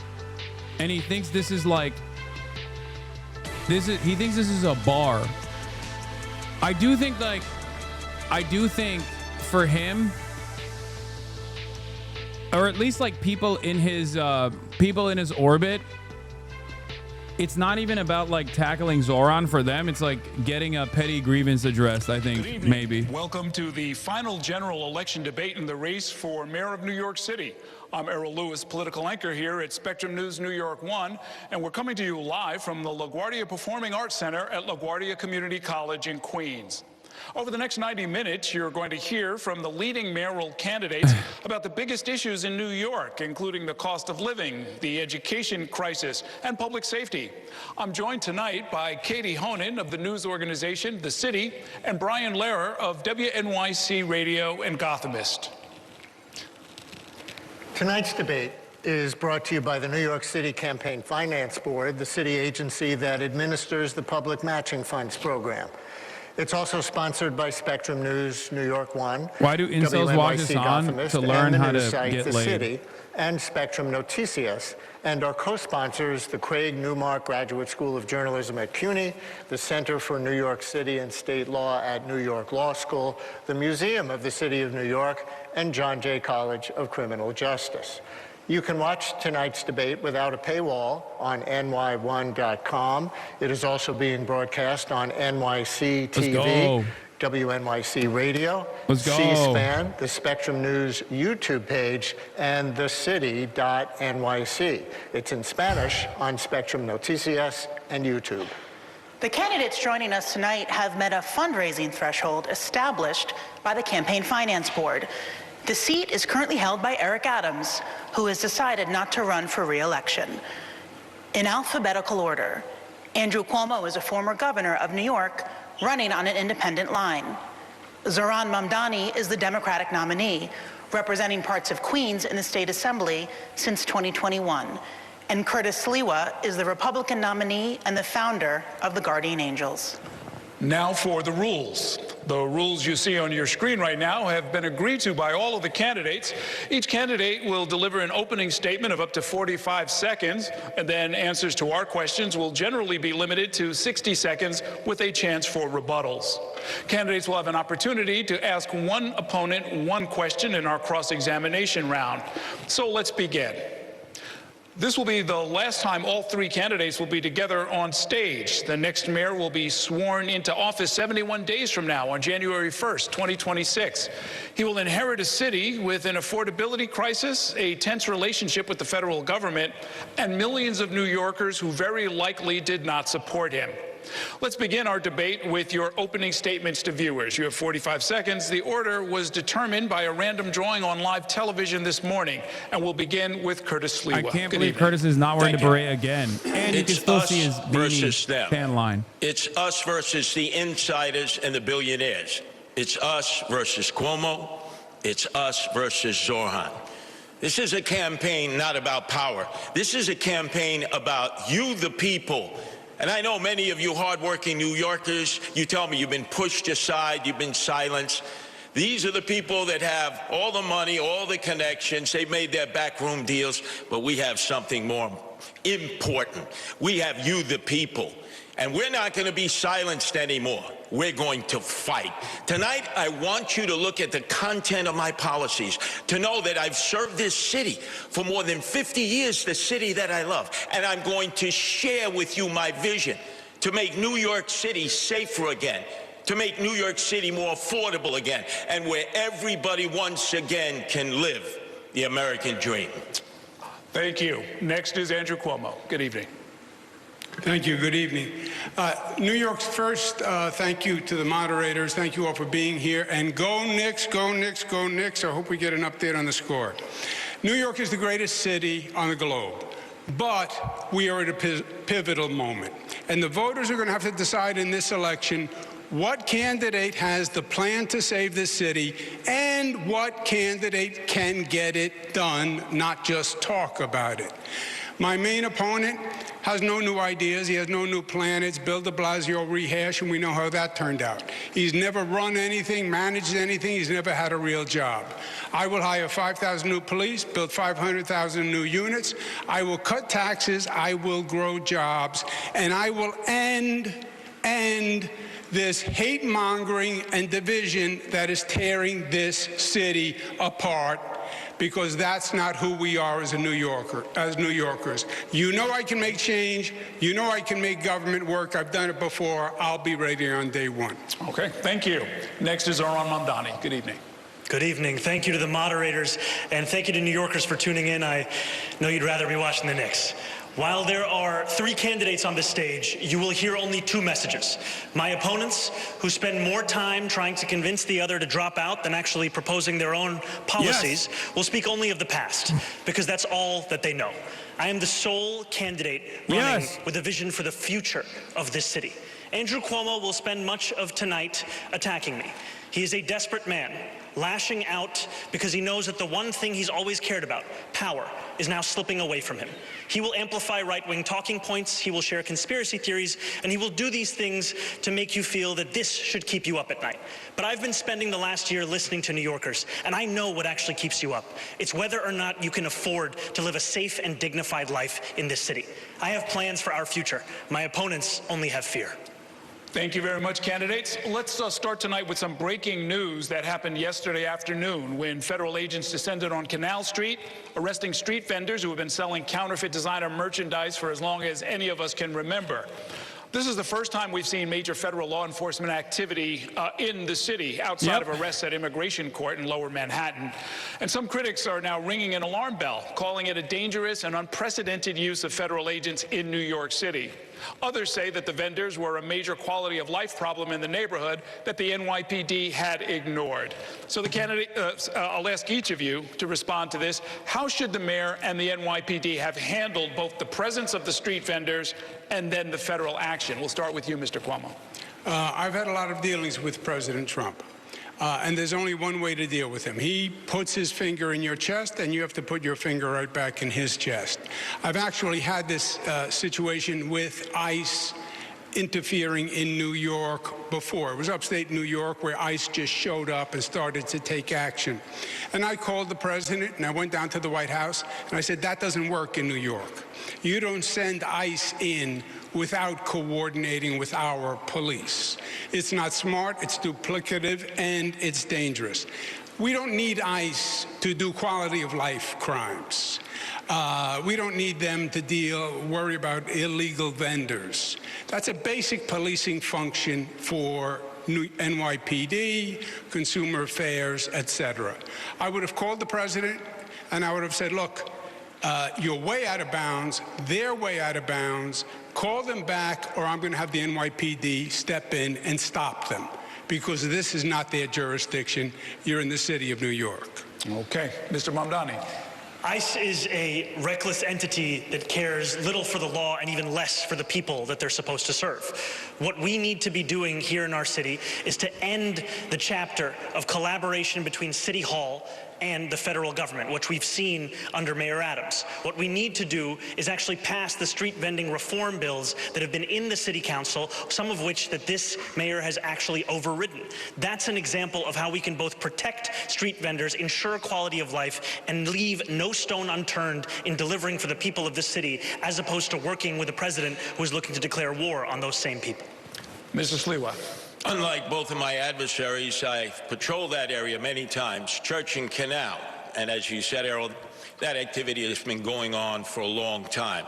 Selling the knockoff, sometimes stolen contraband by a series of people. The local 5th precinct, they make arrests when they have obviously cause to do so, and they complain that they have to release them because of no cash bail, of which both of my adversaries are in favor of and I'm not. The feds should not have stepped into this situation. There is not communication between the local authorities and the feds.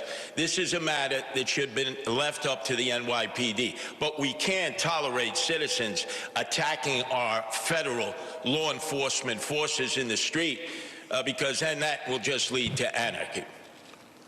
Let me ask a related question. President Trump has been commenting on this race and all of you on a regular basis. He's been less than glowing when talking about each of you, especially you, Mr. Mamdani. I'd like you each to describe whatever combination of defiance, diplomacy, and cooperation you will use as mayor if President Trump continues to increase the federal government's role in the affairs of our city. I was assaulted by a Senegalese mobster in 1984. Both my adversaries have decided to bump chests with President Trump to prove who's more macho. You can't beat Trump. He holds most of the cards. He's this is why he stays at 14% in New York, by the way. The SNAP program, and it's threatening to cut funds for NYCHA. So if you're all of a sudden going to get adversarial, you're going to lose. And who gets hurt? The people of New York City. With Trump, it's always the art of the deal. You have to go, you have to try to negotiate, whether it's with his minions or himself. He'll want you to give in order to get a little bit.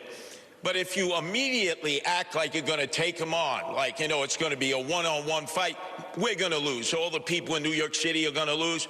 You have to be able to show respect. And I think if you show respect, you'll get respect, and you'll protect the New Yorkers who are so desperately in need of federal funds. What's the good of it? They'll bump chests with Donald Trump. They won't get the money, and then they'll blame Donald Trump. I will negotiate with Donald Trump and try to get the best deal possible for our poor and indigent citizens. Okay, Mr. Cuomo. Yeah, the difference on this question is I've actually lived it, and I've done it with President Trump over many years through the most difficult situation that this country has gone through, COVID plus. You're wrong. You're going to have to confront President Trump. He is hyper-aggressive, and he is going to overstep his bounds. And you are going to have to confront him. And you can beat him. I confronted him, and I have beaten him. He was going to quarantine New York during COVID, and I stopped him. He was going to cut aid to federal programs, and I stopped him. But you also want to be in a place where you can cooperate on good things, because we need federal help if we're going to save our city and rebuild our city. President Trump has to respect you. He sent the National Guard into 20 cities. City he didn't send it into? New York. Because I talked to him and I said, we don't need you here. He has said he'll take over New York if Mamdani wins, and he will, because he has no respect for him. He thinks he's a kid and he's going to knock him on his tuchus. So once it again, is a balance. Andrew Cuomo talking about how Trump is going to be fine with him, but you want to cooperate whereas he's going to aggressively pursue Mamdani is unironically not going to work because he is compromised. The Department of Justice case made him compromised. Candidate for mayor, and then we heard from Donald Trump's puppet himself, Andrew Cuomo. You could turn on TV any day of the week, and you will hear Donald Trump share that his pick for mayor is Andrew Cuomo. And he wants Andrew Cuomo to be the mayor, not because it will be good for New Yorkers, but because it will be good for him. Look, Donald Trump ran on 3 promises. He ran on creating the single largest deportation force in American history. He ran on going after his political enemies, and he ran on lowering the cost of living. If he wants to talk to me about the 3rd piece of that agenda, I will always be ready and willing. But if he wants to talk about how to pursue the 1st and 2nd piece of that agenda at the expense of New Yorkers, I will fight him every single step of the way. Okay. Short rebuttal from Mr. Cuomo. That's not what Donald Trump said. Donald Trump does an analysis of the race. Donald Trump, I believe, wants Mamdani. That is his dream, because he will use him politically all across the country, and he will take over New York City. Make no mistake. It will be President Trump and Mayor Trump, and he will come in and take over the city. I have no doubt. All he said was, his analysis is after the polls, it's a tough choice between a Democrat and a communist. And he considers Mamdani a communist. He happens to be a socialist. But between a communist and a Democrat, it's a tough choice for him. Okay. All right. Thank you, candidates. Brian wants to talk to you about... His counter to that is, I'm the one who's running on the Democratic Party line. The Democratic voters chose me, Thank you for coming not tonight. you. You're the spoiler yeah, here. And the cost of living is our next topic. You've all cited it as a major factor, and of course so many New Yorkers are experiencing this, especially when it comes to rising housing costs. And many New Yorkers were shocked this week as a new report from the group Advocates for Children revealed that about 154,000 New York City public school students have been homeless at some point during the last year. 65,000 lived in homeless shelters. Even more were in doubled-up situations with no home of their own. It's never been over 150,000 before, they tell us. And it amounts to 1 in 7 New York City kids. As mayor, how would each of you tackle this problem to help this vulnerable population? And in this round, we're going to go Mr. Mamdani, Mr. Cuomo, Mr. Sliwa. So, Mr. Mamdani, you go first. This is a stain on our city. To see this many children in our public school system be homeless, and to know that this is the 9th consecutive year that it's more than 100,000 of those children. What we need to do is ensure that next year is not the same. And we are going to do that by building the housing necessary such that New Yorkers are not priced out of this city or forced to live in shelters. And that's why my campaign is going to deliver 200,000 new affordable homes across the 5 boroughs, all while freezing the rent for more than 2 million rent-stabilized tenants. Now, in the public school system, we also have a program called Every Child and Family is Known. It links a child who is living in a homeless shelter with an employee of the public school system. It also links that employee with the child's family. It's been shown to increase attendance records, self-esteem, a level of belonging in that school system. I am going to increase that pilot program to more than 200 schools, and we're going to do it because we have to deliver for these children. Mr. Cuomo. Yeah. Zohran is a great actor. He missed his calling. Freeze the rent sounds great. Yeah, it affects about 25% of the number of housing units in the city of New York. It's not a new idea. Bill de Blasio did it. It turned out to be a debacle. And it does nothing for 75% of the units. And for the 25, it just postpones the increase and actually causes us to lose units because landlords took them off the market. And ask you to address the homeless children question, and we will get to rent freeze. Yeah, well, the answer to homeless children is you need more affordable housing. And I'm saying freeze the rent was done under de Blasio. It doesn't work. It's a canard and just a great 3-word slogan for TikTok. The way to increase availability of affordable housing is to build affordable housing. I was the HUD secretary. I did it all across the country. We have 1% vacancy rate. We're not building enough affordable housing, and you need a competent, productive government to do that. And that's what I've done across the country, across the state. Make government work. You get the supply up, the rents will come down. Thank you, Mr. Sliwa. Okay, Mr. Mamdani, you were named, so you get 30 seconds. We are in the 9th consecutive year of more than 100,000 children in the New York City public school system being homeless. That means it began when Andrew Cuomo was the governor. And what did he do? What did he do about it? He did not do anything. He spent more money on a singing water fountain at LaGuardia Airport than he did on the average cost of an affordable housing unit. That is the record that we have in display, and what we need is a change in this city, not more of the same. Yeah, but if I may, the homeless issue, number of homeless since I left, has more than doubled during his administration and the state's administration. Since I left, homeless rate has more than doubled. When I left, the vacancy rate on housing was 4.5%. It's now 1%. This man never even proposed a bill on housing or education. Never even proposed a bill. Keep going back and forth between the two of you. Mr. Sliwa, it's your turn. Andrew, you didn't leave. You fled from being impeached by the Democrats in the state legislature. Leave. You fled. Get him, Curtis. Let's get back on topic, because I'm the only candidate up here who's been into many of the over 300 Department of Homeless Services shelters, and the family shelters are unsafe for the families there. We have to make them safer. We have to bring teachers into the shelter. Many times, the mothers or the guardian have to get on bus after bus and take them to a school that's 2 or 2.5 hours away. This is a horror situation that's taking place, and we have to prioritize this, because this number of homeless children is going to grow. It takes 5 years to build affordable housing.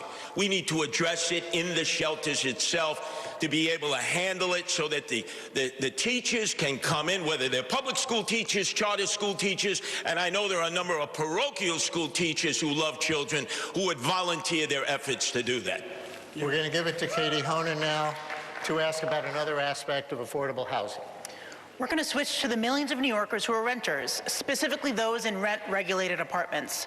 There are more than 1 million New Yorkers living in these units, most of them rent-stabilized. Mr. Mamdani, you've proposed a rent freeze for these tenants. Mr. Cuomo, you don't support that, and you've proposed a new means test for having a rent-stabilized apartment. Mr. Mamdani, our question: how can you know in advance what the balance between landlord needs and tenant needs will be in future years? We've seen a lot of inflation in recent years. Haven't small landlords felt that pinch as well? And then we have other questions for the other candidates. You know, we've seen time and again mayors use their power with the Rent Guidelines Board to hike the rent on those same more than 2 million New Yorkers.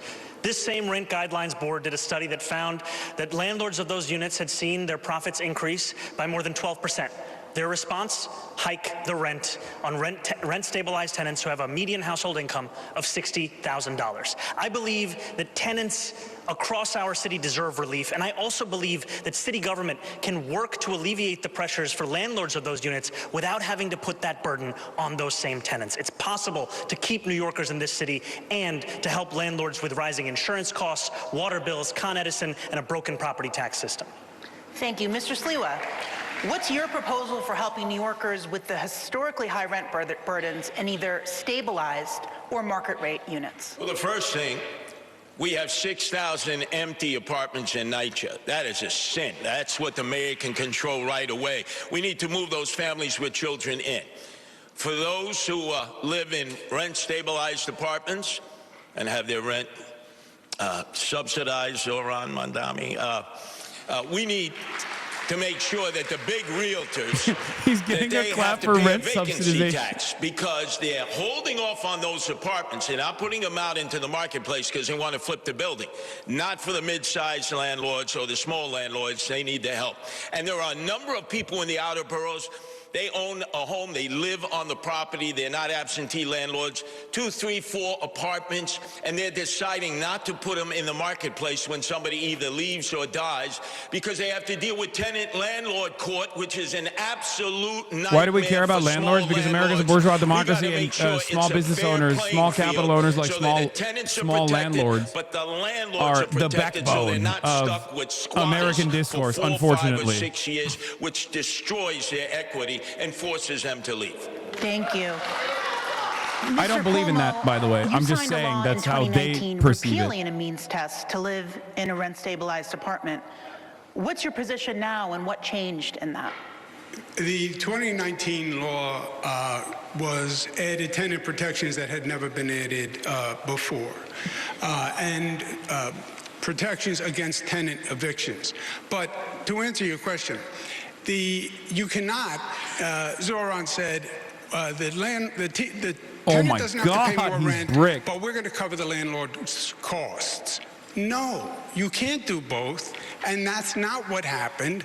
We did freeze the rent with de Blasio. We lost units because the landlords took them off the market because you weren't covering their costs. The reason the Rent Guidelines Board went up after the freeze was because you had to make up for all the backlog of costs. And this, I'm going to freeze the rent.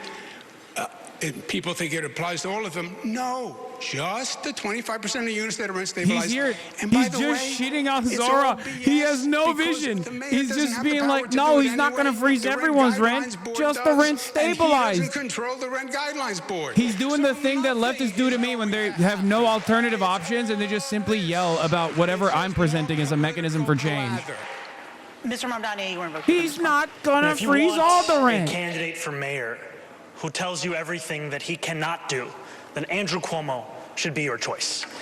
If you want a candidate for mayor who will use every tool at their disposal, including the 9 appointees at the Rent Guidelines Board, all of whom are appointed by the mayor, then I am the candidate for you. Clocked it! Notice how he locked in. We have to go to Errol, sir. I'm sure He said all he's presenting is what we can't do.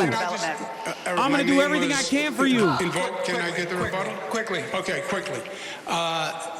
The mayor doesn't appoint the Rent Guidelines Board. He's wrong. They are appointed to a term and holdovers. And when the term is over, you can appoint. But it takes a number of years to get control. Okay, understood. Candidates, right now we are just blocks away from the site of the Long Island City rezoning plan, which has been under consideration for a decade at this point. And in its latest version would create 15,000 new apartments. That plan, like the recently passed City of Yes 5-borough rezoning, reflects a reality that hundreds of thousands of units, as many as 1 million new units, will be needed in New York City over the next 10 years. What is your plan to get new units built quickly? And the order of this will be Mr. Cuomo, then Mr. Sliwa, then Mr. Mamdani. Yeah, Sliwa said before it takes 5 years to build affordable housing. No, it doesn't. No, it shouldn't. That's an incompetent government. You can actually get competent government and well-managed government. I built LaGuardia Airport, even though he doesn't like it, in 4 years, okay? So don't tell me it takes 5 years to build a housing unit. You have to redo HPD. You have to change the entire organizational structure. You have the zoning, but you have to start hundreds, if not thousands, of sites simultaneously. Private sector developers, partner with not-for-profits, partner with CDCs, use city-owned sites, use air rights, make a deal with the unions. But this has to be the #1 priority. The way I did 2nd Avenue Subway or the Mario Cuomo Bridge or the Kosciuszko Bridge, this project is thousands of housing developments being accelerated, expedited, facilitated at one time. And we need 500,000 units. That's the way you're going to make New York City affordable and still allow the talent to come here. Okay, Mr. Sliwa. I'm the only candidate here on the stage who is opposed to the City of Yes. Both my adversaries are for it. Make sure on Election Day, when you turn over your ballot and you have the initiatives, you vote no. And you know how oftentimes I've been accused, how are you going to work with the Democratic-controlled city council? I, Adrian Adams, and the predominant Democrats, including many of them very liberal and progressive, believe no to yes. I have a simple plan. It takes a year. We have 25 Empire State buildings that would be empty and just have office space that'll never be used because business doesn't operate the way it used to.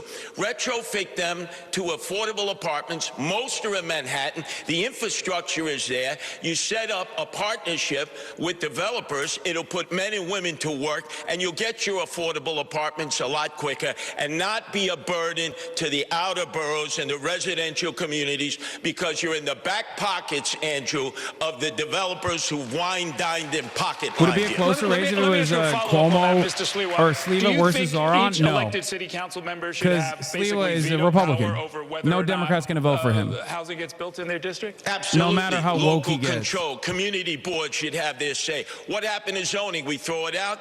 Eric Adams. This city of yes is on steroids, and he went wild taking care of his developer friends as he knew he would be one and done. I told you he was corrupt. I told you there would be chaos, and I warned you in 2021. You should have elected me mayor then. Okay. Mr. Mamdani. We need to build more housing all across New York City. Today, New York City builds about 4 houses for 1,000 people. Jersey City's at 7. Tokyo is at about 10. We need to do this by streamlining the processes of private sector construction across the city, by ensuring we're building more around he's hubs locking of mass down the transit. abundance And we vote. also need to ensure that the public sector is building truly affordable housing. And what I mean by truly affordable is housing that is built with the median household income in mind, which is $70,000 for a family of 4. And that's why my administration will do exactly that, scaling up programs we already had in HPD, like senior affordable rental apartments, SARA, like Ella, extremely low-level affordability. These are the kinds of programs that will deliver a city he lost that New the Yorkers can abundance. actually afford. He lost the abundance there was again. reference to the 3 housing-related charter amendment They want abundance want luxury condominiums like that failing massive tower of billionaire Where do you stand on hubris. those? I'm appreciative that those measures will be on the ballot and that New Yorkers will be able to cast their votes for them. I know that we desperately need to build more housing in this city, and I also know that the jobs we create in the building of that housing should be good jobs as well. What a political answer. What is your opinion, Zohran? Yes or no? Come on. Yes or no? What is your opinion? Yes or no, Zohran? Don't be a politician here. I got it. They're pointing out what I was about to, which is that you didn't answer the question. No, I think on the stage you can see 2 people appealing for the Republican Party's votes. And myself speaking Answer for the question. Answer the question for once. My question to you was, do you support the 3 ballot amendment questions? I have not yet taken a position on those ballot amendment questions. Oh, what a shocker. All right. What a shocker. We're gonna Don't move worry, on. once he takes it, he'll change it anyway. We're going to move it on. We're going to move on. The candidates, the rhetoric on the campaign trail has become more heated in recent weeks. We have reached a point where 2 of the candidates on stage here tonight have armed security. I would like to spend a few minutes to see if we can dial down the rhetoric. Mr. Mamdani, some Jewish New Yorkers continue to say that your comments on Israel and the war in Gaza Mr. Mamdani, you leave hate them feeling Jews. unsafe and concerned Why about do you their lie future in our about city. hating Jews? Recently, several prominent New York rabbis took the unusual step of denouncing your candidacy, including the rabbi of the Park Avenue Synagogue in Manhattan and Rabbi Michael Miller, the longtime leader of the Jewish Community Relations Council, who is a friend to many of us. Do you have any regrets about how you've dealt with these issues? And will your longstanding views on the subject get in the way of your ability to be an effective mayor? I look forward to being a mayor for every single person that calls this city home. Not just those who voted for me in the Democratic primary, not just those that vote for me in this general election, but all 8.5 million New Yorkers. And that includes Jewish New Yorkers who may have concerns or opposition to the positions that I've shared about Israel and Palestine. You know, just a few weeks ago, I was on the M57, the slowest bus in New York City. And as I was seated there, there was a speech therapist who was sitting next to me. She told me that she was Jewish. She said that her daughter was a huge fan, but that she was not yet decided on who she was going to vote for. And she shared to me about her fears in this city, about rising anti-Semitism. And I told her what I will tell New Yorkers today, which is that I will be the mayor who doesn't just protect Jewish New Yorkers, but also celebrates and cherishes them, who doesn't just increase funding to hate crime prevention programs by 800%, who doesn't just ensure that the NYPD are outside of synagogues and temples on the high holy days, but also actually delivers on the implementation of the Hidden Voices curriculum in our school system, so that children in this city learn about the beauty and the breadth of the Jewish experience right here in the 5 boroughs. Like, this kind of stuff is I've got a 100% totally cynical and is Jewish exceptionalism, for sure. There's a TikTok video. You're the savior of the Jewish people? You won't denounce globalize the intifada, which means kill Jews. There's unprecedented fear in New York.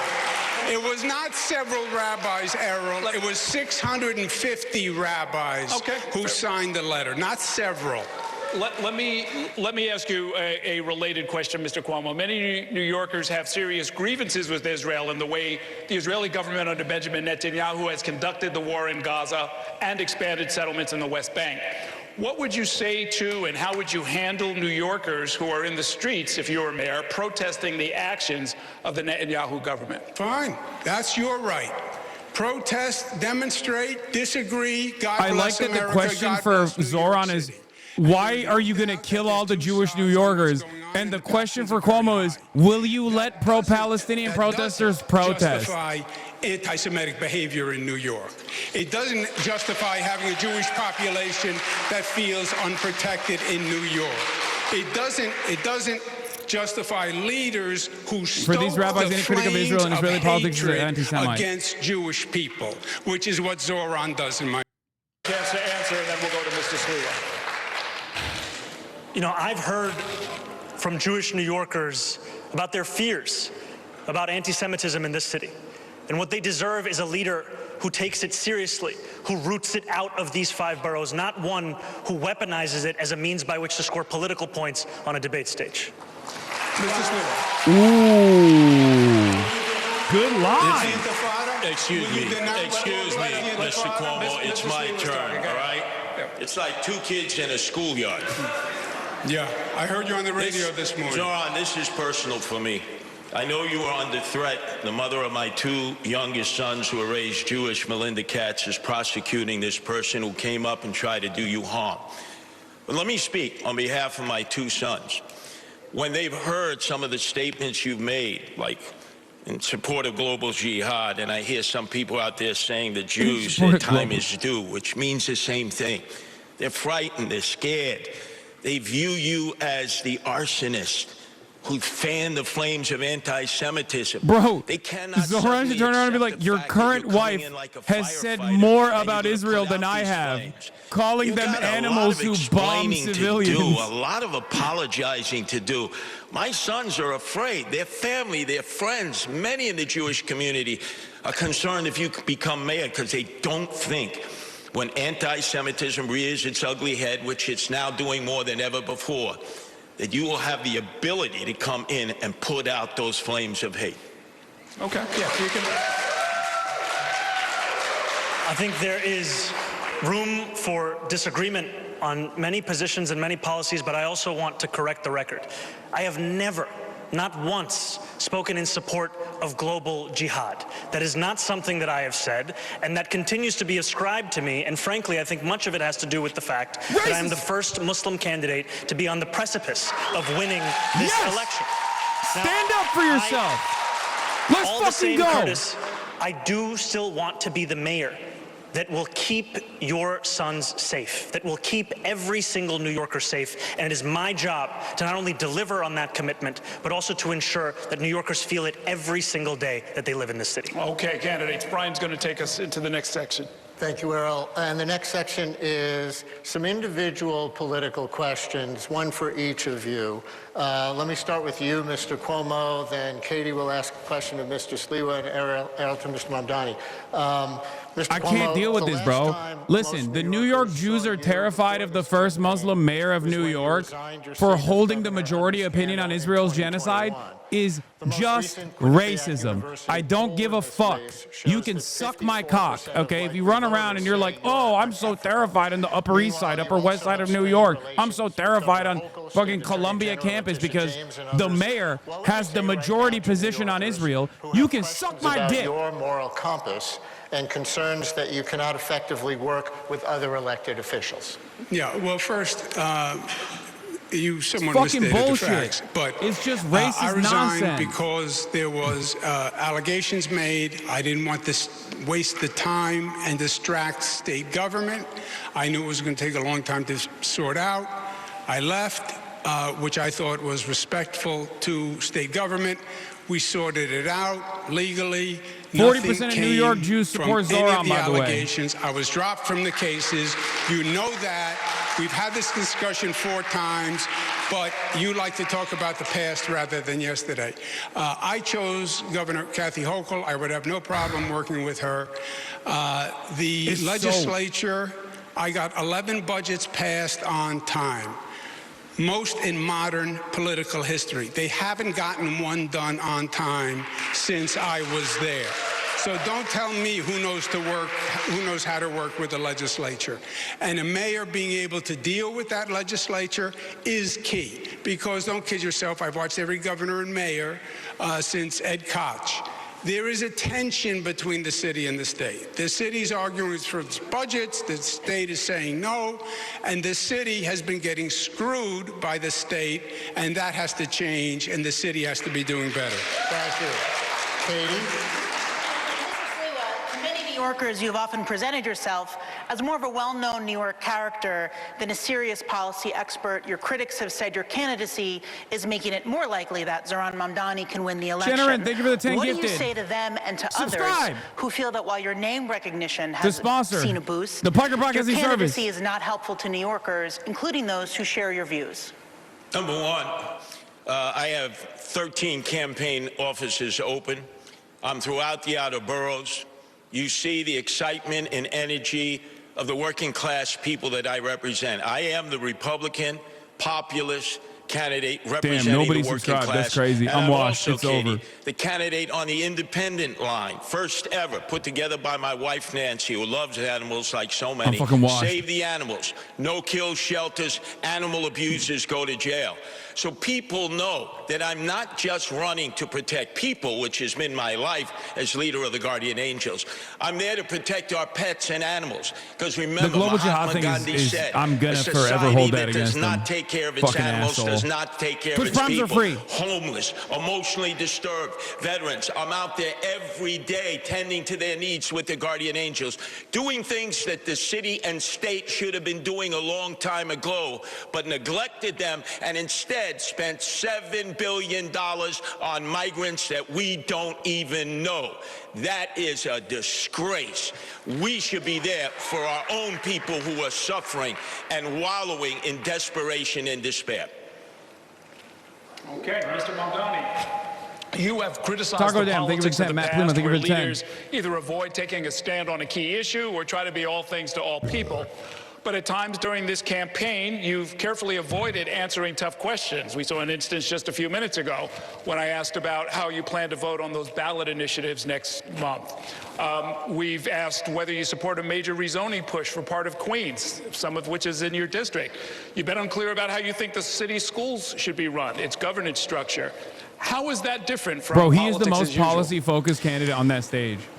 When it comes to our schools, I believe that every single child deserves to have an excellent public education. And we have not seen that under the stewardship of those schools with this mayoral administration.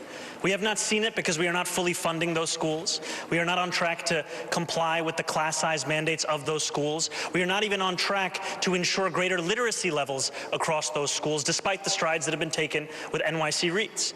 When it comes to rezoning, I've been very clear that I will always celebrate the addition of additional housing units across the city. I also believe that Gantry State Park and Queensbridge Park should be one contiguous park. Those are things that one can believe at the same time. And my critiques of the politics of the past is right here on this stage. You can see in Andrew Cuomo someone who had 10 years to deliver on so much of what he's spoken about. He says that taking 5 years to build affordable housing is the sign of an incompetent government. By his own words, that means he must have led an incompetent government. That is what we are seeing because that is the record that is actually on offer. Yeah, go ahead. I understand my friend doesn't really understand government. The governor doesn't build housing in New York City. Not if it's you. No, legally, there are jurisdictions. The governor doesn't pick up trash. He doesn't run the fire department. That's what the mayor does. The mayor builds housing. The state allocates funding for localities.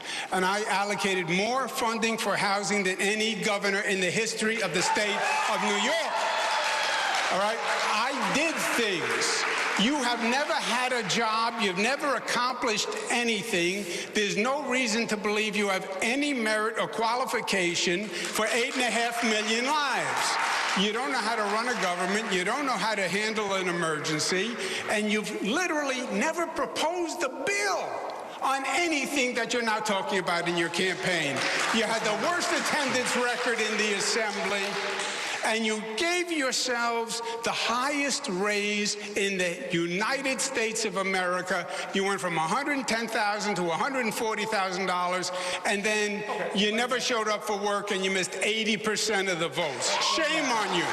Shame on you. No, it is always a pleasure to hear Andrew Cuomo create his own facts at every debate stage. We just had a former governor say in his own words that the city has been getting screwed by the state. Who was leading the state? It was you. Governor Hochul. You were leading the state. That was your lieutenant governor. You cut homelessness funding. You cut funding for the MTA. You did all of these things, my friend. That's the past 4 years.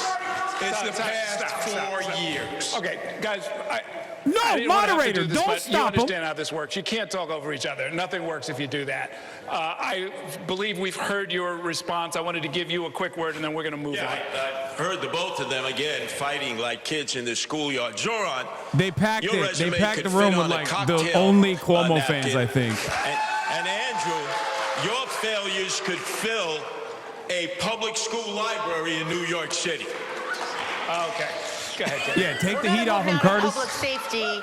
And there was some breaking news from the New York Times that you, Mr. Mamdani, would ask Police Commissioner Jessica Tisch to stay on as police commissioner if you are indeed mayor. I wanted to confirm if that was true. And for Mr. Cuomo and Mr. Sliwa, would you ask the current police commissioner to stay on if you were elected? So, Mr. Mamdani, we'll start with you. Yes, I can confirm that reporting. My administration will be relentless in its pursuit of safety and affordability for every New Yorker. And the delivery of that will require us to put together a team of the best and the brightest. Eric Adams stacked the upper echelons of the NYPD with corruption and incompetence. Commissioner Tisch took on a broken status quo, started to deliver accountability, rooting out corruption, and reducing crime across the 5 boroughs. I've said time and again that my litmus test for that position will be excellence, and the alignment will be of that position.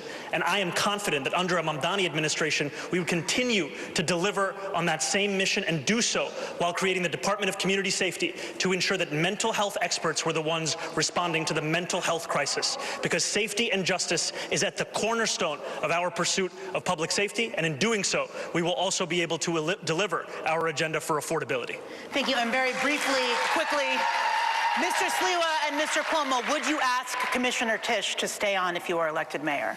Yes, I would, for stability. But then again, I don't think she would serve with either Cuomo or Zohran because she has railed against no cash bail. Cuomo, the architect of no cash bail. Zohran, the apprentice of no cash bail. That's why criminals are running in the street. And Mr. Cuomo, would you ask her to stay on? I would ask her to stay on. I don't believe Zohran when he says he would ask her to stay on. The DSA's position, his position has been to defund, disband the police. She wouldn't take that as current position. Today's position was freeze the budget. That would cause a reduction in police. She has called for more police. I've called for more police. Mayor Adams has called for more police. So their philosophies are totally incongruous. DSA calls for eliminating misdemeanors. He wants to decriminalize prostitution. I don't think she would support any of that. Well, we can't speak for her. She's not here. But I will ask the public safety question. And we'll start with you, Mr. Sliwa. The issues of crime and disorder on the streets. The NYPD says the crime is going down in all major categories, or most major categories, but to New Yorkers, they're still concerned with disorder and their own unique perception of crime. Do you think addressing quality of life concerns helps prevent more serious crimes, and how would you deploy the city's police force to deal with those serious violent crimes and also quality of life offenses like disorderly conduct and retail theft? Mr. Sliwa. First off, I've been in all 350 neighborhoods. I'm the only candidate that's on the subway each and every day. I've yet to hear from one New Yorker who said they feel safer either in the subways or the streets. And Eric Adams constantly heckling at us like it's the perception. No, it's the reality of crime. We need 7,000 police officers. We are badly Tish's understaffed. family is funding the Cuomo We Hassan need to get Piker police ads. The Tish officers family in are the staunchly subways pro-Israel and actually donated patrolling $950K the to fix moving the city cars against where Zohran. people are most threatened and most frightened, and we need to bring back the homeless outreach unit that was disbanded when de Blasio took $1 billion out of the budget. These were men and women police officers who already had with them medical nurses and healthcare practitioners, but it was de Blasio who abolished it, and they've been talking about bringing something back ever since, but they never do it. Because I'm out there in the subways every day and I never see it. And when I'm mayor, it gets done on day one. The homeless outreach unit is put back into the NYPD. Thank you. Mr. Mamdani. You know, when I hear from New Yorkers of where they feel least safe, they will often tell me the subway system. And when they explain those moments to me, what they are often explaining is a mental health crisis in our city and a crisis of homelessness that has only continued to grow. And that is why, at the heart of our public safety agenda, is a groundbreaking proposal to not only reduce crime, but address these very moments of unease for New Yorkers across the 5 boroughs by creating a Department of Community Safety that will be focused on the mental health crisis, focused on homelessness, and will ensure that police officers can focus on serious crimes. Because in 2020, the response time for those officers was less than 11 minutes. Today, it's closer to 16 minutes. And that's because every year, they are now responding to 200,000 mental health calls, when those are calls that could by and large be taken by experts trained on responding to that very crisis. Thank you, Mr. Cuomo. The big risk here is unless he got a deal cut with Tish could just come out and contradict him, being like, no, we need more cops. And this will fuck him in the long run in the debate, for sure. Mayor David Dinkins did it. Or not the debate necessarily, but like in the eyes of the voters, it'll make him look unserious. Hire more police officers. Of course, you have to deal with the mentally ill. Of course, that requires mental health specialists with police, because the situation can be dangerous, but hire the 5,000 more cops, because they're all quitting, because they're getting worked too hard. You're going to have to raise the starting salary, because nobody wants to be a cop today, the way they're treated. Put 1,500 in the subways. Forget this Zohran idea of not prosecuting misdemeanors. Prosecute misdemeanors. Those are quality of life crimes. And that's very important. Yes, the subways are scary, but it's scary in their neighborhood too. Those quality of life crimes also have to be addressed. Mr. Mamdani.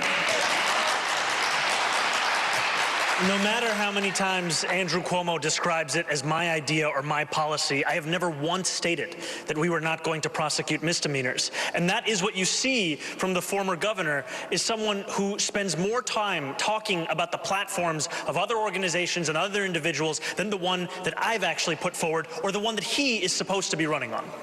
Now we'll hear from Brian for another question. And excuse me 1 second.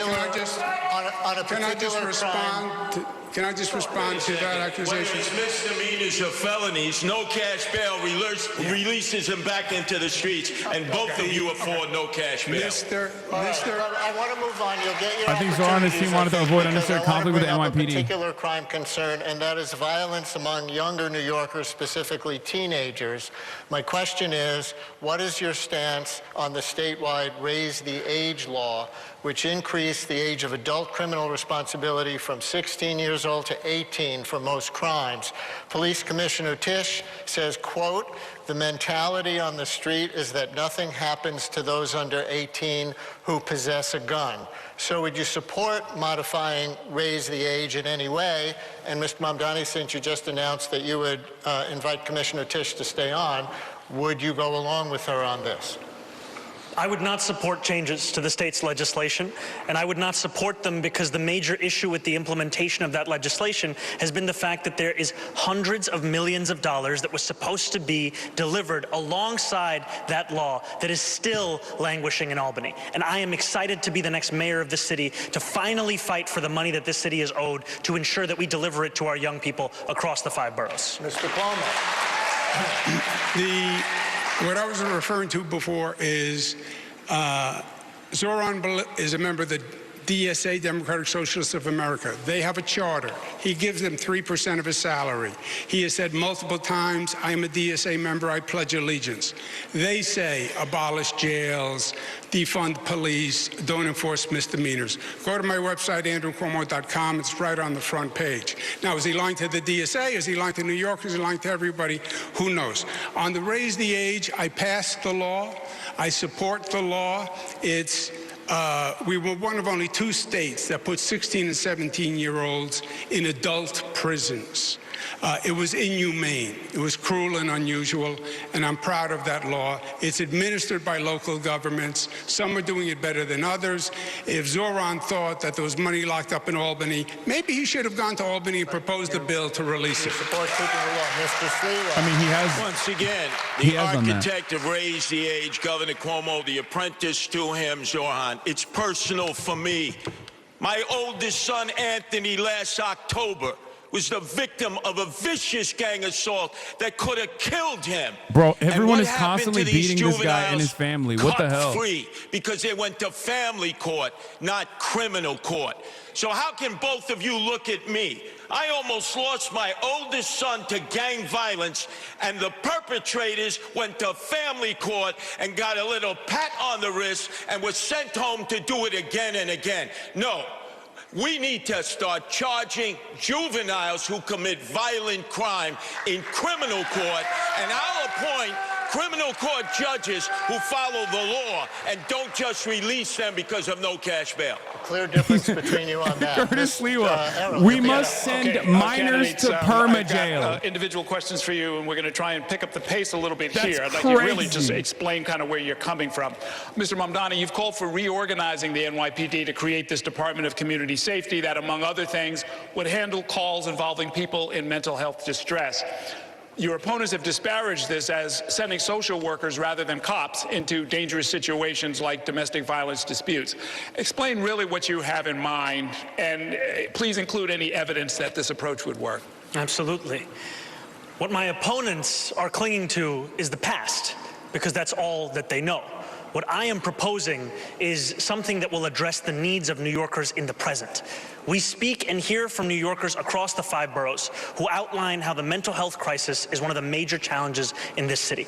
And yet what we have in our city is asking those same police officers who are being asked to respond to shootings, respond to murders, to also respond to these calls. I trust the dispatchers who would be receiving these calls to make the determination as to whether there was any indication of violence. If there is no indication of a threat of violence, then we would set the mental health experts and providers to respond to those same incidents. The reason I believe in the efficacy of this approach is because of the fact that it has been delivered elsewhere in the country. So no matter how often you hear those on this stage tell you that something cannot be done, know that there are others in this same country who have seen it, and it is time for that same policy to come to New York City. Okay, Mr. Sliwa and Mr. Cuomo, I have a similar question for both of you. The department currently fields about 33,000 officers, down from 37,000 in 2018.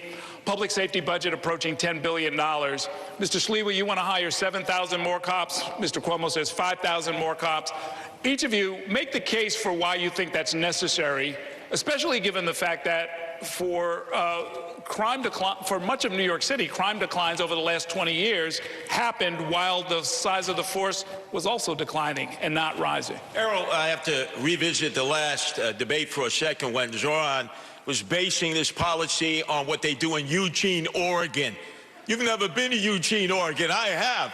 Are you out of your mind? And then Columbus, Ohio. This is New York City, a major metropolitan Our criminals area are so much worse than the Oregonians. Domestic abuse, emotionally disturbed persons, and you want to have social workers go out there and risk their life. And by the way, they're not going to get the results that a trained professional police officer can get. That's why we so desperately need 7,000 new cops. We'll use the Boston model, which is pay now in lieu of taxes. They do it at Harvard University and the other university. We'll raise $1 billion, get them vetted, trained, and out into the streets so they can be seen in all the neighborhoods. And most importantly, it's so funny. His last position that he had this level of passion for was permanently jailing children. The only civil servants who are not protected by the taxpayer is returned so that they can freely go out and do what they were trained to do, is to protect all of the people of New York City. Okay, Mr. Cuomo.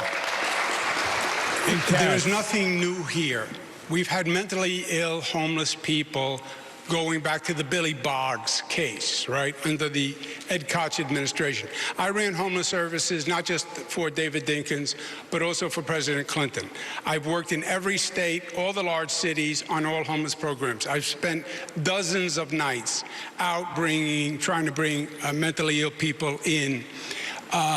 It can be done with mental health workers and police workers. You cannot tell from a phone call if a person is going to be dangerous.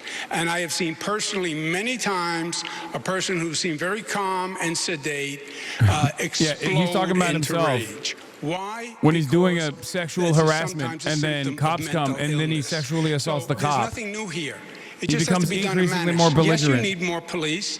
You need more police, first of all, Errol, because they're quitting because there are not enough to staff the force, and they're working overtime and weekends, and their family life is destroyed. So you have the highest attrition rate in modern history. You have to hire 5,000 just to slow down the attrition. Okay, thank you, candidate. 40,000 beds for mental health in the state hospital system. By the time you fled fearing impeachment, you cut the budget down to 4,000 beds. Shame on you for putting those emotionally disturbed persons in the street. You don't know what you're doing. Well, there's one bet I'm going to say for you, but no one is saying to go back to Willowbrook. That's when there were 40,000 people in mental institutions. Yeah. We left that 40 years ago when we went to community-based housing. We're going to stay in this century, guys. Yeah. The next, we're going to do our lightning round where each candidate will answer our questions with a brief response, usually yes or no. I'm going to do the first couple. Candidates, if you had the power, would you keep, kill, or modify the congestion pricing program? Just say one of those words. Keep, kill, or modify. Mr. One Sliwa. and done. Dead. Mr. Mamdani. Keep. Keep. Okay. Would you expand, decrease, or keep the same number of so-called safe injection sites for drug users in the city? Mr. Mamdani. Can you say the options again? Expand, decrease, or keep the same? Keep the same. Mr. Cuomo. Keep. Close them down. Okay. The last two mayors proposed allocating 1% of the city budget for parks. Will you make the same pledge here tonight, Mr. Sliwa? Add another 2%. Keep your hands off the parks, you greedy developers. 1%. Mr. Cuomo. 1%. Okay. 2%. Okay. Oh, he likes parks. Another lightning round question. The city recently enacted a 15-mile-per-hour speed limit for e-bikes. And of course, there are the other motorized two-wheelers that also frequently ignore red lights and other traffic laws. If you were mayor, would you direct the NYPD to ramp up speeding tickets and other moving violations on the motorized two-wheelers, Mr. Cuomo? Yes. Look, this is a dangerous situation for many people. Mr. Mamdani, yes or no? I would actually build on the city council's progress in holding the apps accountable like DoorDash and Grubhub to ensure that there weren't incentives for breaking those street traffic laws. So you would not increase ticketing the riders? I do not think the police should be the ones dealing with the failures of these app companies. Mr. Sliwa. License them, register them, and yes, do enforcement on them. Oh, yeah. Curtis Sliwa loves more opportunities to put people in jail. With presidential election years in the future, do you support this, Kill Mr. them. Sliwa? Shoot them with a gun. Not. All the attention would go to the presidential election. I see not one to guy the, going mayoral 16 election miles and all per the hour down-ballot on elections. All of our city council sidelining them. people. That's a no, Mr. Mamdani. I haven't yet taken a position on any of the ballot referendums. Oh, shocker. Again? Same answers again and again and again. Yes. Katie. Thank you so much. First question, do you support having a casino in the 5 boroughs, like it's a full casino, and do you have a favorite among the 3 current contenders? Mr. Sliwa. No, only if the community wants it. Mr. Mamdani. I'm personally skeptical of casinos, but voters did choose to bring them to New York City, and unlike Andrew Cuomo and Donald Trump, I don't view the law as just a suggestion. Do you have a favorite of the 3? No, I don't have favorites of casinos. Mr. Cuomo. I do not. I have not reviewed the proposals. I was not in. I did not. Oh, vote. so now you don't have an answer, bitch. I did. Let me just so you understand some facts. I did not Trash vote answer by Zohran. to He bring can't the fucking say casinos no, to dude. New York City. I did casinos in upstate New York as economic development measures. I had no part of these 3 casinos, how they were done. I think it's highly I think it's a bad idea. I think it's a no for sure, but more to come. If this was, if this was a ranked choice, You and Zohran can't answer a straight question. If there was a ranked choice election, how would you vote, Mr. Mamdani? If there was a ranked choice election? In this, you'd have to rank these. Myself number 1 and Curtis number 2. Mr. Sliwa. Oh, please don't be glazing me here, Zohran. Are you kidding? Mr. Sliwa, do you want to have an I answer? support ranked choice voting, but I'd only vote for myself. Mr. Cuomo. I love that Zohran and Curtis ticket idea. I don't know. I'm just enamored with it. I would just rank myself. Would any of you accept Mayor Adams' endorsement? Mr. Mamdani. No. Mr. Cuomo. Yes, I would. Mr. Sliwa. Absolutely not. Put that crook in jail where he belongs. And final, a fun one. Be careful. Be careful. What is your favorite live music venue in New York City, Mr. Sliwa? Oh, chain smokers. Under, EDM. Under the K Bridge, I presume. That's right, the Live- Kosciuszko Bridge. chain smokers. He just Mr. posted a Mamdani. video of it. Forest Hill Stadium. Mr. Cuomo. Under the Kosciuszko Bridge. Have you seen a show under the K Bridge? Who'd you see? No, I picked up my daughters at a show there. That's as close as I got. Oh, bad answer again, because you're not a real New Each Yorker. candidate gets a chance to ask 1 question of 1 rival. The order was selected at random. We're going to begin with Curtis Sliwa. Zohran, you talk about free, free, free. But we know that somebody's got to pay for it, and that's you, the taxpayers. And that's going to lead to bankruptcy. The only reason that Zohran is on the stage is because of the failed Governor Cuomo, who was rejected by the Democrats in the primary and rejected by 13 women who charged you with sexual harassment. Do you ever know that no means no? You know what no means? Your question is to Mr. Mamdani. Who was your question well, we to? can bifurcate it, right? No. You can't. Who is your question it's to? to Cuomo. Okay. Your response, Mr. Cuomo. I'm not sure what the man said, but the situation, my legal situation, as we discussed before, was fully litigated. I was dropped from the cases. If anyone has a legal situation to talk about, I think it's Mr. Sliwa, who runs the Guardian Angels, and apparently as a charitable donation, but never filed any tax returns for the Guardian Angels, and has been accepting charitable donations, which is just a crime and tax fraud. So I think that's the person who I was explaining to let do. him fight, let him fight, let him fight. Your turn to ask a question, Mr. Cuomo. To Zohran, I believe, as we've stated, that you have been a divisive force in New York, and I believe that's toxic energy for New York. It's with the Jewish community. It's with the Italian-American community when you give the Columbus statue the finger. Italian-American community. It's with the Sunni Muslims when you say decriminalize prostitution, which is haram. It's the Hindus. Prostitution, which is haram. Take a picture with Rebecca Kadaga, Deputy Prime Minister of Uganda. You take a picture with your father. You're smiling. He's smiling.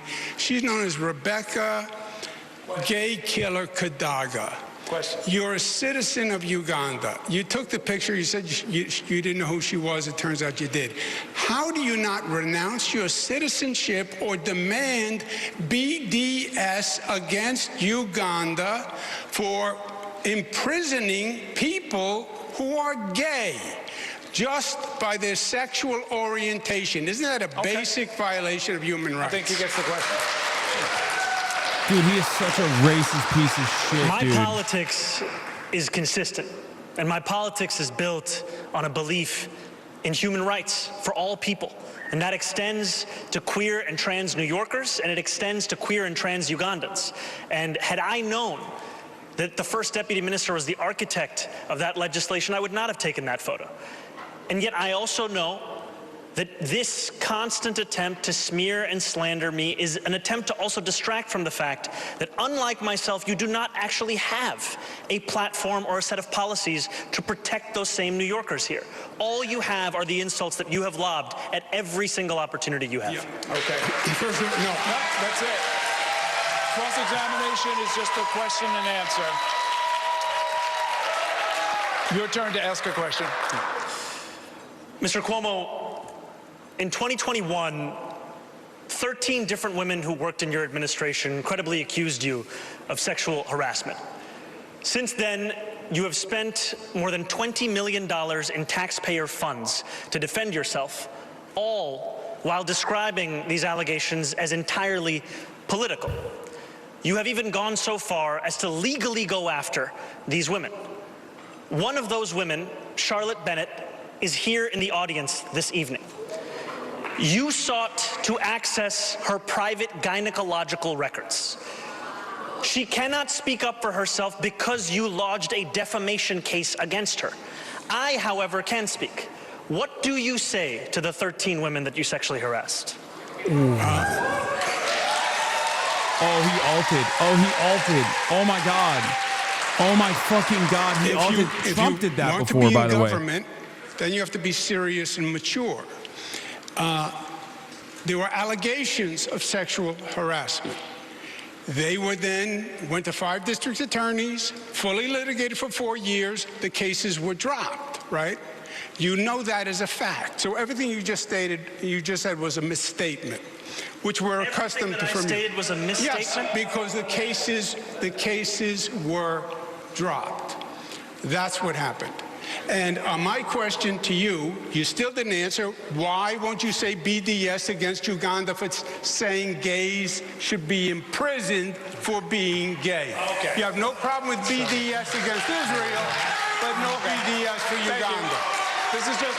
Oh, God, the dumbest Israel dick riders are going to hit this line so hard. I'm going to lose my fucking mind. Our next topic is education. That's it? The next mayor will oversee the largest school system in the United States, as you know, with roughly 900,000 students, thousands of schools, and billions of dollars in budget.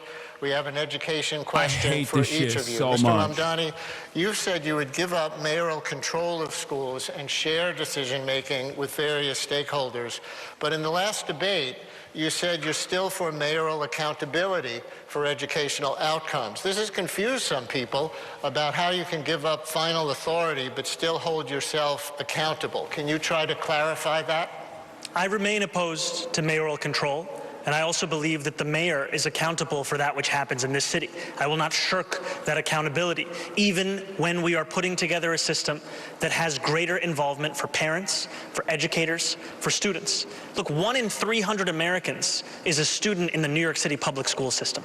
This is a system where we are failing to deliver excellence to students, to teachers, to parents, and it is time to have a mayor who understands not only the crisis in front of us, but the fact that we have to change our ways if we want to change our results. And that is what we are running on, a plan for the future, not to simply relitigate the past. Mr. Sliwa, you recently proposed reducing the education budget by $10 billion, or about 25%, to help pay for tax cuts.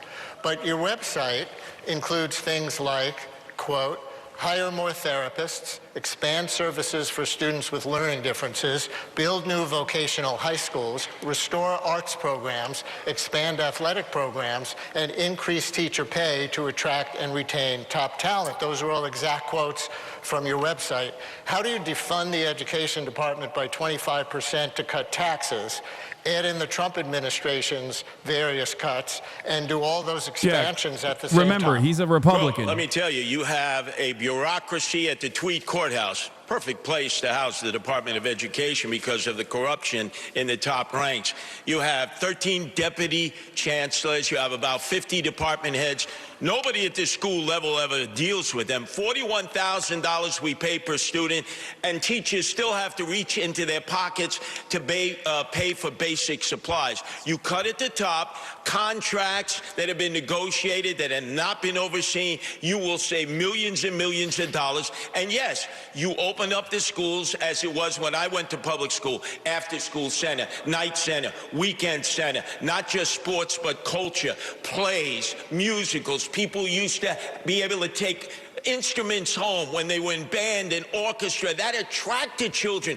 1/3 of our children don't even come to school each day, and we need more vocational training like we had when I was growing up. That's been depleted, and more charter schools. We need to raise the cap and have more charter schools for the children who have been waiting to get in for years. And Katie has an education question for Mr. Cuomo. Thanks, Brian. Mr. Cuomo, there's currently a state law to reduce class sizes in the city. You recently described the law as, quote, reckless, and proposed that popular schools be exempted from this law. You also want to start closing low-performing schools, one of the most controversial policies of Mayor Bloomberg. Would you defy the class size law, and if you close existing schools rather than work to improve them, what specifically helps the kids learn more and where? Yeah, the common denominator on all these things is, the question is, what is your plan to change things, and what is your ability and experience to do it? These are management challenges. And I have managed large bureaucracies. The Department of Education, we lost 1 million students. What's happening is young families have to make a decision when their child has to go to school. They're deciding to go to the suburbs, go to Jersey. They're not going to sacrifice their kid. So it is a terrible problem for the entire city, the shrinking public school system. I would double the gifted and talented programs, double the number of specialized high schools, keep the SAT, and keep mayoral control. It is wholly inconsistent to say, I think it's a top priority, but I want to give up mayoral control, but I want to be a mayor who runs grocery stores. Forget the grocery stores. Run the Department of Education. It was the most single instrumental reform. Mayor Bloomberg was right. The mayor in Boston and Chicago, don't give up mayoral control. Would you defy the law, the class size law? The problem with the class size law, it's a nice idea. The state didn't send the money. The state has not been doing its fair share for the city. If you have a nice idea, that's nice. Send the money. And just a fact check, I don't think we lost 1 million students. We have just about under 1 million students in the DOE system. But just a quick show of hands. I'm sorry, yes. And just a show of hands, no talking. Who is in favor of the cell phone ban in schools? Raise your hands. Everyone has raised their hands. They all are in favor of the cell phone ban. Thank you. Okay. Candidates, I want to talk about Rikers Island. Under city law, the jail complex on Rikers is supposed to close in 2027. That's something that the next mayor is going to have to navigate. The population, however, has only gone up. It's surpassing 7,000 detainees, and a judge this year put Rikers on a path toward federal receivership. So here's the question. As mayor, will you commit to the closure of Rikers Island as required? And if not, what is your alternative plan? We'll start with you, Mr. Sliwa. Number one, the architect for the closing of Rikers Island is on this stage. That's former Governor Andrew Cuomo. He was the first, and his apprentice is Zohran Mamdani. No, you keep Rikers Island open. There are 7 functioning buildings, 3 others that need to be rehabbed. Curtis you can Sliwa move those reinvents who how have to say mental health Zoran's issues name and every give them time. the treatment they need as long as they're detained on Rikers Island. Some people do a year of time if they're given that in the courts rather than be shipped upstate. So there are a variety of inmates. We have allocated $8 billion for 4 community jails. The price tag is now up to $16 billion and will only house 4,000 of the 7,000. Guess what? We keep the inmates on Rikers Island, and we turn those 4 units in the neighborhoods into affordable housing that we've all been clamoring for. What about the law that requires the closing? Oh, you go into court, you fight, fight, fight. You fight for the taxpayers, and you fight to keep inmates on Rikers Island so that we don't just have to lock up toothpaste in New York City, but we lock up inmates. Mr. Cuomo. The Zohran has said he'd honor the law closing Rikers in 2027. You can't. You can't. Unless you intend to release all the people on Rikers Island, which is the Democratic Socialist policy. The county jails are not going to be built. It was a mistake. The whole plan was a mistake. They are years late, billions over budget.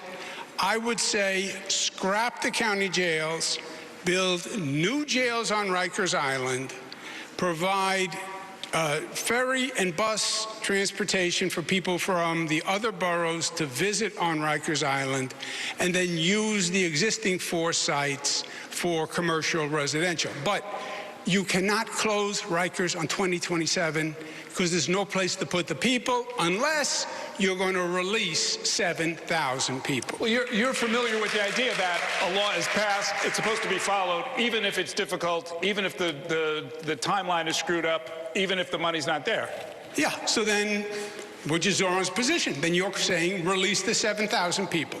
And I'm saying I'm not going to release 7,000 criminals into New York City. Yeah, Mr. Mamdani. There is no one on this stage that is saying that. Yet Andrew Cuomo will repeat it again and again. What I have said time and again, I'll repeat it again, is that yes, we have to close Rikers Island. Rikers Island is a stain on the history of this city. And that this current administration has made it nearly impossible to do so by the stipulated timeline. So what I will do is everything in my power to try and meet that deadline, knowing that Eric Adams has made it so difficult because he's had no interest in actually following through on it. And as much as you will hear about experience and running a government, what Andrew Cuomo doesn't seem to understand is the city has already entered into contracts for these borough-based jails, and to end those contracts would be to incur massive fiscal penalties, but that's not something that he seems to care about, even as he speaks about the fiscal stewardship of this city. If I may,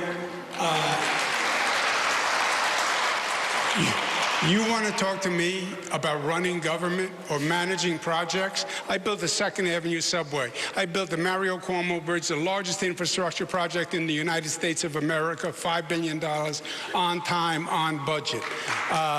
2nd Avenue subway, Moynihan train hall. Of course there's costs incurred. The question is going to be, how much more does it cost to finish the jail, and are you better off cutting your losses? That's the question in the discussion, and you sit down with the contractor and you negotiate. But your position of, I'm going to close it on 2027, the question is yes or no? Do you close it in 2027? You still haven't answered. You will hear from Andrew Cuomo about his experience as if the issue is that we don't know about it. The issue is that we have all experienced your experience. The issue is that we experienced you taking a $5 million book deal while you sent seniors to their deaths in nursing homes. The issue is that we experienced you cutting funding for the MTA to send money to upstate ski resorts. The issue is that we saw you give $959 million in tax breaks to Elon Musk. The issue is your experience. No, the only thing, the issue is you have no experience. You've accomplished nothing. You haven't proposed a bill on anything, and you still haven't said if you close Rikers in 2027. Stop. I got the answer to the questions I was asking. Thanks very much. Let's move on. My next question is about another law that's already on the books. The city has a climate law, Local Law 97, that will require a large percentage of the buildings in the city to reduce greenhouse gas emissions by 40% by 2030 or face financial penalties. As you know, some co-ops, condos, and landlords are afraid of crushing expenses, but buildings account for 70% of the city's climate pollution emissions, so reduction would need to include that sector. You all have taken different positions on this. I want our viewers and listeners to hear each of you, starting with Mr. Cuomo in this case. Would you abide by and make others abide by Local Law 97 as it stands? As it stands,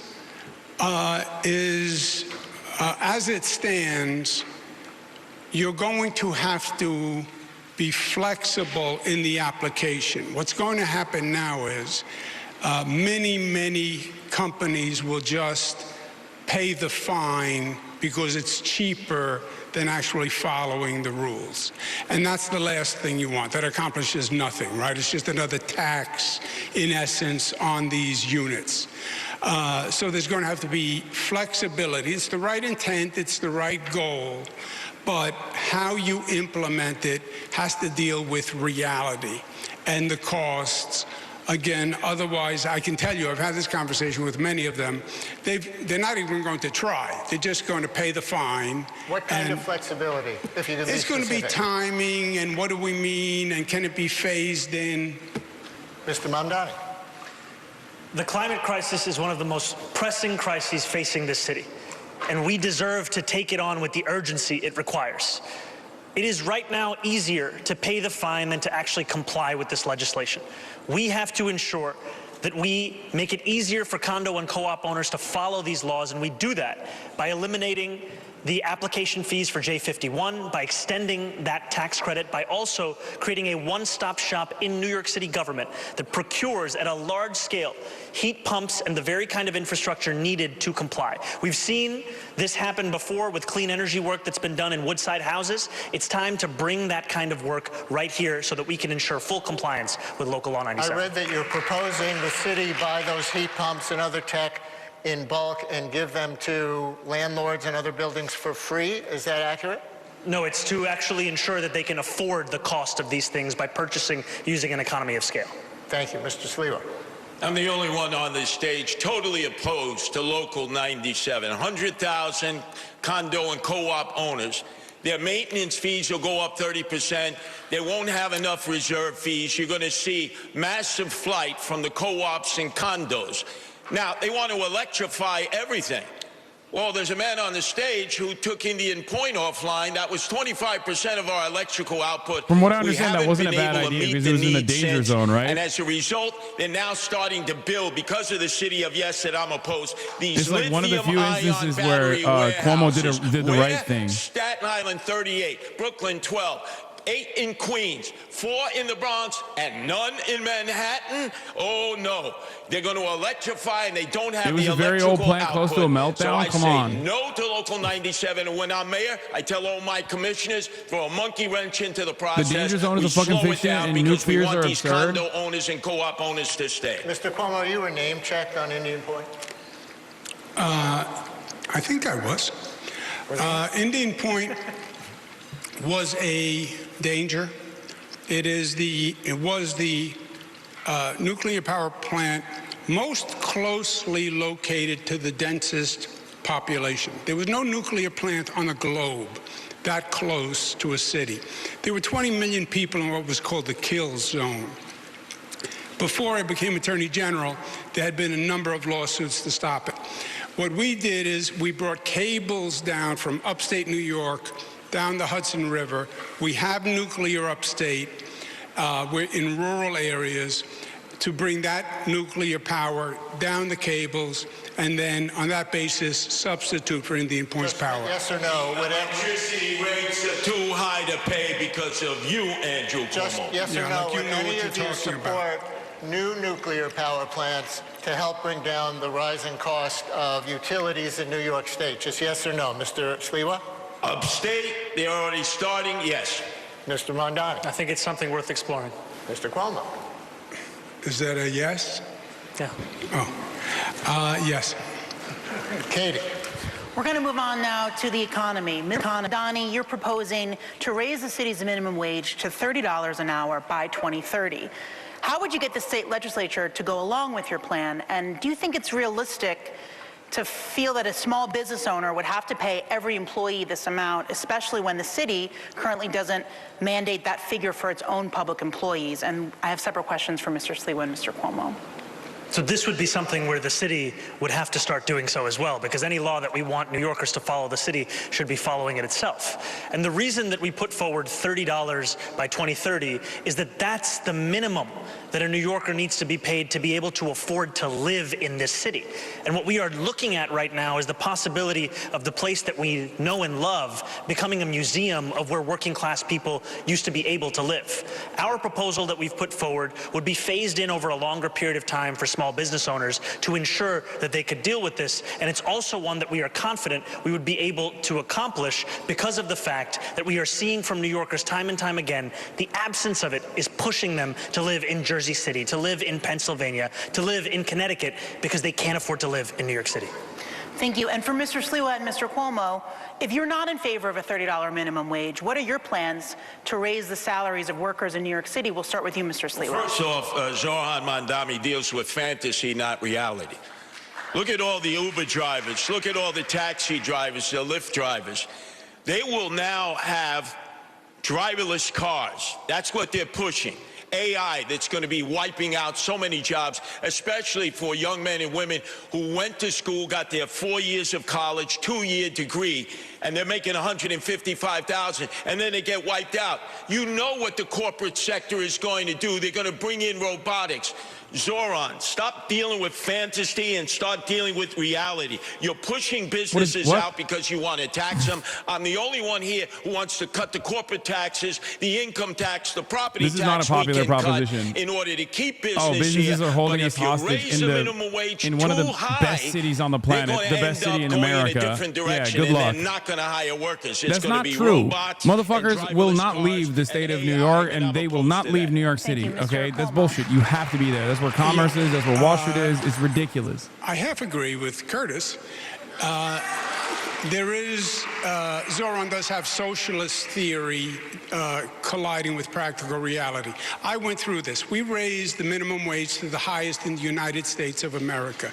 New York set the bar. We set it at $15. Every other state said, that's crazy when we did it. People in the state said that was crazy when we did it.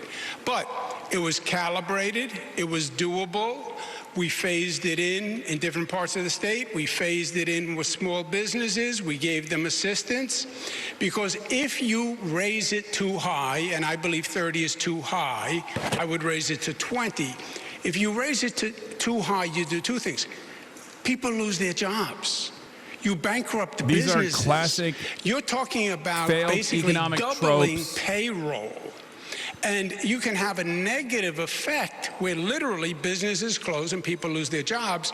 And overall, again, it's another tax on corporations, another reason to leave New York, another reason to pack up the family and get on I-95 and go to South Carolina and Florida and Texas. All right.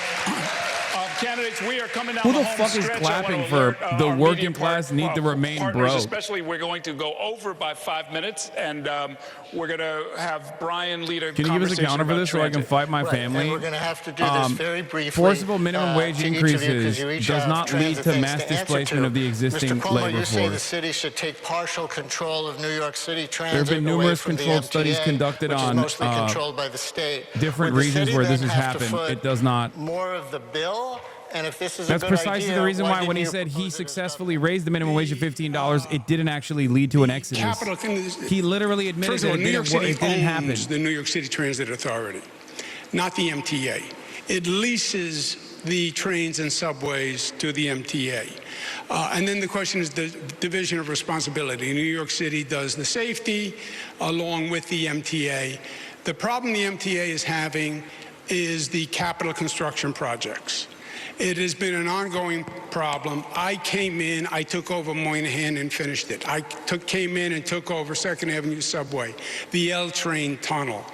The capital construction projects are way overdue. Would it fall more on the city to pay? I would say, no, there is a budget set. My only point is The MTA, which is a labyrinth bureaucracy set up by Rockefeller, which should have never been done in the first place, it's an overwhelming task for the greatest managers, and I hired both of them. But let the city manage the capital construction from the MTA budget. Mr. Mamdani, make your case briefly for your proposal for free buses for everybody, even those who can afford to pay. You know, first I'll just say that one of the most celebrated leaders of the New York City Transit was Andy Byford, who had such a terrible experience working under Andrew Cuomo that he would rather work under Donald Trump right now. The proposal that we have put forward addresses the fact that today, in the wealthiest city, in the wealthiest country in the history of the world, 1 in 5 New Yorkers cannot afford the bus fare. It would cost $700 million a year to make the slowest buses in the country fast and free. And by doing so, we would generate more than double in economic revenue for New Yorkers across the city. It would be something that would reduce assaults on bus drivers, it would increase ridership on those buses, and it would actually have environmental impacts, as fewer New Yorkers would drive their own car or take a taxi and would instead get on the bus. And I know all of this because I delivered it as a state assembly member who won the first free buses in New York City's history. And Mr. Sliwa, your website, according to my reading, has a section on transit safety, but nothing on transit service. Do you have any core proposals for improving it? Oh, sure. First off, Zohran, we're going to beat the bus drivers. I get a good belly laugh. One time I got shot by a bus driver in 1974. So I need to punch every bus driver in the morning. It'll improve the service. How about fair enforcement? I'm the only one who says we have all kinds of fare programs for the indigent and the poor. But if you don't pay your fare, there needs to be enforcement. And by the way, I've taken the subway almost every day of my life since I was 5. The worst time was the summer of 2017, the summer of hell, Andrew Cuomo, when you were running the subway system as the head of the MTA. I don't trust you with anything to do with mass transit. How would you make it better? Oh, very simply. Everybody pays their fare, enforcement, more cops in the subway system, and by the way, we can get more people to voluntarily actually sponsor their subway system stations, clean it up, and beautify them, and add some life so the community has input into the subway that they have to go through the sleaze and slime all the time. Wait, what? All right, candidates, we've got just a couple of He minutes. said, Zohran, you live in fantasy. And then he said, we'll just get New Yorkers to clean the subway station. Usually yes or no. Name one person you'd like to see run for president in 2028, Mr. Sliwa. Wow, in 2028. Man, I'm dealing right now with 2025. Mr. Mamdani. My only focus is on November. Mr. Cuomo. I haven't thought it through. Okay. We have a city of hundreds of languages and cultures. Can you greet New Yorkers in a language other than your own? Mr. Cuomo. Ciao. Buenos dias. Ni hao with a pangyo. Okay. Buona fortuna per cendeane. Okay. Have you decided on a school's chancellor, Mr. Sliwa? Yes, I would ask Bob Holden, who's taught 40 years. He leads Democrats for Sliwa. Okay. Mr. Mamdani. No, I haven't decided on a chancellor as yet. No. Okay. Should people be arrested for the solicitation of sex, Mr. Sliwa? No. The Johns, yes. The pimps, the madams, and the absentee landlords. Okay. Mr. Mamdani. No. Mr. Cuomo. Zohran's decriminalization for prostitutes, Johns, and Just pimps would be a disaster on the quality of life in New York City. They should be arrested, you say? Should people be arrested for soliciting sex? It is a criminal offense. I would keep it as it is. Okay. Last question. Can you name one thing that New York got right during the COVID crisis, Mr. Sliwa? New York got right? Oh, wow. He didn't get anything right during the COVID crisis. No. Mr. Mamdani. It only took me 15 minutes to get my vaccine shot when I went for that, and that was an efficient experience. Mr. Cuomo. Thank you for the compliment. That was a city-run vaccine. All right, No, gentlemen. it wasn't. Thanks so much, gentlemen. That is going to do it for this debate. I would like to thank the candidates and our partners and all of you at home. If you missed any part of this debate, you can watch it in its entirety at ny1.com and the Spectrum News YouTube channel. Long-winded. Set to begin across the 5 boroughs on Saturday, with several other races on the ballot as well. Cuomo had some long-winded attacks talking about his inexperience, blah, blah, blah, all this shit. Zohran still cooked. He had a lot of good notes. He had a lot of high moments. But overall, I think the takeaway for some of the most annoying fucking douchebags will absolutely be the Uganda thing, because the dumbest person you know that loves Israel is absolutely gonna cynically and stupidly do that. Why don't you do the BDS on Uganda? Like over and over and over again. And of course, once again, it doesn't fucking matter. Like he's like, I think there should have been a sharper retort to that. I don't think he thought that Cuomo would come up with such a stupid, like spectacularly stupid retort or a spectacularly stupid line of attack. The Zohran pulling from the crowd one of Andrew Cuomo's accusers. One of Andrew Cuomo's accusers was actually good, but Andrew Cuomo's response again was like, oh, well, what about Uganda? And I think a sharper retort to something like that would be something along the lines of like, listen, I'm running for mayor of New York, okay? I'm not running for mayor of Uganda. And maybe you're mistaken considering that you spent a good deal of time in the primaries trying to do legal work pro bono for the state of Israel as it was conducting war crimes and doing a genocide. So maybe you think other people are just like you. That could have been like a on the spot retort that reminded people of something that Cuomo has done. But I think in that moment, like he caught him a little off guard with the Uganda thing. What the fuck do we do? What the fuck do we even buy from Uganda? Yeah, I don't know. Like BDS doesn't fucking work that way. Cuomo mentioning BDS at all is a fat fucking L. He did it twice. I think ultimately, so Zohran is losing got it. Wait, no, I never said that.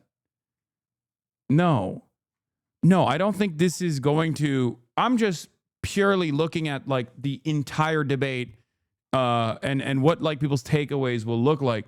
Because Andrew Cuomo needs to be sharp and he needs to be on it. He needs to be on the ball and he needs to aggressively pursue Zohran. The thing that I did not even factor, which I'm reminded now from even this chat, is what the fuck is BDS? I forgot that most Americans don't even know what BDS is. Oh my God. That could be another misstep. That could be another Hasan Piker moment, in the sense that if you are obviously super invested in Israel, then you know what BDS is. If you are super invested in Israel in either direction, you know what BDS is. But less people know what BDS is than do know what it is, right? Even in this fucking community, there's still people who go, what the fuck is BDS? Boycott, divestments, and sanctions. It was a successful initiative against apartheid South Africa, and it is an initiative against Israel as well. So I guess in that regard, it is good because most people don't know what the fuck it is. Also, doing boycotts and divestment and sanctions to Uganda is like, that already exists. It's called defunding U.S. aid. Trump did it already. So like the financial entanglement with the United States of America, with the financial entanglement that the United States of America has with Israel as opposed to Uganda, it's not even a thing. Do you think the Uganda attack will stick at all? To most people, I would imagine that comes off as just cheaply attacking him for being born in a different country. Nobody seriously thinks Zohran is homophobic, right? No.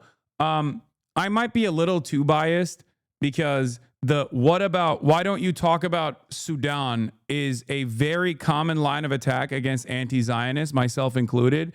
And considering that I've heard it so much recently, as of late, from people who consider themselves to be not even cynical actors, that I perhaps might be overstating its importance. So that might be my own personal bias. But to normies, it probably comes across as weird.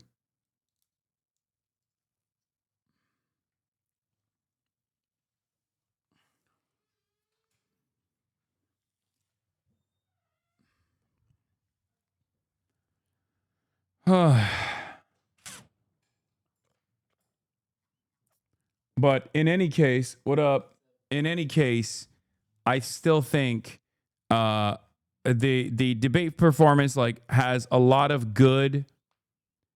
The debate performance has like decent high notes for decent high notes for Zohran. A lot of spectacular daggers from Curtis Lewa in the direction of Cuomo, but it did not lean as heavily against Cuomo as the first one did. Okay?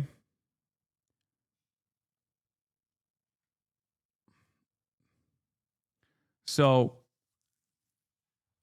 and the moderators, I think, were also... the moderators, I think, were definitely a lot more aggressive on Zohran. There were a couple moments where, like, it was just ridiculous, right? The moment where he was like, all right, let's tone the temperature down. And Zohran Mamdani, why are you a Jew hater who will kill all Jews if you become the next mayor of New York? Like, that was insane. Audience was also obviously slammed in Cuomo's direction, it seems.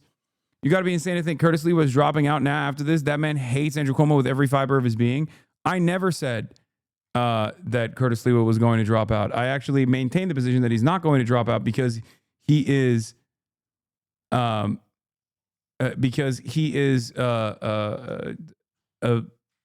kooky guy, but he's just like honest about wanting to be mayor as a Republican. What's your take on Zohran not answering his position on the propositions?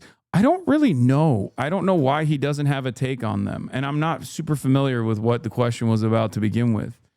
So I don't really understand what the reasoning for that is. It's just, it is strange. But I don't think it'll be that significant. I don't think it'll be that significant in the grand scheme of things, even though what do you call it? That's just like the only line of attack in that situation, the only thing that they kind of got him on a little bit on his back foot was when they kept saying like, oh, you don't have a clear-cut position on anything. Could be a political reason, like who sponsored local measures are. Yeah. Zohran's rank 2 being... this was so stupid. Zohran's rank 2 being Curtis Lewa doesn't really matter. It's like mostly a meme. And I think it might even make him look more favorable to some moderates overall. Because like people do like Curtis Lewa. They like him as a character. But while the debate was going on, Andrew Cuomo's campaign posted and then quickly deleted this AI-generated ad depicting criminals for Zohran Mamdani. It features a black man in a kafia shoplifting, an abuser, a trespasser, a trafficker, a drug dealer, and a drunk driver, all declaring support for Mamdani. Don't know why they thought this was a banger to release amidst the debate. Experienced radical whose policies will make New York City more dangerous. But him eating with his hands. Dude, I do think, I don't know what to do about this. I'm not Mr. Woke by any means. You know this, okay?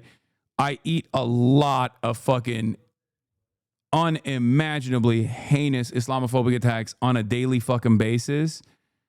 You know this already. But god damn, brother, this shit is so unimaginably out of control. Okay? It's like, I don't know how to deal with it because it's been extra relentless this past week where they're just straight up being like, you're a fucking jihadist. You want to do global jihad. You want to kill all the Jews. Zohran, you want to kill all the Jews. Like, it's fucking insane. It's so gross. It's so racist.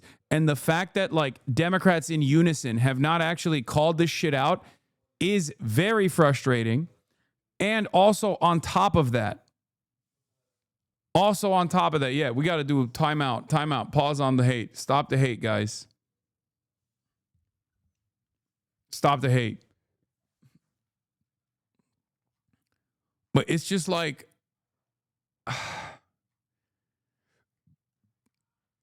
I don't know. It's so much. And it's also actively pumped through the right-wing tweaked algorithm. And you have to be so good. You have to be so good all the time. If you're Muslim, you have to be the perfect candidate. And it doesn't even fucking matter. It's just like these guys are such vile scumbags. And I don't know how to... Why do you get so heated on this? It's politics. It's expected them to insult each other. Really? Really? What, Andrew Cuomo doing that against like a black candidate? Imagine Andrew Cuomo running against Eric Adams and using common anti-black tropes. How do you think that would be? How do you think that would go for him?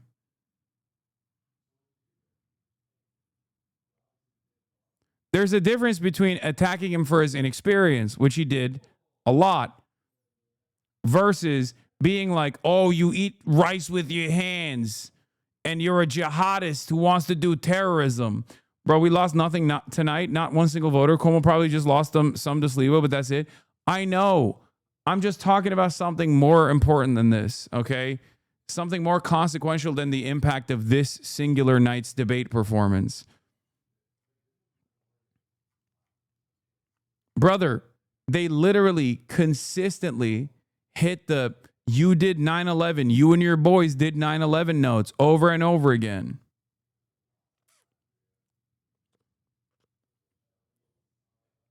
I can't even fucking talk about like the institutional acceptance of Islamophobia without motherfuckers being like, why are you talking about how Zohran is losing? Like, he's not. He's gonna win.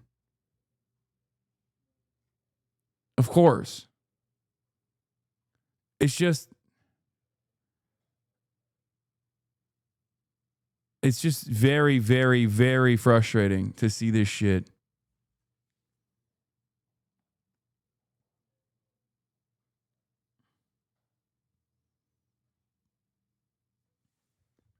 I called this shit out on the national election that took place when J.D. Vance and Donald Trump got far too comfortable talking about how black people were eating cats and dogs, brother. That was insane. That was like unimaginable levels. Like, sure, it was packaged as a specific to Haitians or whatever, but it was like very clearly an insane escalation of permissible racism without any sort of repercussions or any sort of fucking punishment.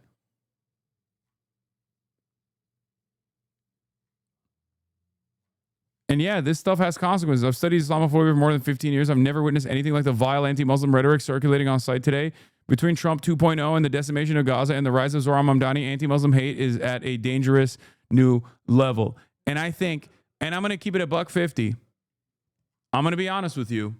I think there are people that are just turning up the dial on the Islamophobia, because I think that Americans can't just like hate imperialism. They have to hate Jews. They can't just like hate Israel. They have to hate Israel from the framework of hating Jews. And a lot of Israel supporters have realized, okay, we can't make people like Israel and we can't make people like Jews now because we've packaged what Israel is doing with Judaism for far too long. So the next best thing is to probably try to foment some kind of race war against Muslims in the country. I think this is deliberate. I think what's happening is straight up the next stage in trying to move the conversation away and shift the attention away from Israel to Muslim people living on U.S. soil. And it's not it's not shocking. It's not like this isn't like a major conspiracy because a lot of Israel advocacy groups have openly written about this in their own discovered, declassified files and PowerPoint suggestions. So this is literally a real thing. They can't win the conversation on Israel because everybody hates Israel. And because they've packaged everything with Israel, with Judaism, people don't just hate Israel. They're also hating Jews now. So they have to turn around and be like, well, you know who's worse, though? Muslims. Think about how scary Muslims are.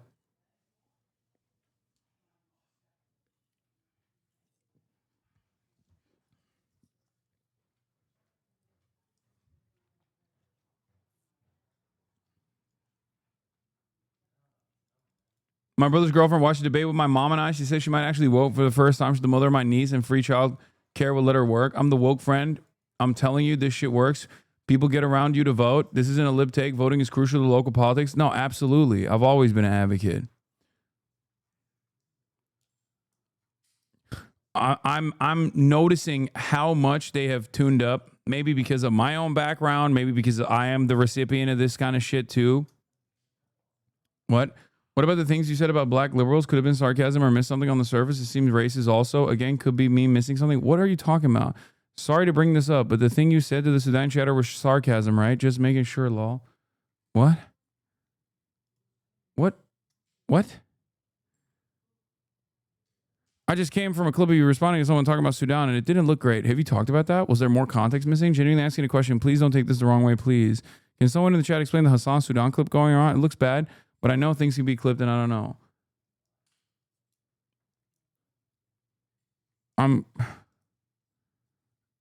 I don't know what you're talking about. I assume you're... What?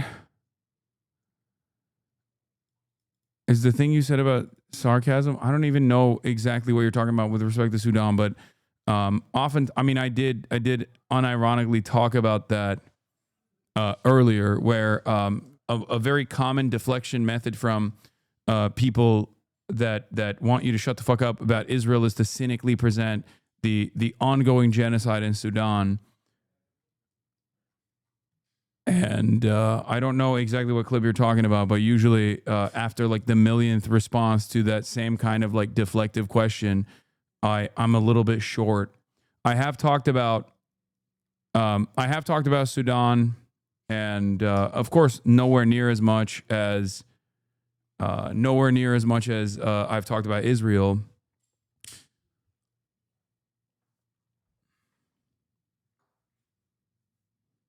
When you responded to the chat, it said black folk want you to talk about Sudan, and you responded with black folk as a descriptor. What?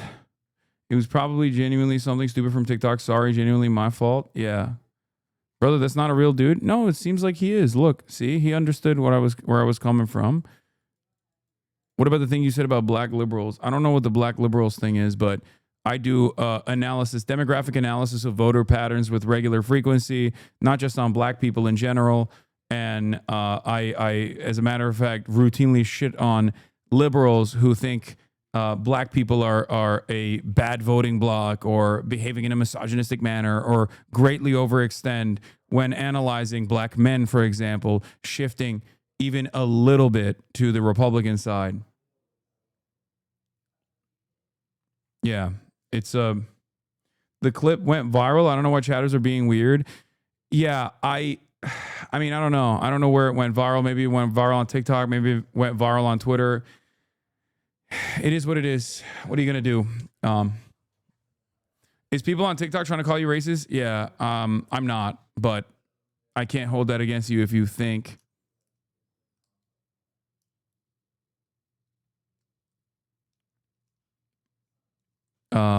If you think that I am, then it is what it is, I guess.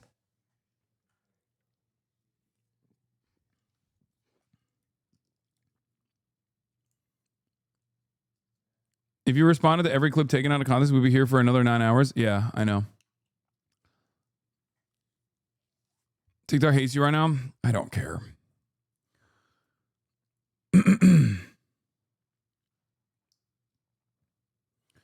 I can't imagine having your job. Nothing upsets me more than being misinterpreted or being told I'm something I'm not. I can't imagine dealing with that every second of every day. You kind of get used to it after a while. It just comes with the territory. It's really shitty. And it also then extends into sometimes it extends into fucking death threats and things of that nature. People making up their minds. Yeah.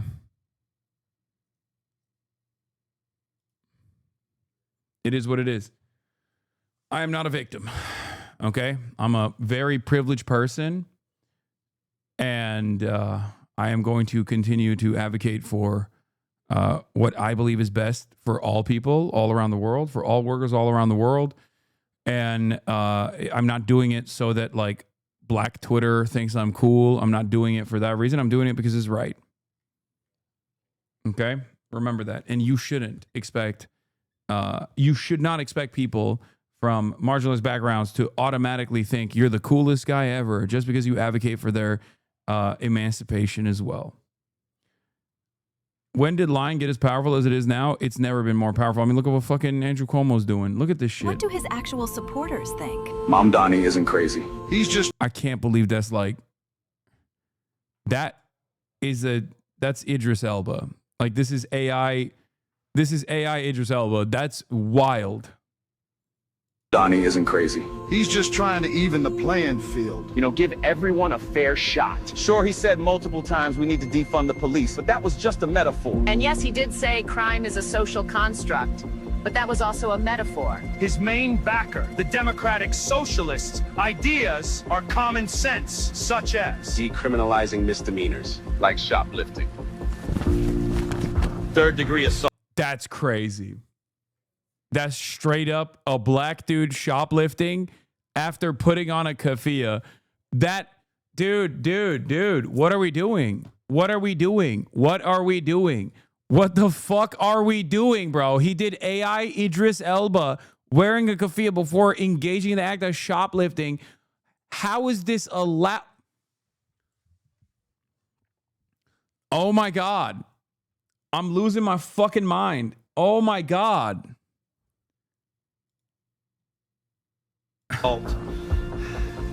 trespassing, prostitution, And drunk driving.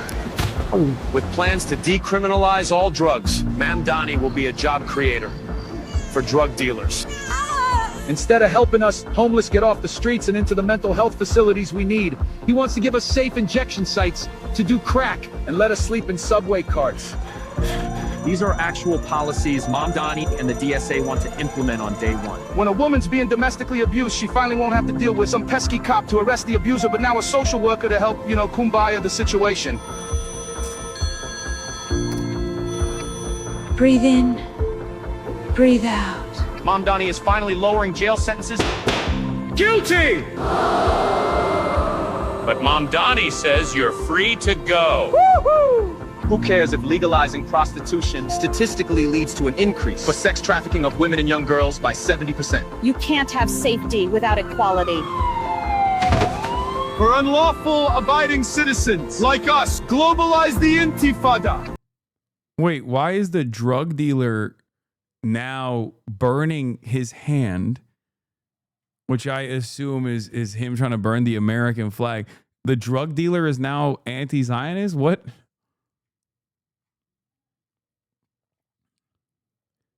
What do we do with this? Do we just like sue people?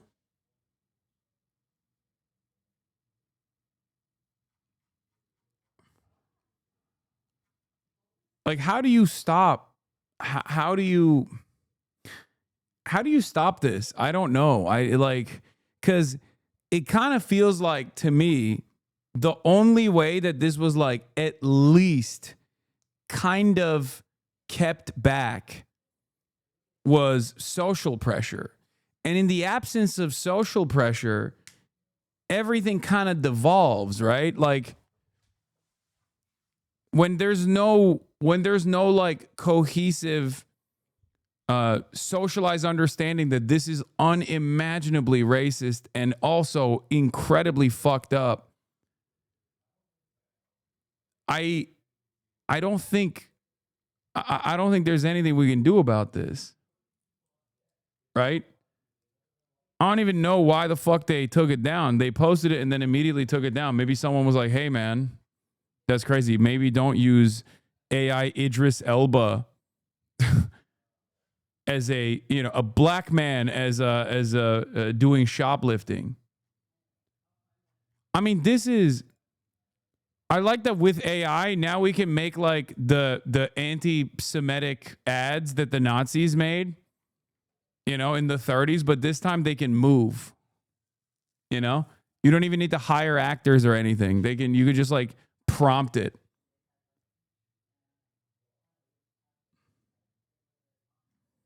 Yeah, it's not just Idris Elba. It's like a mixture of like, because AI aggregates, right? They take like different facial features. It's basically like a little bit of Idris Elba, maybe a little bit of Jamie Foxx, but like it's like in that same range. I'm not saying it's like a 1-to-1. I mean, it's obviously also fucked up that like they prompted it to be like black guy puts on keffiyeh to steal.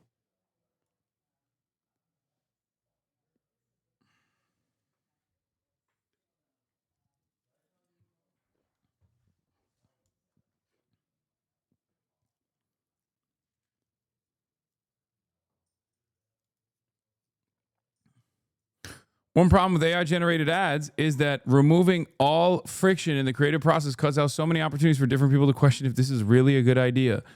Yeah, Cuomo campaign posted and deleted this video of AI Zohran supporters, including this black guy who wants to decriminalize shoplifting and the dead-eyed drunk driver in the below post.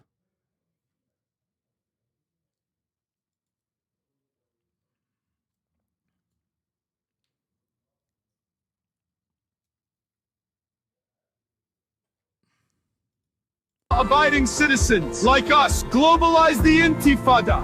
I'm a criminal. I'm a criminal. I'm a criminal. I'm a criminal. Yep. I'm a criminal. For Zohran. For Zohran Mamdani.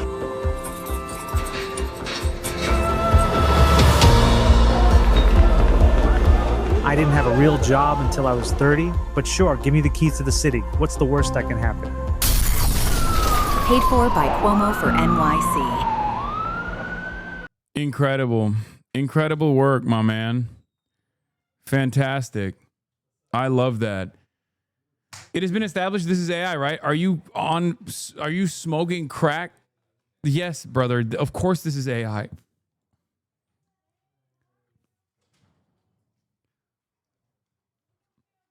I think this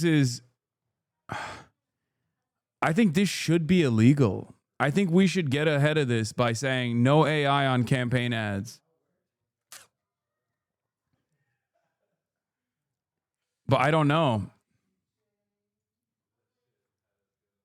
I mean, there's so many different points that I want to make about this ad campaign that like basically also ties back to the vibes overall around the campaign this past week.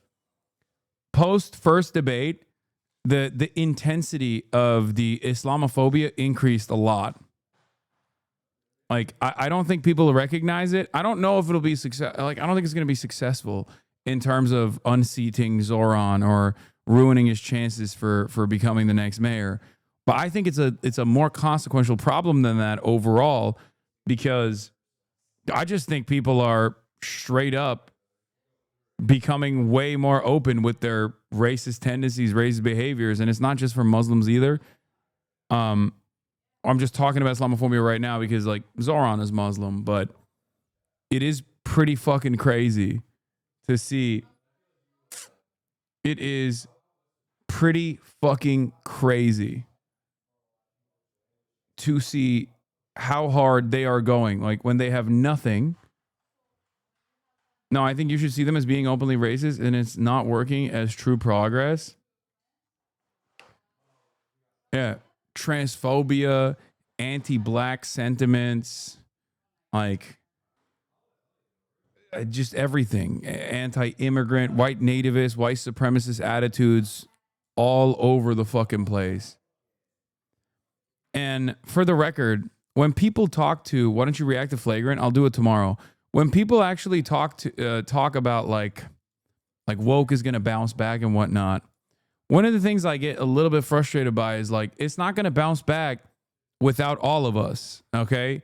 Like 2016, first Trump administration, a lot of people I think forget that like a lot of people pressured the Trump administration. There were a lot of motherfuckers that were actively participating to make woke bounce back.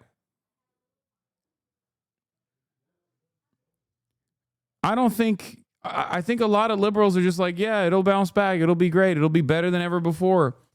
And I don't think so. I don't think it's going to happen like that.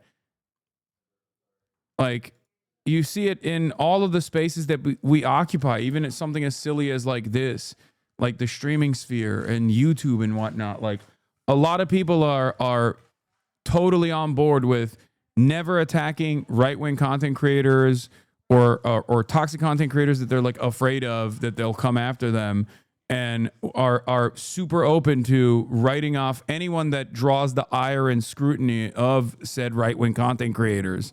Like, it's just, I don't think that's going to be sustainable. If your goal is overall for woke to snap back, like, you kind of got to put some skin in the game. You know, you're not going to be able to make this happen. There is no magical pendulum swing that takes place. You have to also sometimes be brave, be courageous, and remember that there are people who agree with you, and that there are more of us that don't think that our neighbors are fucking villains because of the way that they look or where they came from, than there are those who would seek out division. Anyway, I'm obviously, no matter what kind of attack I eat on a daily fucking basis, I'm obviously going to keep advocating for the things that I believe in. But on that note, I have to go because I have to shoot the podcast. So that's all I got for today, folks. Unfortunately, I would love to continue, but like I said, I got to do the podcast, and I will see you tomorrow. We got Crash Dummies Pod in the building tomorrow, defeating the anti-blackness allegations. I got to stop even joking about that shit, because I think people, no matter what I say, will try to farm that and like be very gross about this shit. But yeah, see you tomorrow. I love you all. And yeah, that's it. And then this weekend, I'm in New York City, baby. New York. All the chatter is trickling in. All right. I'll sell people hay. Sunny love you all. Los Angeles, Peace. California, says Hasan. The stun lock to the stun lock to the topic that's just begun. There he is again. Hasan is streaming. Hasan is streaming. There he is again. Hasan is streaming. Hasan is streaming. Reviewing the P.O. box. Uncle Uger's face. Sudden discord agitprop. Gray names take on race. Tiny Bernie Sanders, LGBTQ Air Force. The whole left at your fingertips, and Anya out your door. The H3 Crowder debate, the Young Turks online show. 3 full fucking years of this, and plenty more to go. 90-day fiance talks of champagne bourgeoisie. A Trump rally live reaction, a mass riot in DC. There he is again. Hasan is streaming. Hasan is streaming. There he is again. Hasan is streaming. Hasan is streaming. Reading live stream fail comments. Austin show chat advice. In All the ways the right-wing pipeline can suck you in online. JCS react, Lord Frank gets broken cover blown. A full-blown mass pandemic, months of streaming in your home.